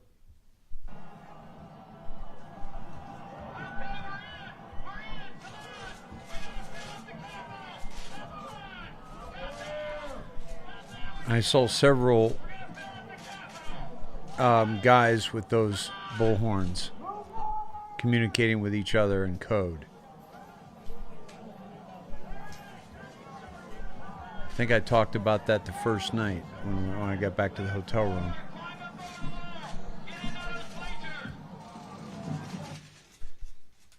And the next image. And it's not like we don't know who this guy is. The very individual who is directing the crowd to fill the Capitol with persistence, with focus, is this person. I saw recently that the federal government is engaged in all type of contracting services with facial recognition companies, and you're telling me they can't find this guy in what Attorney General Garland and Director Wray say is the most expansive, the most comprehensive investigation in America's history? Look, there may be a perfectly good explanation for why these individuals, appearing to act in concert of purpose, have had very bizarre lacking in their interaction with the federal government, but we deserve those answers. And tens of millions of Americans should not be targeted and smeared and lied about until we get them. Congresswoman Green and I were not on the grounds this day. We did not speak at the ellipse this day because she and I had a very specific focus for the debate. Congressman Jordan was preparing to lead a floor effort where different teams would present affidavits and evidence and legal precedent and would review judicial rulings that we thought missed the point of jurisdiction. We were ready to go make those arguments on the floor, on television, for all of America to see as part of our objection to electors from states that we did not believe ran clean elections. We wanted to point out the unilateral changes that occurred in election law that we thought were unconstitutional and illegal. And Congresswoman Green and I were working together specifically on the state of Michigan. So we did not show up on January 6th cheerleading for, hoping for any type of violence or disruption. To the contrary, we wanted to follow the constitutional process to be able to make our arguments, and unfortunately, that was the true disruption of what occurred on January 6th. I mean, Joe Biden's certification still occurred on January 6th, but we were deprived of the opportunity to make our argument to the country about election integrity. And that is the very same constitutional process that was contemplated when Jim McGovern, the Democrat chairman of the Rules Committee, literally got up and objected in 2017 to the state of Alabama, a state that Donald Trump won by over 40 points. So when they do it, they're making a principled point, and when we do it, they try to smear us and tens of millions of Americans as insurrectionists. And that's why Marjorie and I are here today, because we did not want the Republican voice to go unheard, and we did not want today's historical narrative to be hijacked and captured by those who were the true insurrectionists. Congresswoman Green? Thank you very much. And I think that's an incredible point that Congressman Gates just made. It's very important for the Republican voice to go to be heard today, because it's the Republican voice and the Republican voter and the Trump supporter that has been smeared constantly over this past year. I want you all to know that on January 6th, I was very upset with what happened that day, and it was because it completely interrupted the work that we had worked very hard on all throughout Christmas, preparing for January 6th to object on behalf of Americans that felt their votes had been stolen. And I think it's important to recognize that our own Federal Election Commission has an error rate by law that is 0.0008%. And it's important to point out that elections are very serious, and they're taken that way by all Americans. Don't forget that Bernie Sanders felt that his election was stolen by Hillary Clinton. Don't forget that Hillary Clinton forgot that her election was stolen. And I'll tell you, being from Georgia, Stacey Abrams still thinks she won in 2018, and she's running again. But here's some things that we do need to discuss. You know, I'm one of those people, and I'm not shy to tell you, I don't trust our government. And that's another reason why I ran for Congress, is because I felt like it's our government that is screwing everything up for the American people. But after what we've seen on January 6th and the videos that Congressman Gates just walked through, I can tell you right now, I don't trust our government even more. When I went through. And then we've seen the rest of this. I showed you that earlier. I didn't get the end of it or the questions, but you guys can check out that link from the show notes if you'd like. But I want to move on. The president, did you know that Kamala was inside the DNC on January 6th when the pipe bomb was found? We never heard about that. And we haven't heard about anything about the pipe bombs either. And we need to find out more about that, because the pipe bombs are, that was an obvious, those were obvious plants. And then they're using this to demand federal take over the elections, because they need to do that to beat Trump again, as they think. And yeah, I don't trust our Republicans at all. Yeah,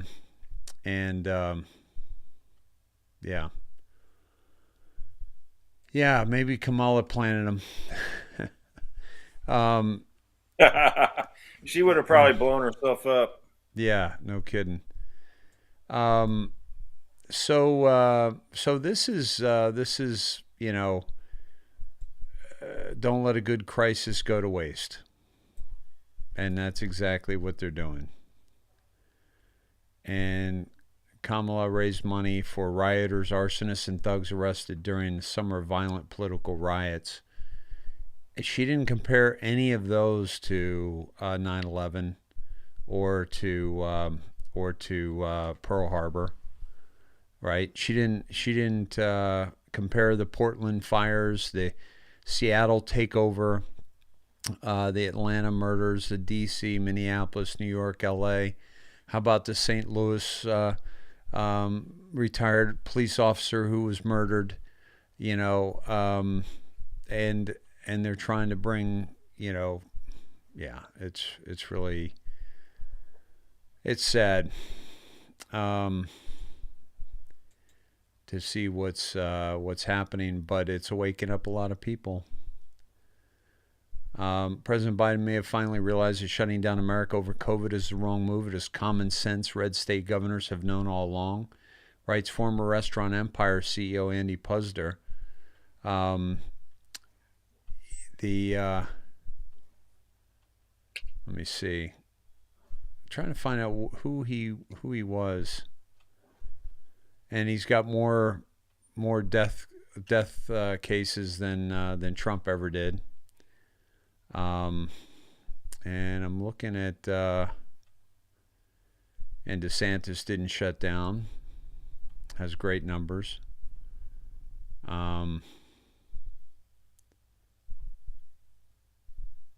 Yeah, I'm trying to find out who this guy was. Do you know this guy, Puzder? What is it? No, I don't remember him. Puzder. Doesn't say in the article either, that I can see anyway. But just more rhetoric from the absolute the president nonsense. is confused, and he's lashing out, blaming others. Here he is again going after the unvaccinated. Roll tape.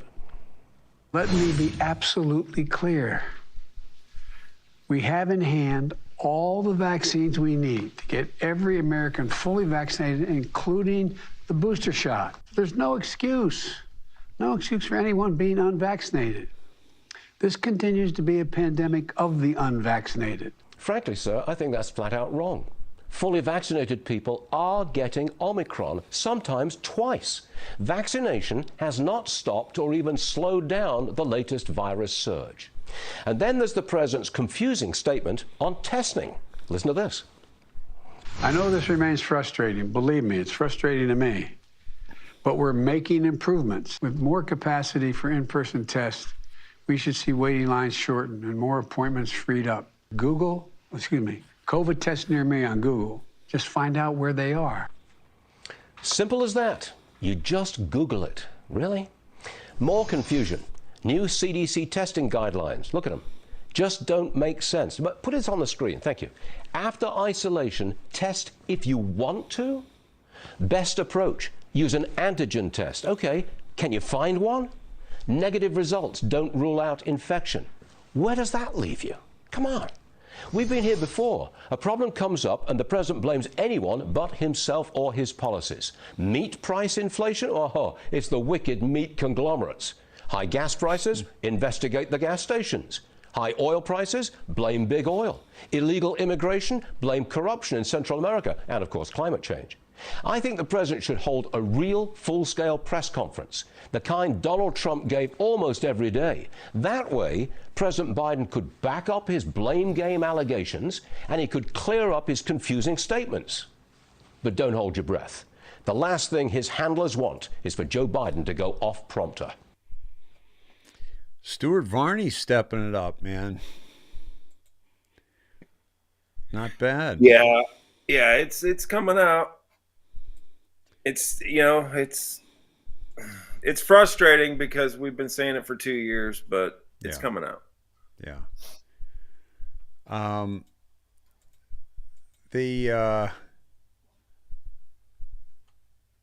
Wait a minute. Rashida Tlaib announced Wednesday she will run for re-election in Michigan's newly created 12th congressional district. She declined to say why she's moving, offering only that her new district includes almost 2/3 of her current constituents. The redistricting. Yeah. Yeah. That's more control. They'll get another one in there. That's interesting. They're taking control over the election as best they can.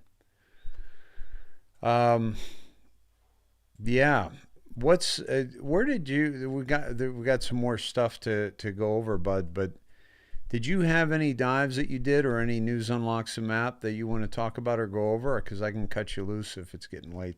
It's getting kind of late here. No real big thing. I did go to Huma, and she posted.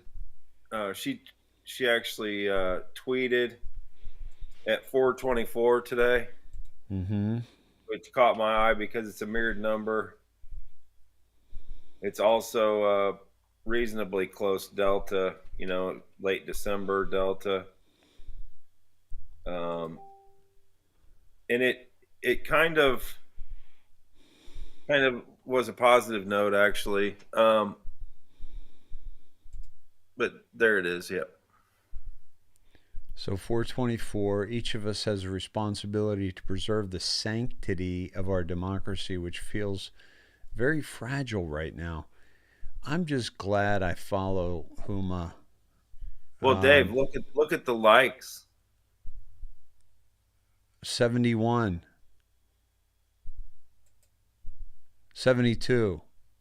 You always screw those up. It was 17 mirrored, dude. Yeah, I just screwed it up. Here, I'm gonna take that. I'm gonna take that back. Unlike it. Yeah, there you go. I unliked it. So that's think mirror. 17 likes. We must not forget. Join the candlelight vigils for democracy. We must not forget what happened last January 6th, and we must demand action from our leaders to prevent another attack on our democracy.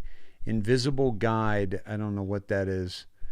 I always check out who they retweet and then check out the people and see how many likes they got. And it's got 292,000 followers.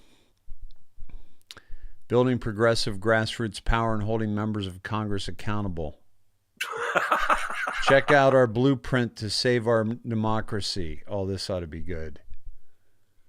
Indivisible, practical guide to fixing our democracy. Introduction, we've defeated Trump. What's that tell you? So funny. We've defeated his cronies. This isn't biased at all. We won in Georgia and took the Senate. We've celebrated. Now we have a short window to save our democracy. Getting it done depends on all of us, and this new indivisible guide provides a blueprint. Dave, why would we have a short period? Why would we have a what?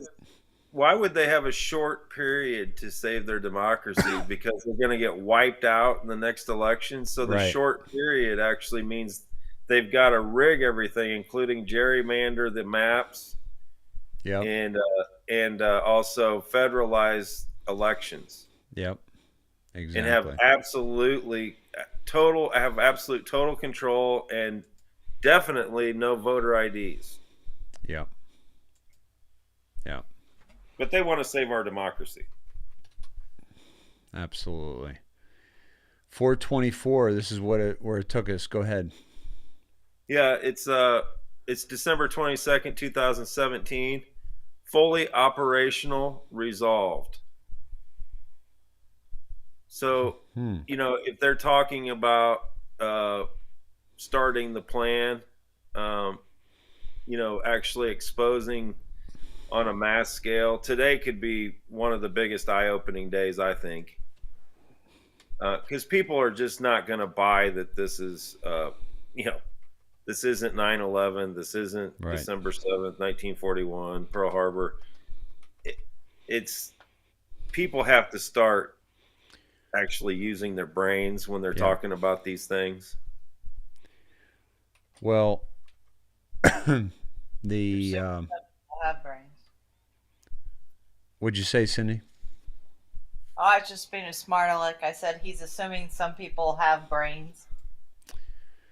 Yeah, I mean, well, that's a good point. I was going to kind of mirror that in the sense that it's if they show them just the video footage they've, picked, and people are just watching the mainstream media and they're not listening to Gates, they're not listening to Green, or seeing those videos of Epps. And you could see there was no major media there, then how are those people going to see the truth, right? Us. Right. They got to watch us. Or Kirsten, or Robert David Steele, or Doug on Frog News Network until they kill them. Somehow, some way,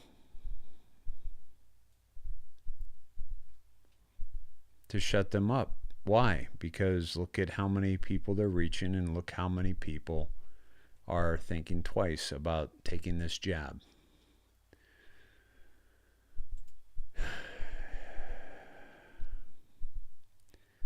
I went down a couple more dives. Did you do any? Well, I went down the timestamp of 12, 45, and 14. Because we've been pounding those numbers, and 45 is follow Huma. It's like a verification. Right. They always verify. And I also went down the 145 from the blue and the 899. Yeah. And also the 14 is 555, so it went to 55. Yep. You know what that is.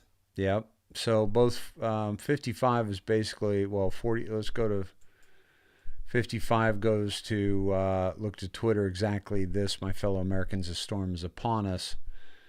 45 is follow Huma, what just broke with Huma, HRC, Donna Brazil. 12 military intelligence, which we've been to many times, is the biggest drop on this board we'll ever receive. Find out how Antifa plays into the role. And November 2nd was Huma's book release, plus that was 55 and 45. Yep, exactly. Yeah, that was important one. Yeah, so I also mentioned Snowden here. And is that as far as you went? Did you mirror? Mirror 424? Yeah, I mirrored it. Go to 424. Yeah. How about any of the others? 45. I didn't go crazy on them, to tell you the truth. I thought we would have enough news just through what we've been through. Yeah, the mirror 45 is for I know the plans I have for you, declares the Lord, plans to prosper you and not to harm you, plans to give you hope and a future. Yep, good one. Yeah. Awesome, brother. Yeah, and then I looked at the January 6th deltas, and they're really, really long. They're really good, but yeah, I mean, I'm not. If you guys want to read them, you know, we covered the sixth deltas the other day. Looking forward to this. Mm-hmm.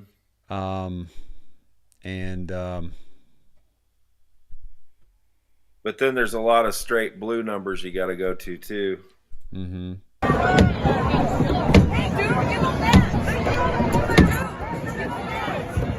This is just some of the action from the 6th. They had this huge pole. You know, who walks through a crowd with that kind of a pole, right? And, well, you remember when they passed out all those things out of the fireplace? Yeah, exactly. Out through the window. Yep.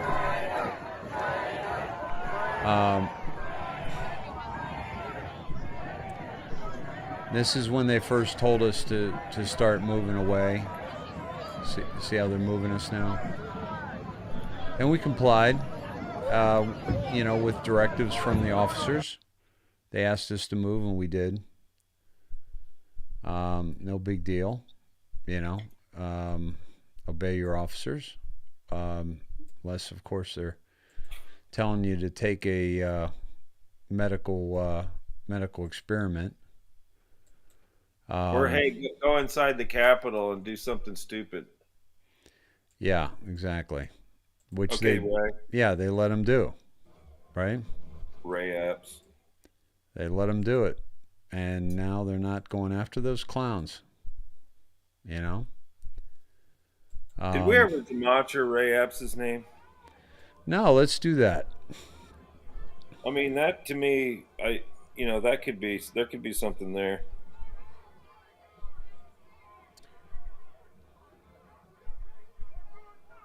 Let me pull it up. Sorry. Here we go.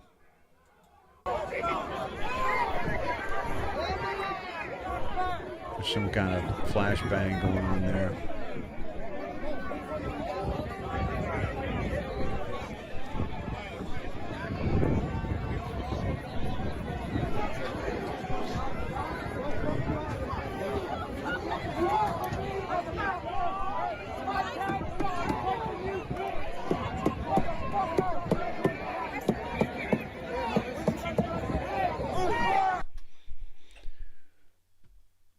Ray Epps Gematria. Jewish Lord Good Ray December, Sag Info, Insular I Dictionary, Phosphorus, It's About Time, Dos Ex Machina, All Men Are Created Equal, Yeshua, and the Lord God adores her, Jace. Let's go down to English. God's code is 720-864-888. INRI America number code. Lord Wiz, God and Wiz, Wisconsin. Milwaukee, Wisconsin born. Was Ray Epps born in Wisconsin? I don't know. You should know that, Dave. Come on. Yeah. I want to know where he's at now. His ranch somewhere. Where the heck was that? Do we remember where that was? Wasn't that down south, like Florida or something? It was on his four-wheeler and maybe Georgia. So he was an athlete.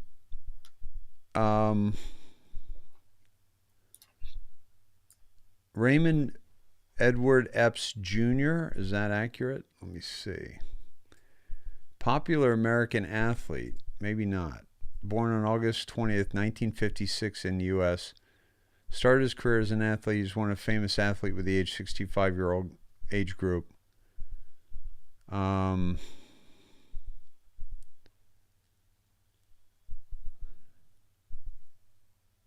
I don't know if that's. I don't know how many Ray Eppses there are. 1956 celebrity Seems about right. influencer with a lot of social media fans. This looks like kind of a weak. Yeah.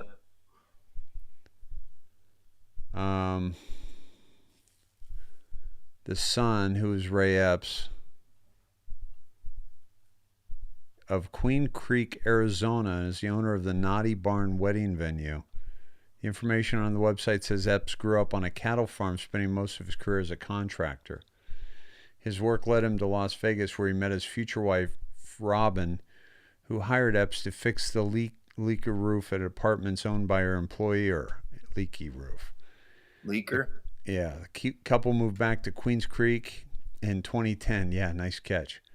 And bought a 5-acre farm and named it Rocking R Farms. When their farm started to deteriorate from competitors selling grass-fed beef, Epps and his wife decided to turn their farm into a wedding venue, the wedding site says. Also an officer for Patriot Holdings, LLC, which is also listed as an alternative commercial real estate company.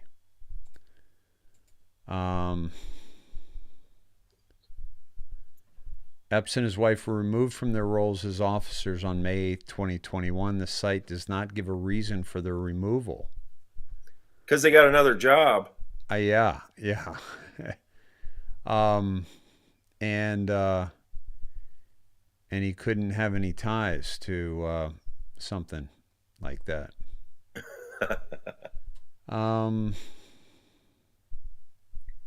Fed.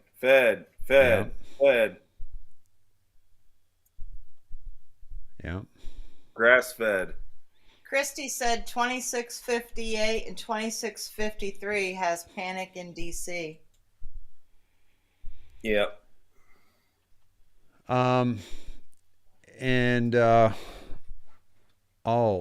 That's good.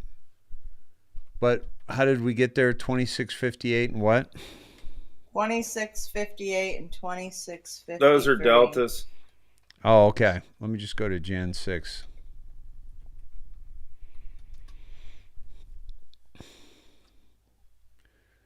Yeah, there is panic in DC. That's exactly what we're talking about. Yeah, love it. And I'll do panic in DC just so we can see the red. Well, you'll see now showing too. Yep, we are Q. The best is yet to come. Interesting shot from the Capitol building on this one. Mm-hmm. And we're just doing that.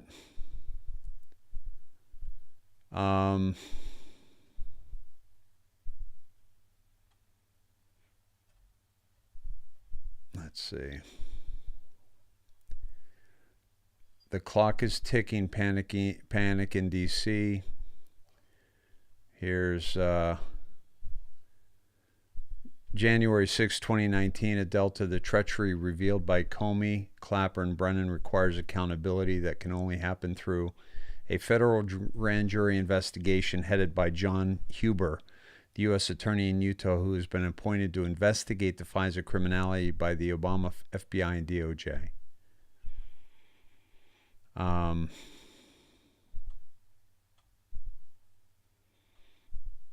Yeah. And then the 2658 from January 6th. Remember when Dems and the fake news media, fake wood, pushed mass fear that POTUS would start World War III regarding North Korea? POTUS, peace on the Korean Peninsula, no further missile tests or uranium enrichment, new narrative created. Refusal to provide coverage of successes. Remember when D's and the fake news media, fake wood, pushed a stock market collapse if POTUS was elected? POTUS E plus policies, largest gains recorded in market's history. New narrative created.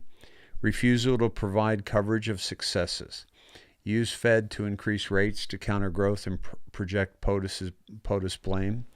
Remember when D's and the fake news media, fake would push complete economic collapse if POTUS was elected? POTUS E plus policies, lowest unemployment, records in history, and record jobs growth. End GDP, new narrative created. Refusal to provide coverage of successes. Deploy and use racism, sexism, and every other ism to counter potential black Hispanic popular support. Why do Dems in the fake news media, plus fake wood, continually push the impeach narrative if impeachment requires 2/3 Senate vote to enact? Odds of that? Do they push this fake narrative to project a supposed supportable with evidence wrongdoing to their base, confirmation bias, accusations never supported by facts, groupthink? The list goes on and on. Panic in D.C.? Question mark. Why? What was lost? Power of the purse. Commander-in-Chief of the United States military. Power to replace senior officials within crucial government positions. This is all capitalized, by the way. Notice. Departments who can then replace senior, mid, low positions. Trickle-down replacement. Power to appoint Supreme Court justices. What if HRC won and appointed 2+ crooked Supreme Court justices? The last resort. Power to directly undo Hussein previous EOs, which harmed greatly, limited the U.S. in many vital, necessary ways. Power to rebuild the U.S. military back to a global superpower. China payoffs, bribes, failure. Power to enact laws by executive order to combat and protect our people. Power to shift foreign policy, thereby reducing our enemy's ability to prosper and someday reign. Iran deal, Paris Accord, China trade, Syria. Power to declass crucial docs to provide the public with the truth, transparency. Power to give back power to the people as intended by our founders. Leader of the free world. And then I don't know how many dots there are there, but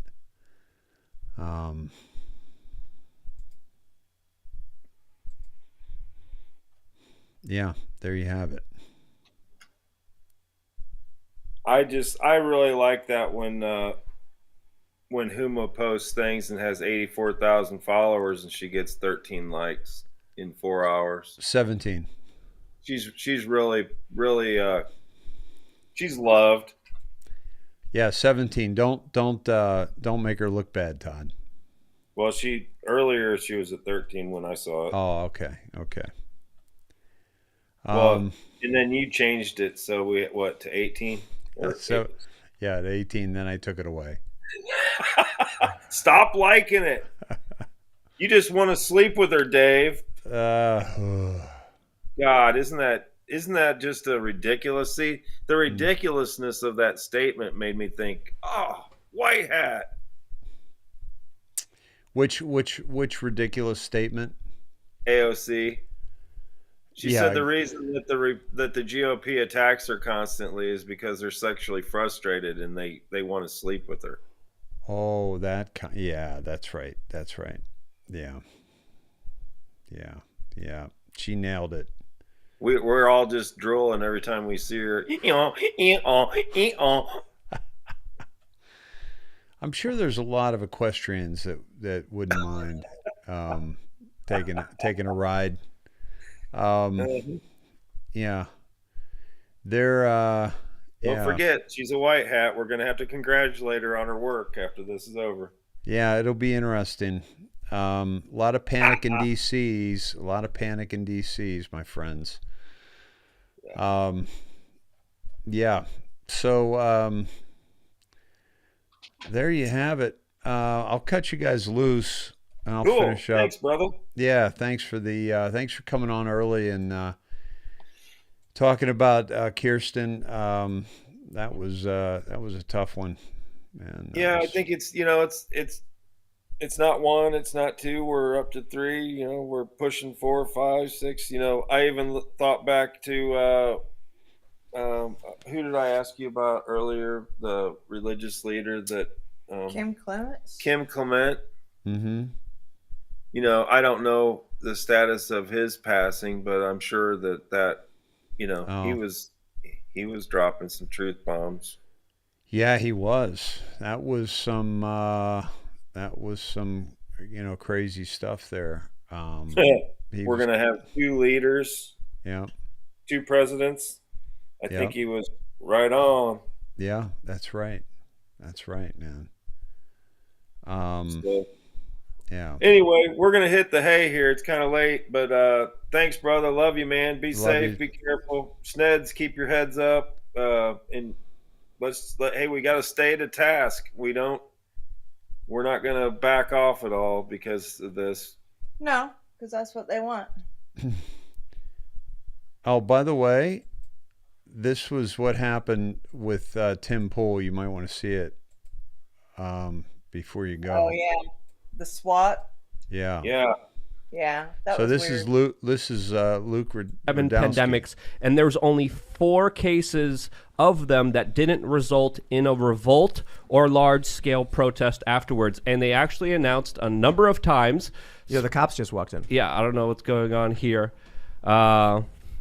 Should we? Yeah, that I was looking at my notes and I was like, did somebody swat you? Yep, somebody swatted us. Did Someone they really? Swatted us? Yep, somebody swatted us. So that's How do you know? what that How do you was. know?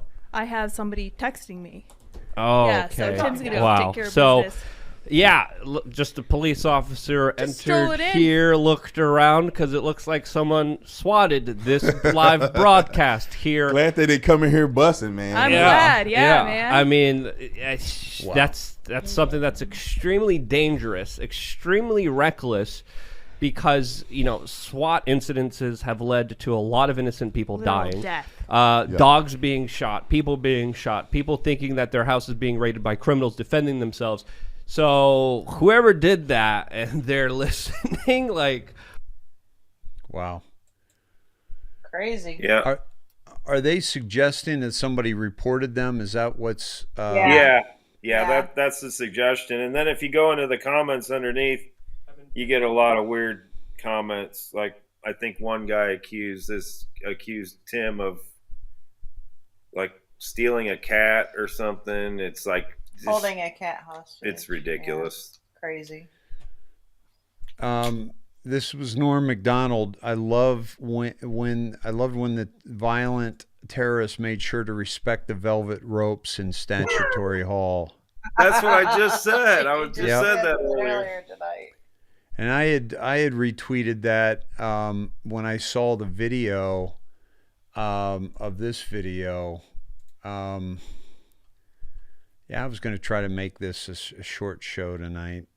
Yeah. Nice. Yeah. Oh, check this out. Good afternoon, ladies and gentlemen, and whatever gender you feel like identifying as today. Welcome to the Capitol Insurrection 1-year anniversary reenactment day. Remember to stay inside the safety cordons at all times and grab your complimentary mug of mulled wine on the way in.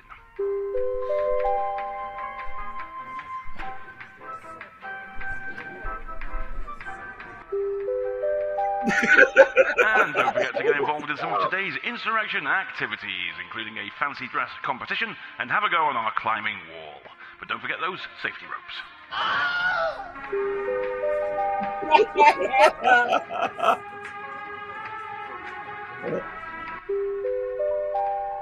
And don't forget, if you must smoke, please do so in the designated areas. And if you feel lightheaded or dizzy, take a seat and wait for one of our Capitol Police officers to check in with you.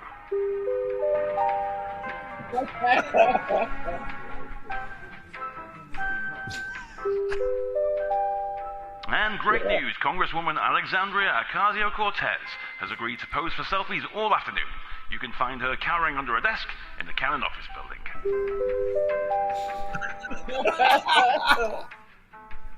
White hat. That's great. Dude, had to end that with the AOC for you. That's great. I like it. Is that unbelievable or what? I love the music in the background. The da, da, da, da, Yep. Kind of elevator music. Hey, by the way, this is where I got this from. And Sneds, whoever sent this to me, please share your name. Stephen voiceover, and look at the photo. Oh my God. But look at Alec Baldwin. Oh my God. And Trump is pulling his finger. He's got a string tied to his finger, and Trump's pulling the trigger. my gosh. Oh my God. And then this is priceless right there. Oh God. Oh my God. Great. Chris Wallace. And you thought it was Zuckerberg. As redheaded Zuckerberg. Hey, Peppermint Dave, Patty. have you figured out yet how we can get away with saying that on his platform?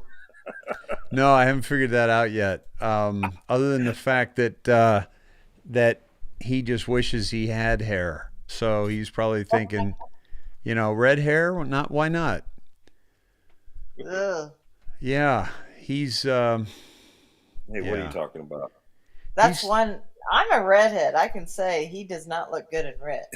I'm sorry. Chris Wallace or Zuckerberg? Either one. Yeah. Any of them. It's definitely a fake red. It's not real.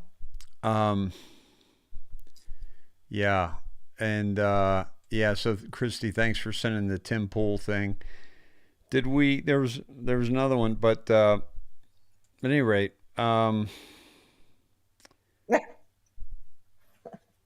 let's see. Oh my God. Later, Ivers. Yeah. All right, my friend. Love you guys. Yep. Love you, Sneds. So we'll see you tomorrow night. Is that correct? Yeah. I think so.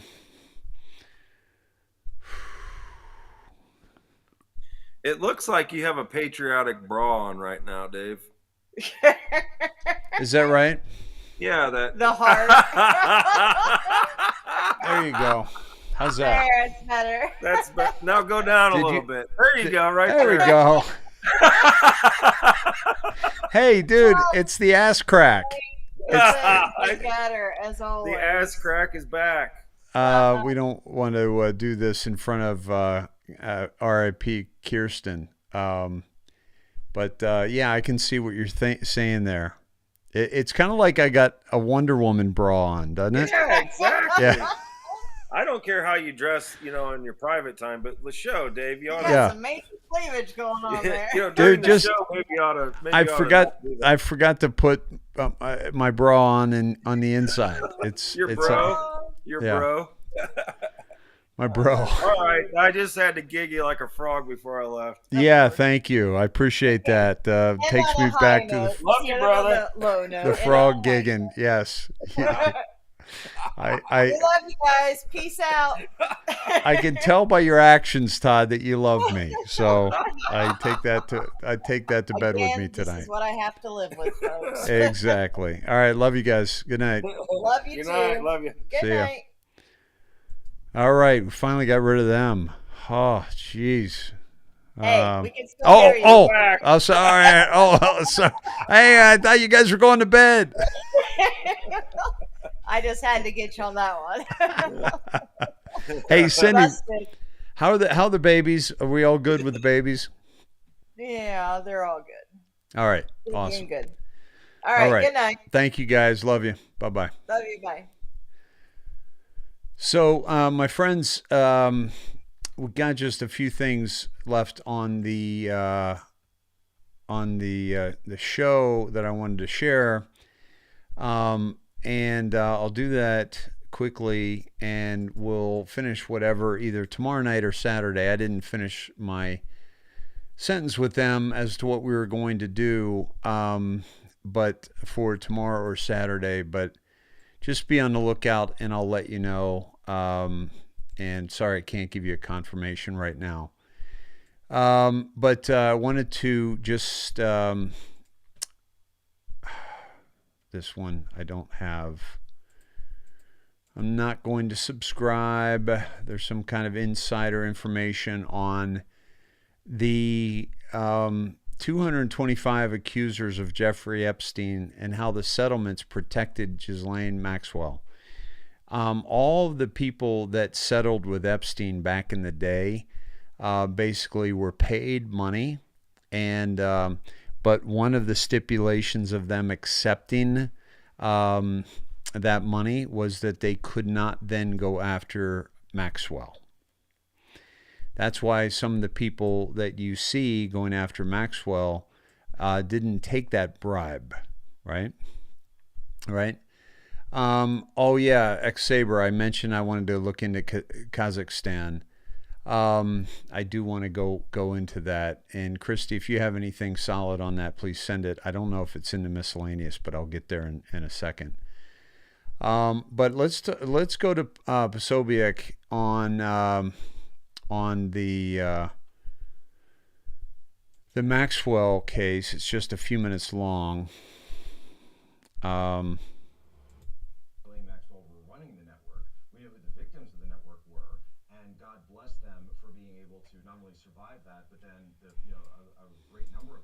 Went into court, and in court they were able to confront their abuser, and they were able to really take their power back. But who were the other clients of the network?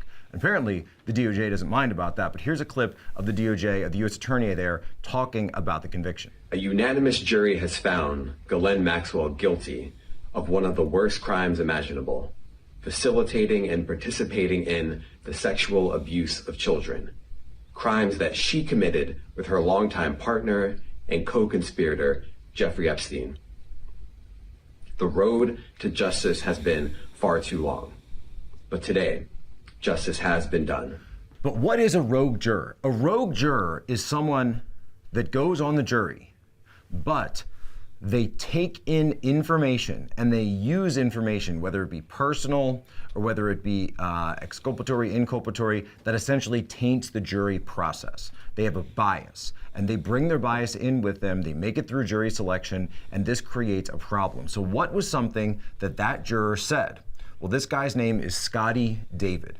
And Scotty David, who's been going out and giving all these interviews, he said during the DailyMail.com interview on Tuesday, when he was asked, that he said he had revealed to the jury during deliberations that he himself was a former victim of sexual abuse. Now that's horrific and that's terrible. And I would hope that that's investigated and people are actually looking into what happened there. But that creates a conflict of interest, because you can't have someone who's the victim of a similar crime sitting on the jury for someone that's on trial for that same crime. It creates a conflict of interest. So you're coming in with a bias. And he actually said during that interview, during the questionnaire, they don't ask about your sexual abuse history, if you have any sexual abuse history. However, if you go and look at the actual questionnaire, there is a question. Question number 48 on the document does ask if you have been the victim of sexual abuse, because obviously that is a situation that the entire trial of Ghislaine Maxwell is predicated on, the sexual abuse of these children. This has created a massive problem. So her lawyers, of course, are calling for a mistrial. Now, the prosecution has appointed counsel for this rogue juror who admits that he swayed the jury during jury deliberations with discussion of his own experience, and the defense is calling for a mistrial in this situation. How this person was able to get through, this is another example of something that I talked about week after week after week, that the prosecutors that were assigned to this trial were woefully inexperienced. This was not something that was on their radar, that they were not tracking, they weren't looking for. This was a situation where, remember, the oldest trial lawyer in this, the oldest prosecutor in this, 37. The other lead prosecutor, Maureen Comey, the daughter of James Comey, his hand-appointed successor. Of course, he was formerly the U.S. Attorney of the Southern District of New York, where this is all going on. So we may actually see a situation here, right, even though it seemed so remotely impossible, where, because of this rogue juror and because of the inexperience of these prosecutors, that Ghislaine Maxwell's guilty verdict could be vacated and they could declare a mistrial because they didn't do their jobs, they weren't prepared, and this wasn't something that they looked at that they should have known about. Are you paying attention yet? This was an investigation. This was a mop-up operation. So once again, I wanted to say thank you. So, hold on. Thank you, Jack Posobiec, and of course, supporting My Pillow. Thank you for doing that as well. And And thank you for that reporting. That's very, very important that they, this is not by accident, by the way, folks. With the severity, with the absolute necessity of a good trial and a good jury,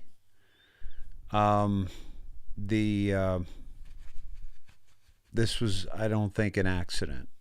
All right, to put this juror in there and then to start interviewing him and have it come out that he should never have been a juror to begin with, right? And so this is how this works, right? And how much did they pay him exactly? And then you got Maureen Comey on the job, right? Who's protecting all the people that her father was supposed to protect and couldn't. So very important time here. Let's see.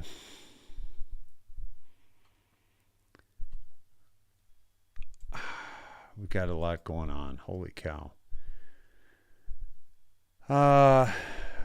Joy Reid's going to lose her 7 p.m. Show in the next round of reshuffling. The Kazakhstan situation, my friends, is basically there are riots and it's a war zone. Shootouts are happening in multiple cities between special military forces and rioters. And Kazakhstan, let me pull up this other article. Let me pull this video up.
Sorry for the double sound on that, folks, and it was kind of throwing me off as to what was going on because of the sound was throwing me off a little bit, but that was a loop more than times than you needed to see it.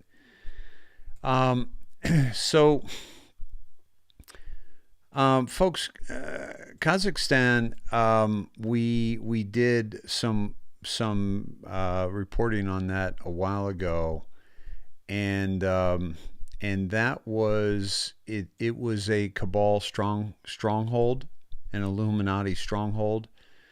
They even created their own little region. I don't know if you remember that show. They shut down all internet operations. Thank you, Tricia.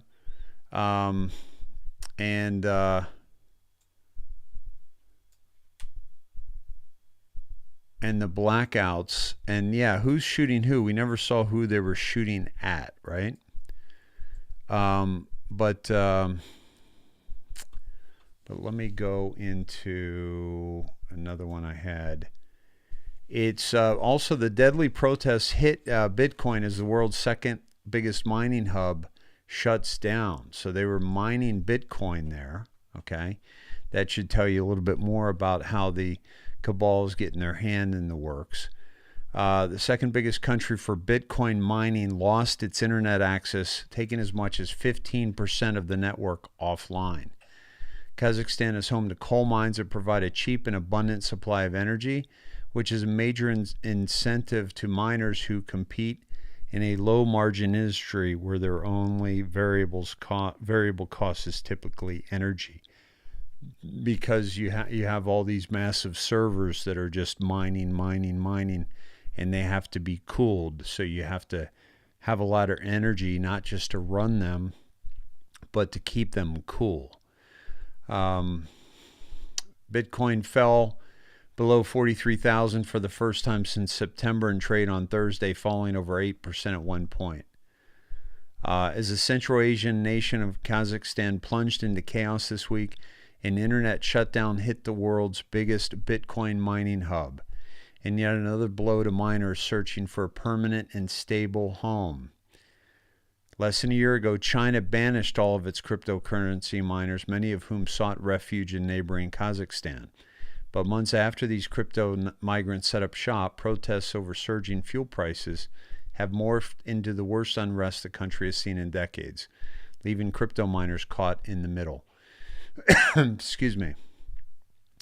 After sacking his government and requesting the aid of Russia paratroopers to contain the fatal violence, President Kazmin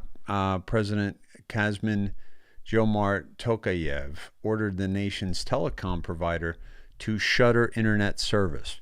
That shutdown took an estimated 15% of the world's Bitcoin miners offline, according to Kevin Zhang of digital currency company Foundry, which helped bring over $400 million in mining equipment into North America.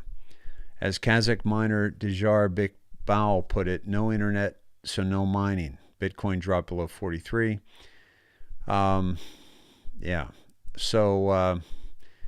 now Friday morning in Kazakhstan, where internet has been shut down for some 36 hours, placing public safety at risk and leaving friends and family cut off, NetBlocks wrote in a tweet. The entire episode lays bare two significant facts about the state of the Bitcoin mining industry. For one, the Bitcoin network is resilient to the point that it doesn't skip a beat, even when a substantial portion of miners are unexpectedly taken offline. Second, the U.S. may soon see a fresh influx of crypto miners looking to avoid future disruptions. The question now is whether the U.S., which eclipsed China as the planet's largest Bitcoin mining hub in 2021, has the room to take in any more miners. What's concerning is that previous congestion and bottlenecks around hosting capacity, readily available space to plug machines into, will be squeezed that much tighter, explained Zhang. So that's happening, and important to keep an eye out for what's going on with Kazakhstan. Let's see. Yeah, Bitcoin should have gone up if miners were offline. Supply and demand. That makes sense, doesn't it, Todd?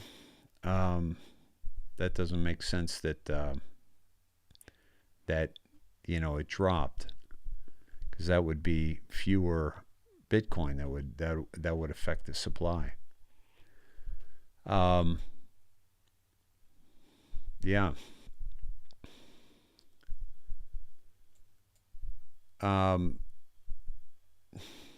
What's behind the unrest? Well, hold on.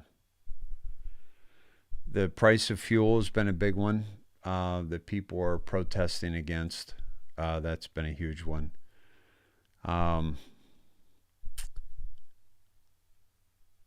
Yeah. Burned buildings, violent crashes. Pretty significant.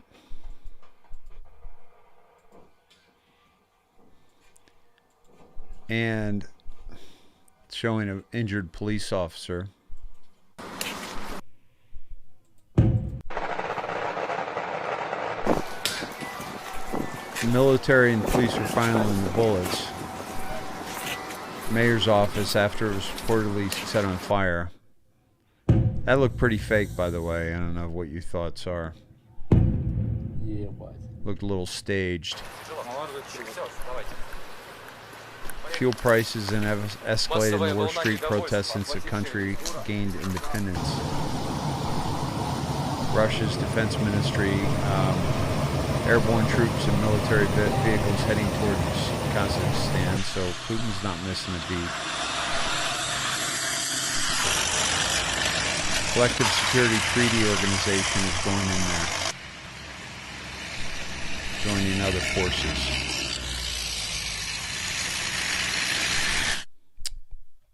Of course, this is NBC. All right.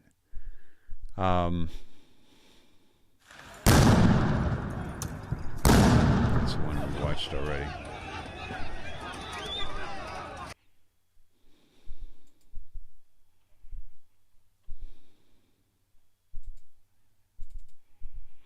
I don't know why that's not blowing up for me.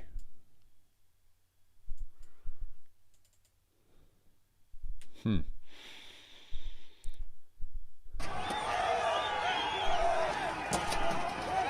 that go?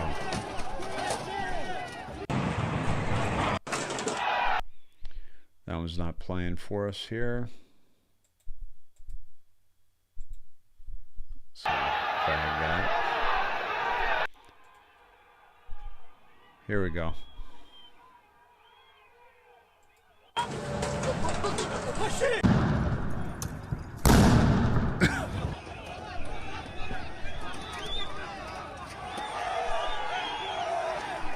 They use stun grenades. Wow, they're actually attacking.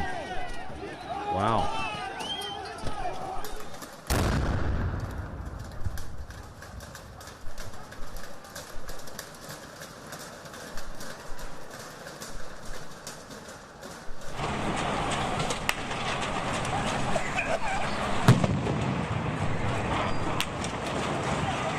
Strategically and economically important to Russia and China.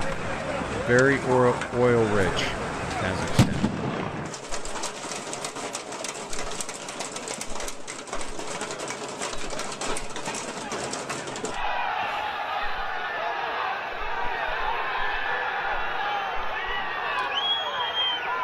Yeah, I have also read that there's a Masonic building, a structure that has been taken by the White Hats in Kazakhstan. And that's the word I have. I haven't gotten clarification of that, confirmation of that. But maybe X-Saber, maybe you and I read the same thing, right? But they're taking down one of the major strongholds of the Illuminati, right? Yeah, so, you know, keep an eye on things, but don't get caught up in, and thank you for Veronica Steer for sharing this with me, one of these links. And, you know, don't get too caught up in too much distraction. Just, you know, keep your head on a swivel, folks. I always tell that to my players.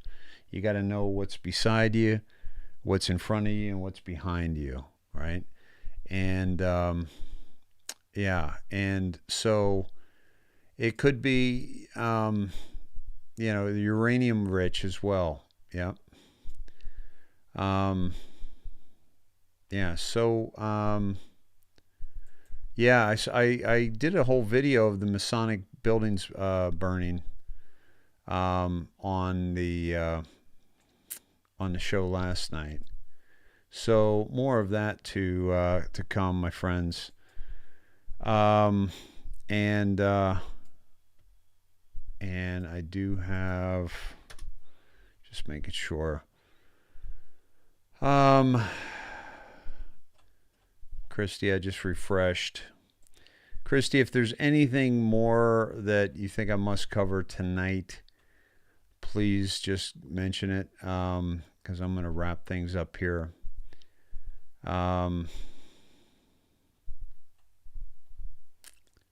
Let's see. Got it all here. Let's just go to the memes and end on a high note, and then we'll say a prayer. Let's see. The power of the people is stronger than the people in power. Don't forget that. Il Donaldo Trumpo Ghislaine's booster shot doctor seems oddly familiar. We've seen that before. Dr. Calario Clintono.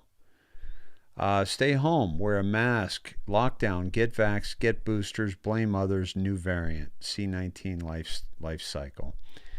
It's an odd-shaped potato. It's a dictator. Nice little potato with Biden there on the end. If the government built your front porch. Folks, this is Todd Gedeminsky Construction here, folks. I think he's got this on his business card. Washington Post reports Pelosi expected to stagger down after 22 midterms as opposed to step. Golden Dragon Chinese restaurant due to sporadic heart failure. Vaxxed patrons pay in advance. Ooh, I like that one.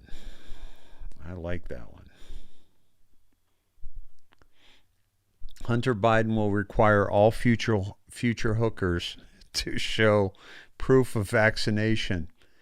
This is a small step I can take to keep our community healthy, Hunter told Beep News. Get boosted, get tested, save lives. Guess who is voting by mail this year? Wow. Too soon? Nothing to see here. Just a dog licking its asshole.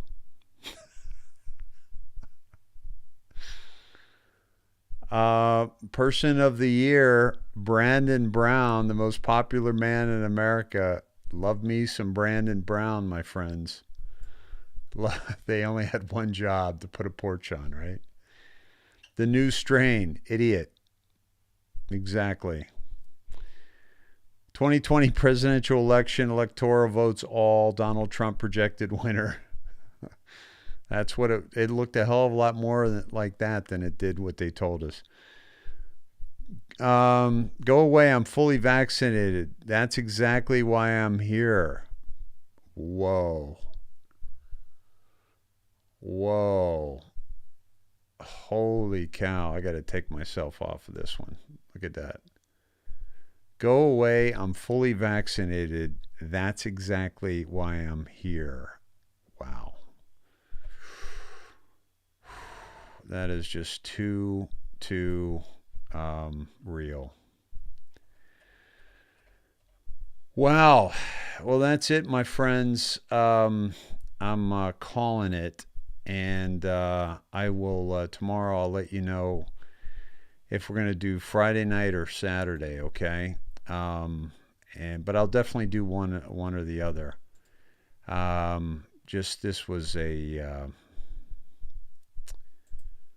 This was a rough show, folks. Just the reality of what we've been told is the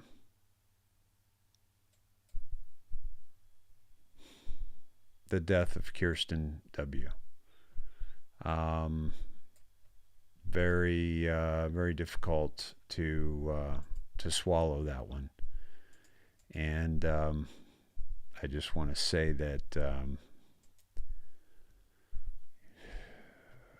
there are voices that are being squelched, and in different ways. And this particular one is the ultimate way that you squelch a voice, you squelch a life, you silence a life. And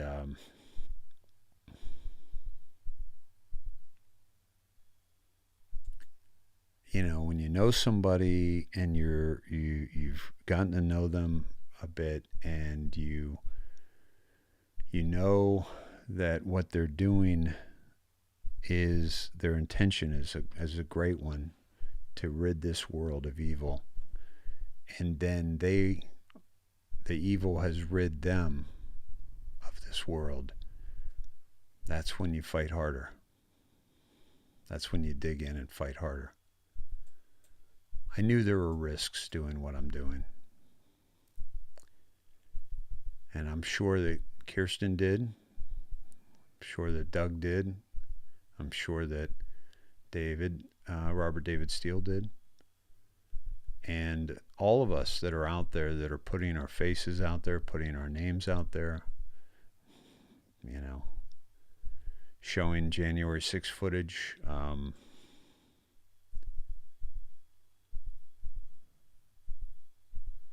We're all very aware of the dangers. And I can tell you this, that the money does not make up for that. And if you think that, yeah, there's some people doing really, really well in this community. People call them patriots because they charge you to see them, or they sell things like I do. And but no amount of money is worth the kind of risk that we are stepping into.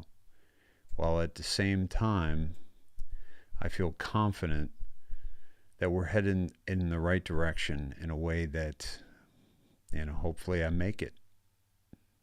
Hopefully others make it without the sacrifice, the ultimate sacrifice that Kirsten paid today.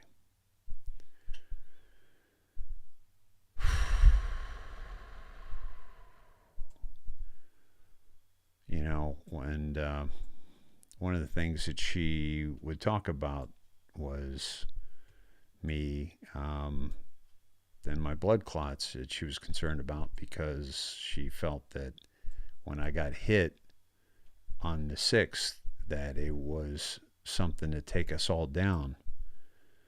And just like they did up in Seattle, because they showed up in, or was it Portland, that the police officers had done,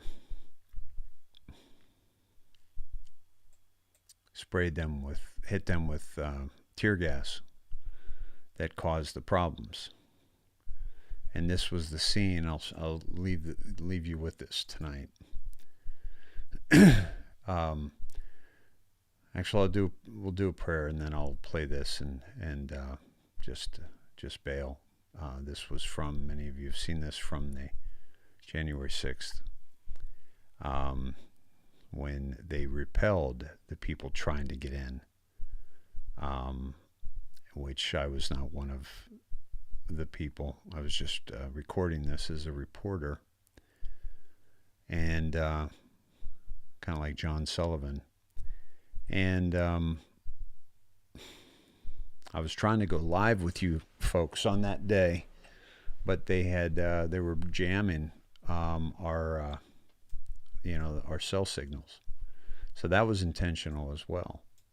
No reason why I shouldn't have been able to get a signal right at the Capitol. So let's pray. If you'd like to join me. Dear Lord, thank you for bringing us all together tonight, and we ask you to bless us all and strengthen us all and be with us. And we ask you, Lord, to please watch over Kirsten Weldon, who has joined you today, and thank her and rejoice with her, the life that she led and the work that she did and the people that she touched and connected with. And we ask you to just bless her soul and bless her family and her friends. And we thank you for her. And we are we're looking for strength and support and compassion from you, Lord, to get through this period here on earth in this dimension, so that we might be strengthened, tempered through these fires, to be stronger and to strike down the evil that we all are fully aware of, and that we all wake up each day intent on defeating. We bring light to the darkness, dear God, with you in our hearts. And Kirsten did that, and we ask you to help us all and strengthen and protect us all. But in the end, thy will be done. In Jesus' name, amen.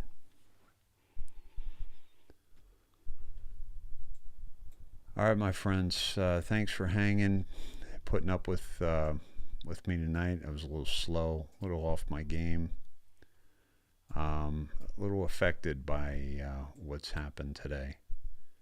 And God bless you, Kirsten. Thank you for everything. And God bless all the Snedheads out there in the world. And let me just leave you with a little bit of January 6th, where it was getting out of control here.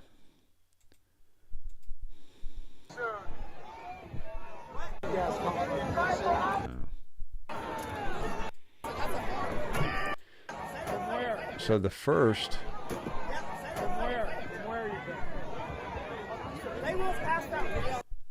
See, there's smoke coming from behind me here, because somebody set it and threw it from here. So there was somebody on the outside throwing this. And there were just a handful of folks that were trying to break through here. But it's a very odd color, isn't it? With that green, that yellow. So it didn't even come from inside there. It came from outside.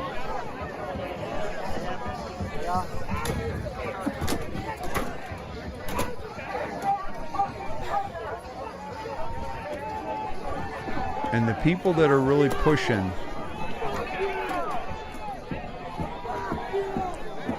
this is right around 6 p.m.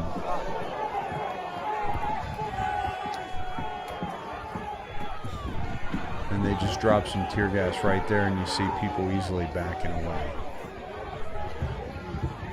You see this guy with the pole right there in front of me? That's what they were using earlier in the night. But here's the thing. He's not dressed like a Trump supporter. Folks, there was nobody at the ellipse that were dressed like this. Everybody at the ellipse had red on, had blue on, and look at this guy. He's saying, "Don't do that, don't do that." And here comes more tear gas, but this from the inside.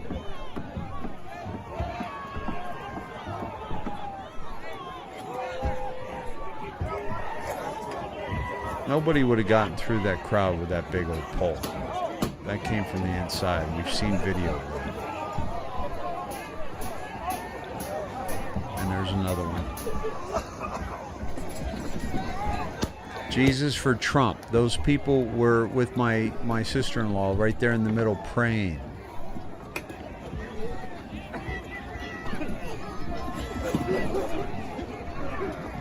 And you see how easily they're able to clear people out. You don't think that they could have easily done that earlier in the day?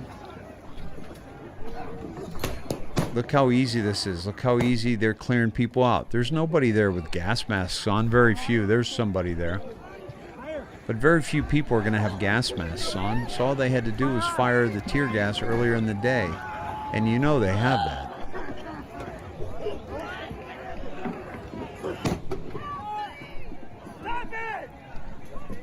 People are asking, crying for help. That stuff is so bad.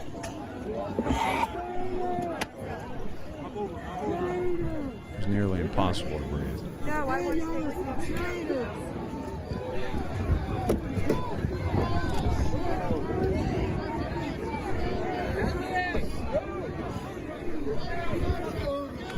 I think this was the reason for Venmo.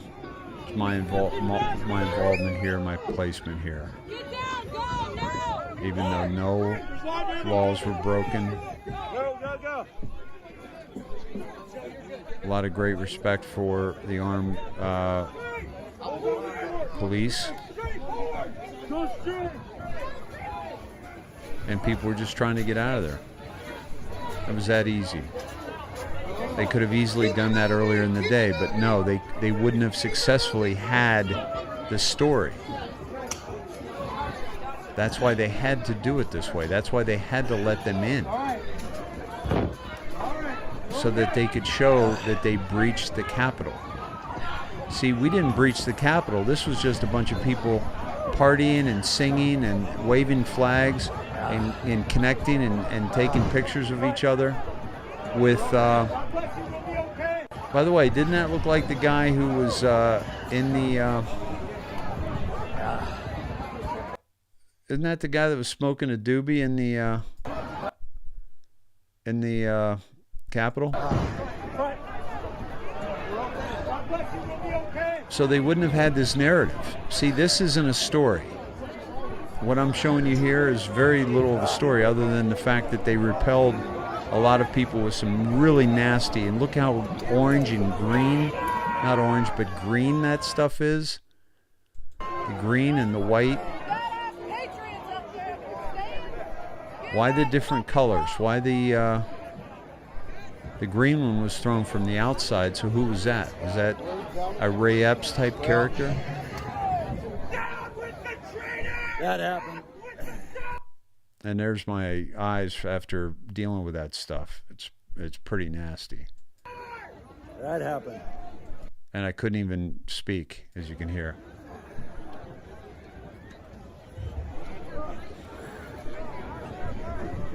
Well.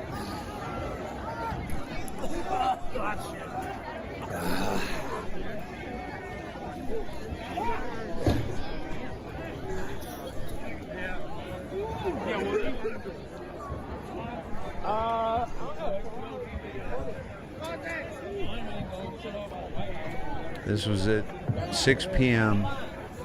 on January 6, 2021. And at this point, too, the mayor of D.C., Marilyn Bowser, had required a curfew to get everybody off the streets.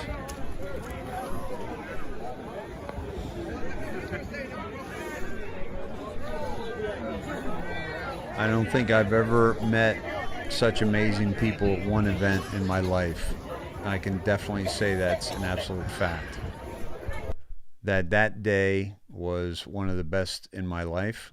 And I met peaceful, beautiful human beings that a lot of Snedeheads were there. There's Jen. She was there. I actually, she recognized me on the train after that all went down. We had, let me take you back to the ellipse here real quick. And thought that was a cool shot that I took here. Somebody was carrying that rose and just up against all the police right there at the Capitol. And then just a cool picture here of some of the Snedeheads. And this was the side of the Capitol. I'm sorry, didn't show you that. Let me take you back there. This is the side of the Capitol here, to the right of where I was just recording from. And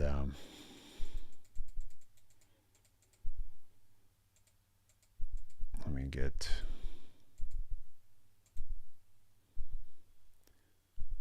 There's a shot on my way up. And Just wanted to show you one more picture here.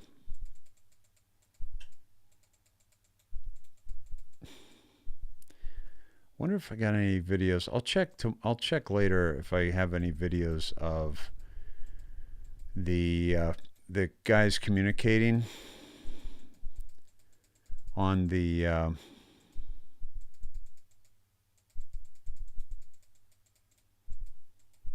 bullhorns.